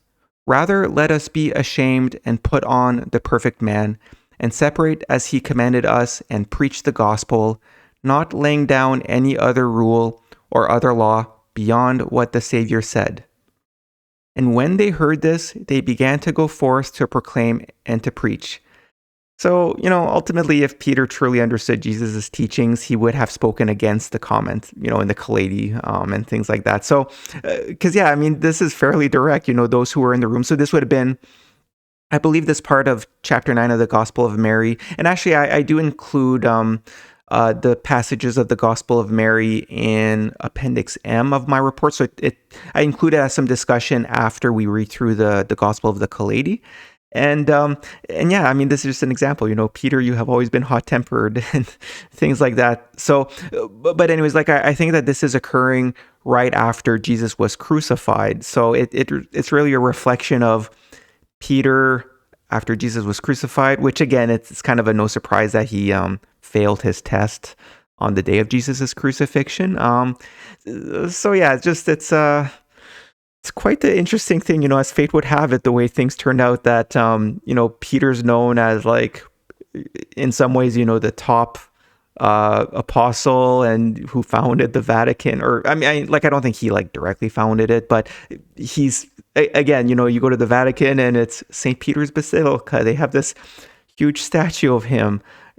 So it is what it is, but it's just, I think it'll make more sense after we read through the chapters that talk about God, heaven, the meaning of life, and all that. It just when you really separate yourself and understand what the nature of Earth is, it kind of makes a lot of sense. It just this Earth is meant to be a testing ground, and it's but anyways, it's that's the thing. I don't know how you who are watching these videos are reacting in terms of like, oh, how could this be? And it's like, if anything, it's kind of there's a certain humor to how it happened. I mean, when I say humor, I don't want to say like there was, like I talked about the Crusades before, there's a lot of pain and suffering that unfortunately occurred because of ignorant religious beliefs and things like that. But in terms of how things just turned out at this moment, that the truth is coming out to help, manifest this whole second coming of Jesus and the truth finally coming out. When you look at the state of the world, it's a little bit like, huh. Actually, the reason I want to mention that is, it's quite interesting when we read through the New Testament Gospels, it talks about, the Pharisees and a lot of ignorant people that Jesus would confront and things like that. And that's the thing that's quite interesting is that, us today, and I remember when going to church and things like that, it's so easy for us today to read that and be like, oh, of course the Pharisees were misguided and things like that. But today we're like, oh no, like we do it the right way. And it's like, if we're willing to look at the situation that's spoken of in the Gospels of Jesus, where it's like, oh, the Pharisees, or like it's the Perusium here in the Kailedy, it's like those were the religious authorities at the time. And today, like, we accept, or at least I shouldn't say everyone, but like for the Catholics, they look at that and like, oh, Jesus rightly criticized them. They were ignorant in their beliefs. But they'll struggle with looking at themselves today and associate with that. That's the thing, it's quite interesting, right? Like, people are going to have a lot of trouble to look at themselves and be like, could we have been ignorant in our beliefs? And the answer is yes. But they're going to struggle with that. But they've spent so much time studying the New Testament and saying like, oh, well, the Pharisees and things like that, they were ignorant. And it's like, again, it's just the nature of life, this testing ground that is called Earth. So anyways, we'll move on here. So going back to Peter. So that's saying earlier in the day, Jesus had warned Peter that he will desert him before the cock crows in the morning. So we know that this is a warning for Peter that he will be tested on whether he is worthy of becoming a member of Jesus's secretive inner circle. So here it said, the disciples then drank the reeling cup, and Jesus said to Peter, I depend upon you to carry the burden among the brethren. And then Peter said, Sire, I am ready to go anywhere, to follow you to prison or even death. And then Jesus said, before the cocks crow in the morning, even you, the most loyal of men, will desert me. Must I undergo the ordeal friendless? Then all the others assured him of their loyalty. So I'm not going to repeat the passages, but like we read near the beginning of chapter 24, Peter denied Jesus and failed the test. And keeping in mind what we just read before in terms of in the Gospel of Mary, that's the thing. I mean, maybe Jesus suspected that he would fail the test because, like we read in the Gospel of Mary there, kind of showed Peter's attitude in the days leading up to Jesus' crucifixion. So just a few more passages here about Peter. So in the evening when Jesus was praying to gather strength, since he knew that the temple guards were on their way to capture him, we see that several disciples, which included Peter, could not take the situation seriously since they drank too much. So this is where it says, he then took Peter, James, and John and withdrew with them about a stone's throw away. Jesus was depressed and filled with foreboding, and he said to the three, I am going apart to pray for strength to do what must be done. You stay here and keep watch. Perhaps the cup of bitterness will pass me by, for with the Father all things are possible.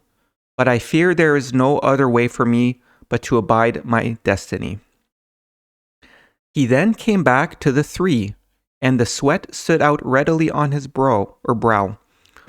After finding two asleep, for they were heavy with wine, he said to Peter, Simon, could you not stay awake even at a time such as this? Be vigilant and watch, praying you may be spared a greater test. And that's the thing, even after being called out by Jesus, the disciples, which included Peter, kept drinking, because it says afterwards, when he returned, all three were asleep, for the wine had befuddled them. Jesus said, "Still sleeping? Now it is enough, for the hour has come, and the servant of man is betrayed into the hands of his enemies. Let us wait no longer, for here they come." Jesus was now quite calm and strengthened. So when I think about this moment, I like to think about there's these passages in chapter 17 of the Kailedy. So where that's the thing, Peter should have known better. So this is earlier, like this is at, not the night before Jesus was apprehended by the temple guards. So here's from chapter 17. Peter said, "Sire, is this meant for us, or does it apply to everyone?" And then Jesus answered, "Who does the master choose to fill a position of trust? Is it not the man who works diligently, though not under the eye of the master? I can assure you this is the man who will be promoted. If, however, the man in whom trust is vested thinks, 'I am not being observed by the master,' and gets drunk, or is careless about what is done, be sure the master will catch him out." So anyways, I like to think about this because that's the thing, like Peter should have known better, but unfortunately he did not. So I mentioned before, chapter 24 includes the passages where we read of how Peter failed his test. So then in chapter 25, we see how Peter appears to have been tricked by Jesus's secretive followers when he visited the tomb that Jesus was placed in, where it says, Peter and two others were also making their way to the tomb when they met the women coming away. The women told them what they had seen and heard, and Peter, thinking they were talking wildly through sorrow, sent one of his companions to go with them. Then he hastened to the tomb, arriving to find it empty and no one there. So, being perplexed, he sat down outside while the other went in search of the gardener. While seated there, he saw a shining figure in the gloom within the tomb and knew it for a spirit messenger. And he heard a voice saying, "Jesus has fulfilled the promises and is truly the chosen one, God's anointed." So again, like I mentioned when we went through these passages, like it's just there's nothing in the Kolbrin that would suggest that a spirit would manifest and speak to Peter like this. It just really goes to show that Peter had a lot of trouble with understanding the spiritual wisdom from Jesus and things like that. So yeah, that was from the Kailedy.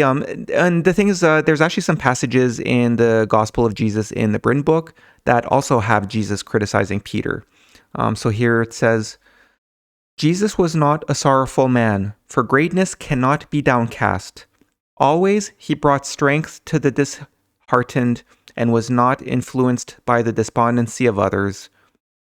When Peter was dismayed and shut his sorrow within, Jesus said, 'If my friend will not admit me into the antechamber of his sorrows, how can I ever sit in the reception room of his affections?'"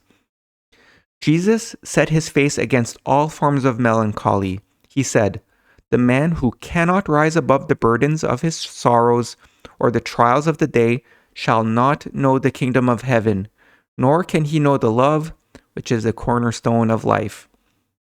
So anyways, I mean, this too, talking about Peter, like it could probably be a lengthier discussion, but I'll leave it at that.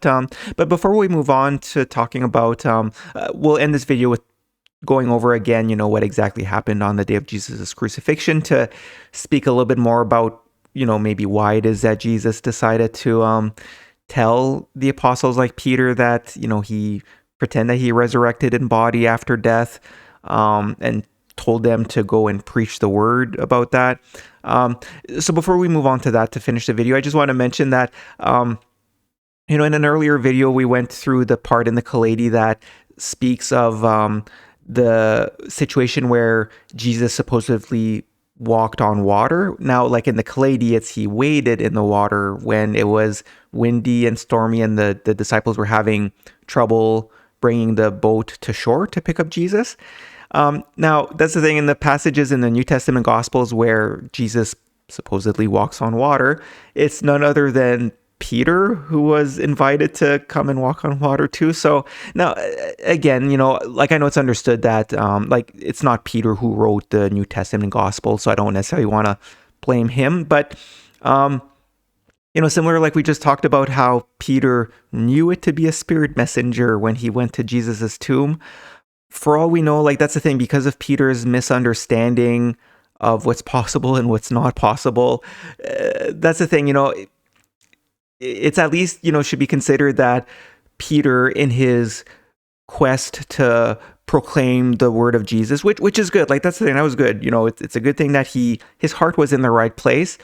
But I kind of wonder if maybe it's, some of the apostles, including maybe Peter himself, may have been the ones to exaggerate. Like they may have justified to themselves that like, oh, well, we really need to try and make people believe in Jesus. And since we know that the people at the time did sometimes expect these miraculous things to happen, that's the thing, I don't know. But anyways, just the fact that it's Peter who's said to have walked on water with Jesus, I don't know if it's just something that he or some of the other apostles would have said to try and convince people to convert to Christianity, or or at the time to believe in Jesus. So anyways, we'll leave it up to there with Peter. But that's the thing, like I know for some people it'll be like quite interesting, like, oh, aha, like this is quite fascinating. But now I will say one last time though, like there's a lot of criticisms to be made about the Catholic Church and the Vatican and things like that. But I do need to still point out that as we read through this, and as we'll be going through the passages again, which talk about, what happened on the day of Jesus' crucifixion and afterwards, like Jesus purposely made it so that Peter believed he resurrected in body after death. So that's the thing. If we want to blame anyone, it's Jesus. But that's it. We'll go through it now just for people to understand a little bit more why Jesus would have done such a thing. And yeah, I mean, this too probably needs to be a longer discussion than what we're going to have here. I know these videos are quite long here. But that's the thing. I think we'll understand even more after going through Jesus's personal books in videos 15 and 16, as well as the later videos about, God, heaven, and the meaning of life and all that. But I'll just include a few here just to kind of talk it through again in terms of what actually happened. So as discussed when reading through chapter 24 and 25, we read of how the centurion in charge of the execution was a friend of Joseph of Arimathea and helped to orchestrate the situation where Jesus was handed to Joseph when he was probably not dead. Because again, remember how these passages in the Kailedy talked about how Jesus was fastened to the cross and not nailed. So it said here, when evening drew near and Jesus had been 4 hours on the cross, Joseph of Arimathea, being a man of status and authority, went to Pontius Pilate without fear, for they were friends. He requested the body of Jesus, his kinsman, saying, "It is written in our law that the son shall not be permitted to set on the body of a murdered man." And then the governor, who's Pilate, said, "You are an upright man, and I will not deny this to you." But he was surprised to hear Jesus had died so quickly, and he sent for the centurion in charge of the execution, a man known to Joseph, who assured Pilate that Jesus was undoubtedly dead. And again, I did mention it earlier in this video, but keep in mind that Joseph is described as the wise commander, where he seems like he was at one time, because the thing, it seems like Joseph, this was when he was older, where, after his career in the military, he then was a wise member of the Supreme Council in Jerusalem. So that's the thing. It's quite plausible that those like the centurion and even Pilate would have very much respected Joseph because, again, he's the wise commander. He's well-spoken, he's wise, but he also had he was a commander at one time. So that's the thing. I think that even though people might be like, how could this be? I think it's quite understandable how that could have happened. Now, one thing I want to note is that, there is some uncertainty in terms of when Jesus died, but it does appear that he died sometime before Joseph arrived in Britain. So as we'll read here, we'll be reading through these chapters in the next video, in video 13, where we go through the Britain book and the chapters related to Joseph in Britain. So here it says, Joseph Edwin, and like this is Joseph of Arimathea, and his brave band came to flowering Britain 3 years after the death of Jesus. After landing, he and his band passed through an avenue of oaks and standing stones. They first built huts over against the holy vineyard where the fruits were bitter. Edwin, so again, this is Joseph, right? Like Joseph Edwin, was buried in a shirt of fine linen, which he had worn when burying Jesus, and which was stained with 3 spots of blood on the chest. He was buried by the 2-forked cross. The saints had lived in 12 huts around a never-diminishing well at the foot of the holy hill. Iliad, and that's saying Iliad here is Joseph too, so we'll be going through that in the next video, but it says, Iliad is buried outside the forked path before the church, and on his tomb was written, I brought Christ to the Britons and taught them. I buried Christ, and now here my body is at rest. So that's the thing, like it's possible that Jesus had planned on surviving for longer after the day of his crucifixion. But as read in the Kailedy, he was injured quite badly before he was fastened to the cross. So it said, when the cruelty was over, the soldiers stripped off the scarlet mantle and replaced his tunic, taking him away to the place of execution. Because of the scourging and other sufferings, Jesus was unable to bear the crosspiece he carried. And a man named Simon the Cyrene, a stranger from Africa just come by way of Joppa, was forced by the soldiers to carry it. So that's the thing. In the Kailedy, we read about how Jesus was, quite the healthy, active individual. So for him to not be able to carry his cross piece, I think that's a sign that he got injured quite badly by the Roman soldiers. So that's the thing. It's maybe a longer discussion to have, but like I said, there's 3 books in the Kolbrin that appear to be from Jesus, like the Book of the Silver Bow, the Book of Lucius, and the Book of Wisdom. So we'll be going through those books, like I keep saying, in the later videos coming up. But that's the thing. So as we'll see when we read those books, it's quite certain, I think, that the Book of the Silver Bow and also the Book of Wisdom, that those would have been written by Jesus before the day of his crucifixion, because those 2 books would have been quite essential for what he had planned in terms of knowing that his message and the truth was meant to be hidden until a later generation when humanity could understand. But that's the thing. Here's a passage from the Book of Lucius where I guess what I'm trying to say here is that, after the day of Jesus' crucifixion, even though he was injured, he may have just written the Book of Lucius after that day. So this would have been in the years, like in the time after the day of the crucifixion, but before Joseph arrived in Britain. Because here, this is what Jesus says. He says, the tests each man must endure have an affinity with him and with no other. So no 2 persons are tested alike. I, who have shod the feet of others, making walking more comfortable, was fated to suffer the trials of a cripple, and the day came when I no longer enjoyed freedom of movement. It was then I came to this place, and my stay here has been blessed in many ways. That's the thing, when we read through the Book of Lucius, it's just like it may have been written by Jesus before the day of his crucifixion, but the way it's written and his message there, it is worth considering that he may have written this after the day of his crucifixion, where, that's the thing here, where he no longer enjoyed freedom of movement. I was fated to suffer the trials of a cripple. That's the thing. It might be reflective of just how badly injured he was when he was, essentially tortured by the Roman soldiers before he was brought fastened to the cross. So that may have been what happened. So overall, it seems as though Jesus understood that as the prophet of the moment, he had to do whatever it took to fix the misunderstandings in religion.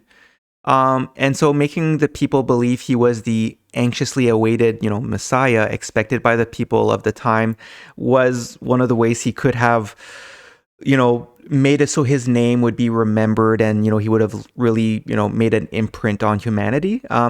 Because that's the thing here. These are the passages from the Bryn book that we read in video 10. It says, "It is of no moment to those who are not Jews whether Jesus was the heralded Messiah or not. So believe as you will. But were he born of a Holy Ghost and not of Joseph, then he did not fulfill the prophecy. The people called him the Galilean because he was raised in Galilee, and they sought to name him the man of messianic hope and the suffering just one, when Judas the Galilean was dead.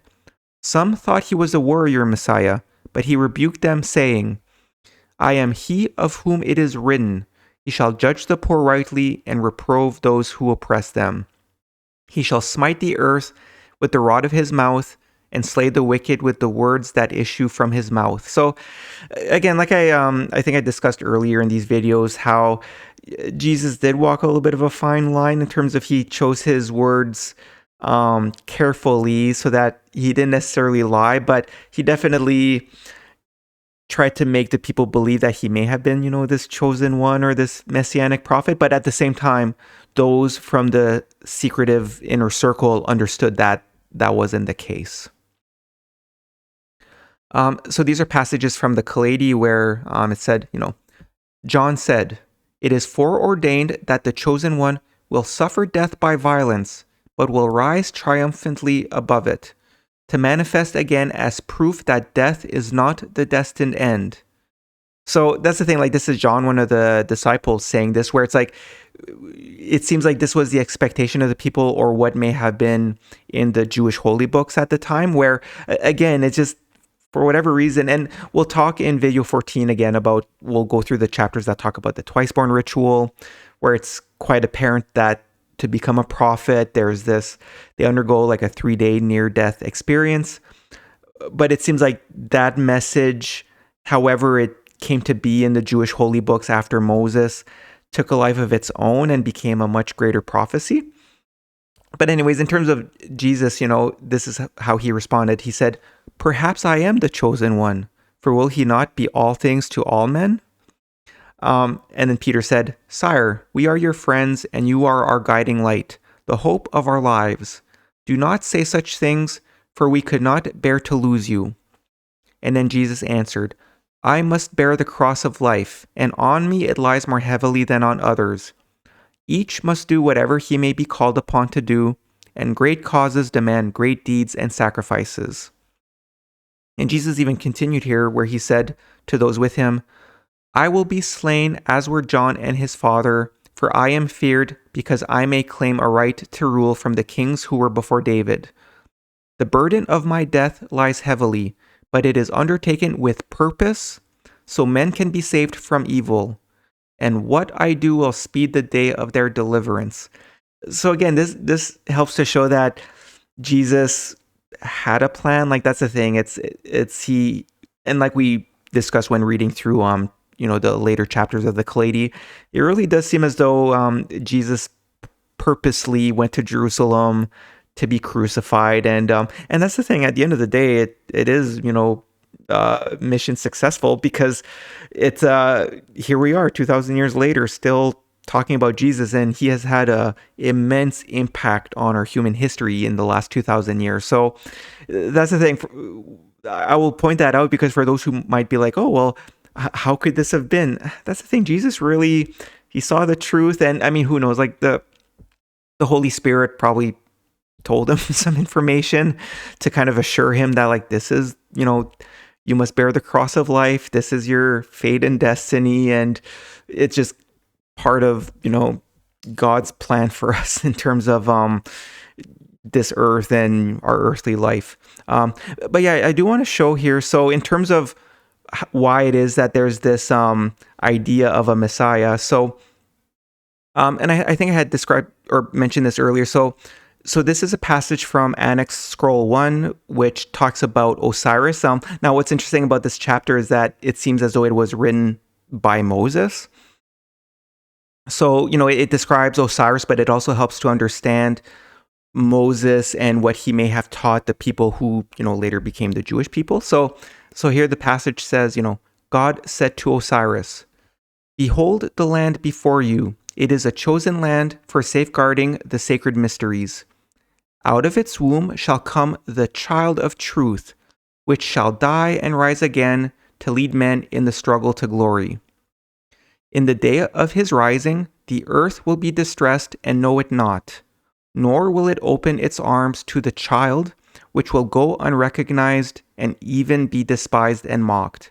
Yet, in that day will be produced a salve to heal the scars of mankind. In that day, when men shall have forgotten the way of righteousness and turned from truth, the light will come onto them. These words were spoken by God. So keep in mind that Jesus, as part of the, the Society of Saints, or, the Sons of Fire, he would have had, this would have been written, this would have been part of the manuscript that Jesus inherited. So he understood, right? He knew that this whole idea of someone dying and rising again was part of the scriptures here. And here's from chapter 12 of the Kailedy, where it says, and this is from Jesus, where he says, "The prophets promised your forefathers that their descendants would receive instructions from God. So can you not believe these things? Therefore, anyone God inclines towards me hears me speak with his voice." So in terms of this discussion, I do include maybe a little bit more details in Appendix M23 and M24 of the report, where there's a link in the description. But below is a passage from chapter 23 of the Kailedy. So Jesus, knowing what they were saying and what was in their thoughts, said, "You are wondering about the things I have said. I can assure you that while you sorrow, the world will rejoice, for its hopes are fulfilled. A woman becomes afraid just before she gives birth, but once the ordeal is over, she no longer recalls the labor pains, but rejoices in her child. So too will you grieve for a while, but I will manifest to you, and then you will rejoice in your hearts. The Father's will is that the things I teach should be given to the people, but they will not listen, arguing among themselves as to who I am. Therefore, I must drain the bitter cup of life to its last dregs. Then they will say, 'This is he,' and heed my words. This I do for all men, and none can say I have not faced up to the test of life, or I have shirked its supreme trial." So here's a few passages from the Book of Wisdom, where it helps to show that Jesus understood his message was for future generations. So here's one passage from the Book of Wisdom. It says, and again, these are personal words from Jesus. He says, "This is not the hour of dawning, for it lies still distant, and therefore these words are no more than an arrow shot in the direction of the rising sun. He who writes them now will never put them into effect, for a child born prematurely has little chance of survival. A ship is not launched on the floodwaters, and a harvest is reaped only when the seed is sown in its proper season." So I like this analogy here where Jesus says, these words are no more than an arrow shot in the direction of the rising sun. So in a way, he understood what he was doing. He's like, okay, he didn't know for certainty if it would, or maybe he did, depending on what the Holy Spirit told him. But I like this where he says, it's like an arrow shot in the future, right? He's like, okay, here we go. Just launch the arrow in the future. And I'll say I feel a little bit odd being, look, that's the thing. I feel quite awkward. When I read this passage, I feel did the arrow just when I was reading through the Kolbrin and when it hit me what this was, I was like, oh my gosh, I kind of feel like the arrow hit me. He shot an arrow in the future. So look, if anyone here is upset at some of the things I'm saying, or if, especially people who don't like that, I'm saying hey, the Bible and the Vatican and all these things. Look, I feel, and I said this a few times in these videos, but look, I feel incredibly awkward about this. I don't know, man. I just somehow found this and I pieced the puzzle together and I'm like, oh, this is what it is. So look, it is what it is. But again, I just want to mention again, look, I'm not trying to get anything out of this for me personally. It's just I hope you could all understand that the situation I'm in here where I somehow connected the dots and I realized what this is. Like, between what I put together in the report and these videos, like I'm just trying to do what I think is the right thing to do, right? So, anyways, just a little aside there about myself. But here's another passage here from the Book of Wisdom where Jesus says, "The good religion exists even now, for it is the faith of the few who cherish the seed. It is limited to a small number who hand on the torch, and this must continue until the day already appointed. Meanwhile, mankind is not ill-served by its many religions, but the day comes when they will no longer serve, and that is the day the child of man's ancient heritage will be born."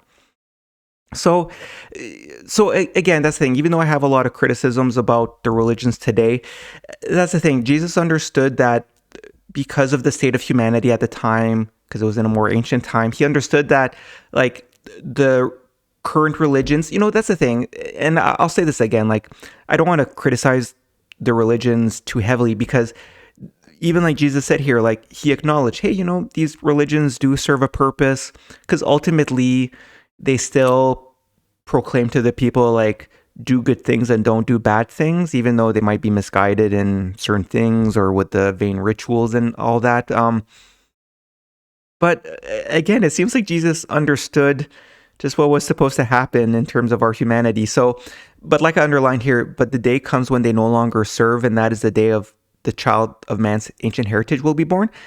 Again, it's and this might be something that the Holy Spirit told Jesus, or maybe he just, the way that he saw the world, he was able to tell. It's just, he understood, like, okay, well, the current religions at the time will serve a purpose, but there'll come a time when humanity's intelligence keeps increasing, that those, the ignorance in those religions will no longer serve. And that's why these scriptures are now being, are going to be available to humanity to help us, move forward now. And just another thing here. So this is from chapter 13 of the Kailedy, where this is Jesus. He says, "I assure you of this, unless the world be reborn, it cannot know the rule of God. The upheaval of the labor pains will be great.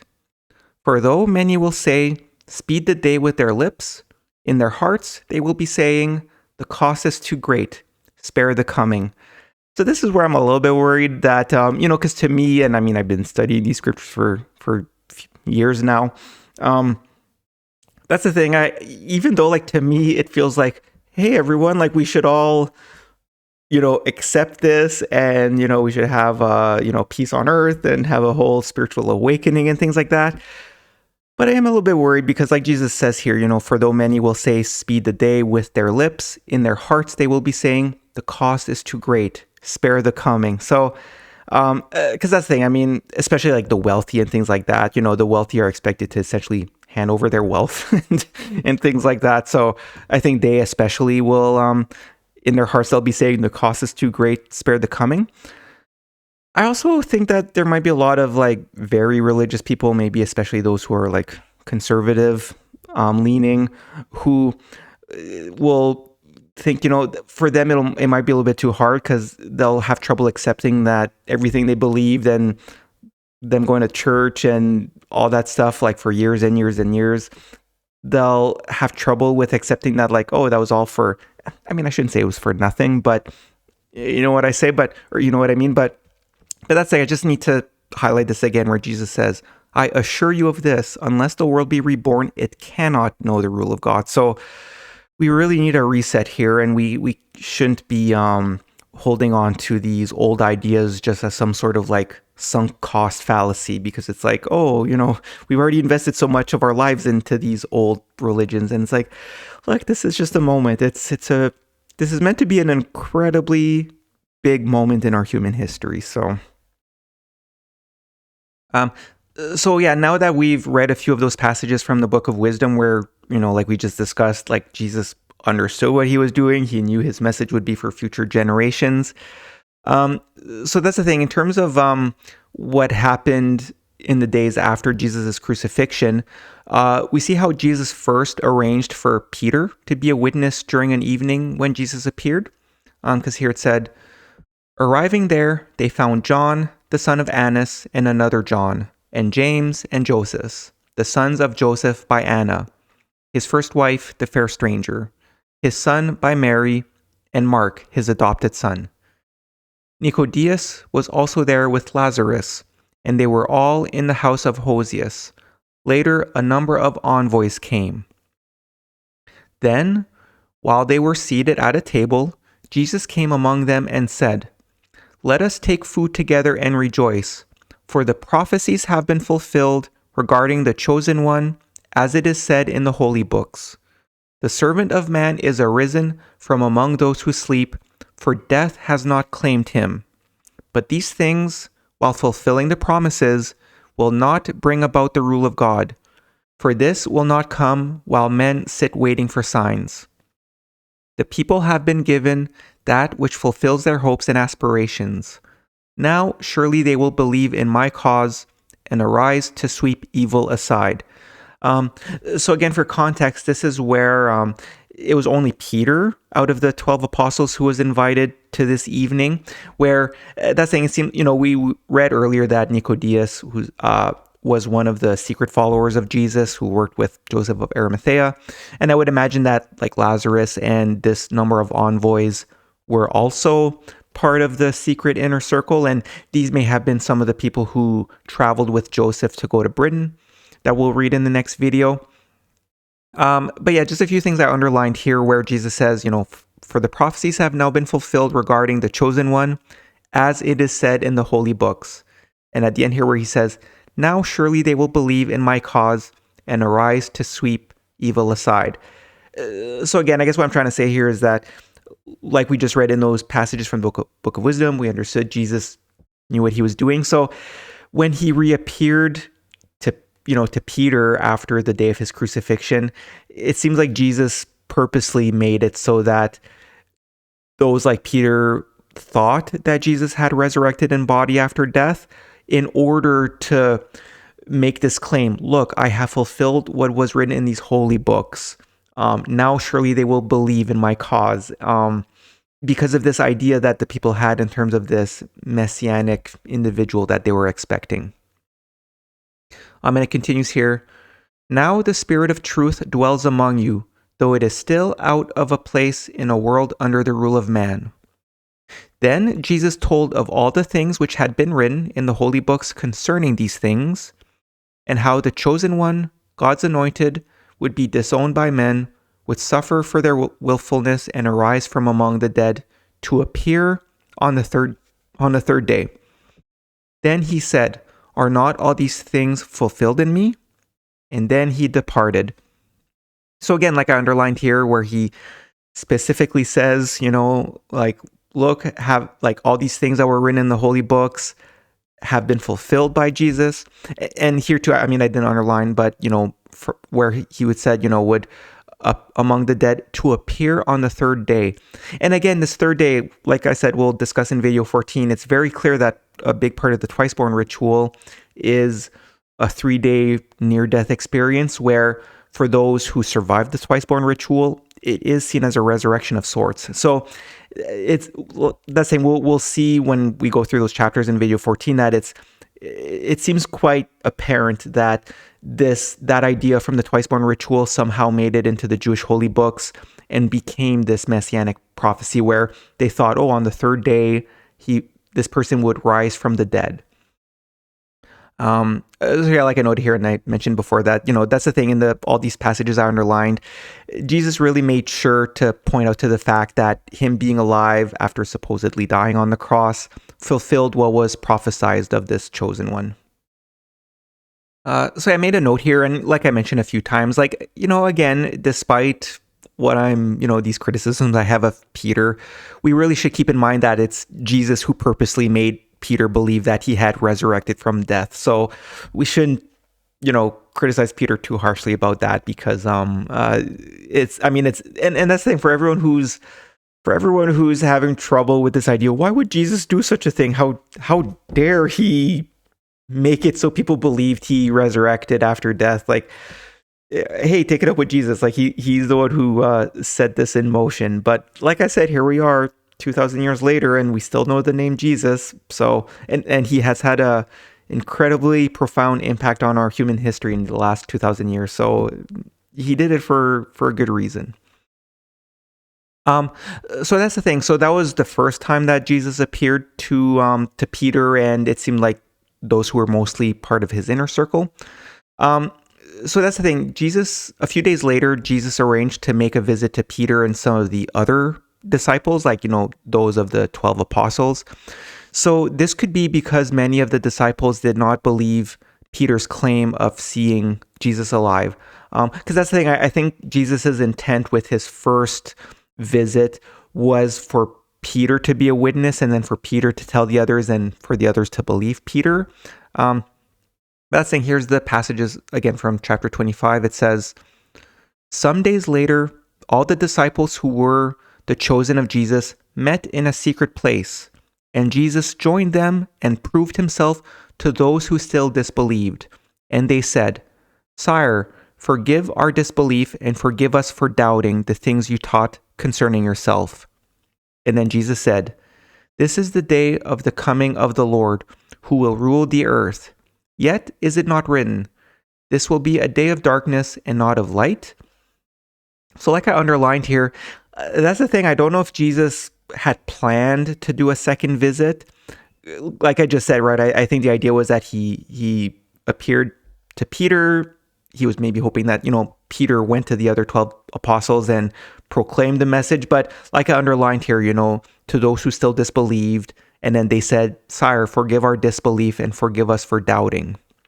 And again here, Jesus is again talking about what has been written of this supposed chosen one to help make them believe that, look, it's, hey, he is the chosen one. He's fulfilled what was written in the books, even though what was written in those books wasn't, like I said, it was just some misunderstandings that just so happened to have occurred where people were expecting a Messiah of sorts. And then it continues here. "Then Jesus spoke these words, 'I go to a place far away beyond the world, where you may not follow, for I've fulfilled the hopes of all men. Now you go out carrying the message that the prophecies have been fulfilled, and the time is at hand when the rule of God should be established among men. For the promises having been fulfilled for the people, surely they will now believe and rally to the cause of good, sweeping wickedness and evil from the face of the earth. Say to them, that has been done that had to be done. Now you must take up the burden, for if you would become children of God and reclaim your lost heritage, you must prove yourselves worthy heirs. Let not all the suffering be in vain." So, again, I underline at the top here where, again, like this is Jesus purposely told the 12 apostles to go and carry the message that the prophecies have been fulfilled, right? So again, we shouldn't be too critical of these apostles for spreading the word that Jesus had resurrected after death, even though that wasn't the truth. But as I underline at the end here where Jesus says, "Let not all the suffering be in vain," that's really something we should all take to heart today, because, not only did he suffer on the day of his crucifixion, like we read, but like we're going to read in, especially in the book of Lucius in video 16, Jesus did undergo some suffering in order to become an enlightened prophet. So that's the thing, we owe it to everyone today, but also to humanity and all future generations to do as much as we can to preserve these sacred writings and make it so that the light of truth that Jesus brought to the earth never extinguishes. So with that note, I just have two more slides here to finish off this video. So that's the thing. When thinking of death on earth, it is worth reflecting on Jesus's message during his Last Supper, where we see Jesus promise us that he will be with us forever in spirit.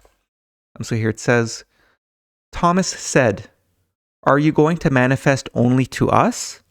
And then Jesus answered, 'If anyone care for me and my cause, I will speak to him through the power of the Holy Spirit, and it will come to him also.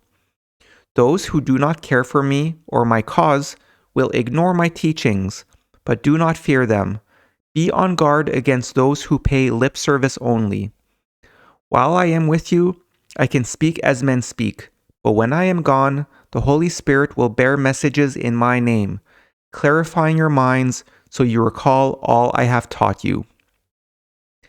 In the kingdom of the Spirit, there are many splendid places, and I assure those who remain steadfast that they will be in the best of these. For when men die, each is drawn to the place whereof he is worthy. Even to each one is prepared a place for his soul. I want to point this out to, you people watching these videos that, first of all, Jesus said, like, where he says anyone, that applies to all of us today and all of us in future generations. And again, especially when we read the chapters about what's the meaning of life, like I mentioned a few times, the meaning of life on earth can really be summarized as we're meant to learn and grow so that our soul becomes worthy of the light side of heaven. So, like I underlined here, where Jesus says, in the kingdom of the Spirit, there are many splendid places, and I assure those who remain steadfast that they will be in the best of these.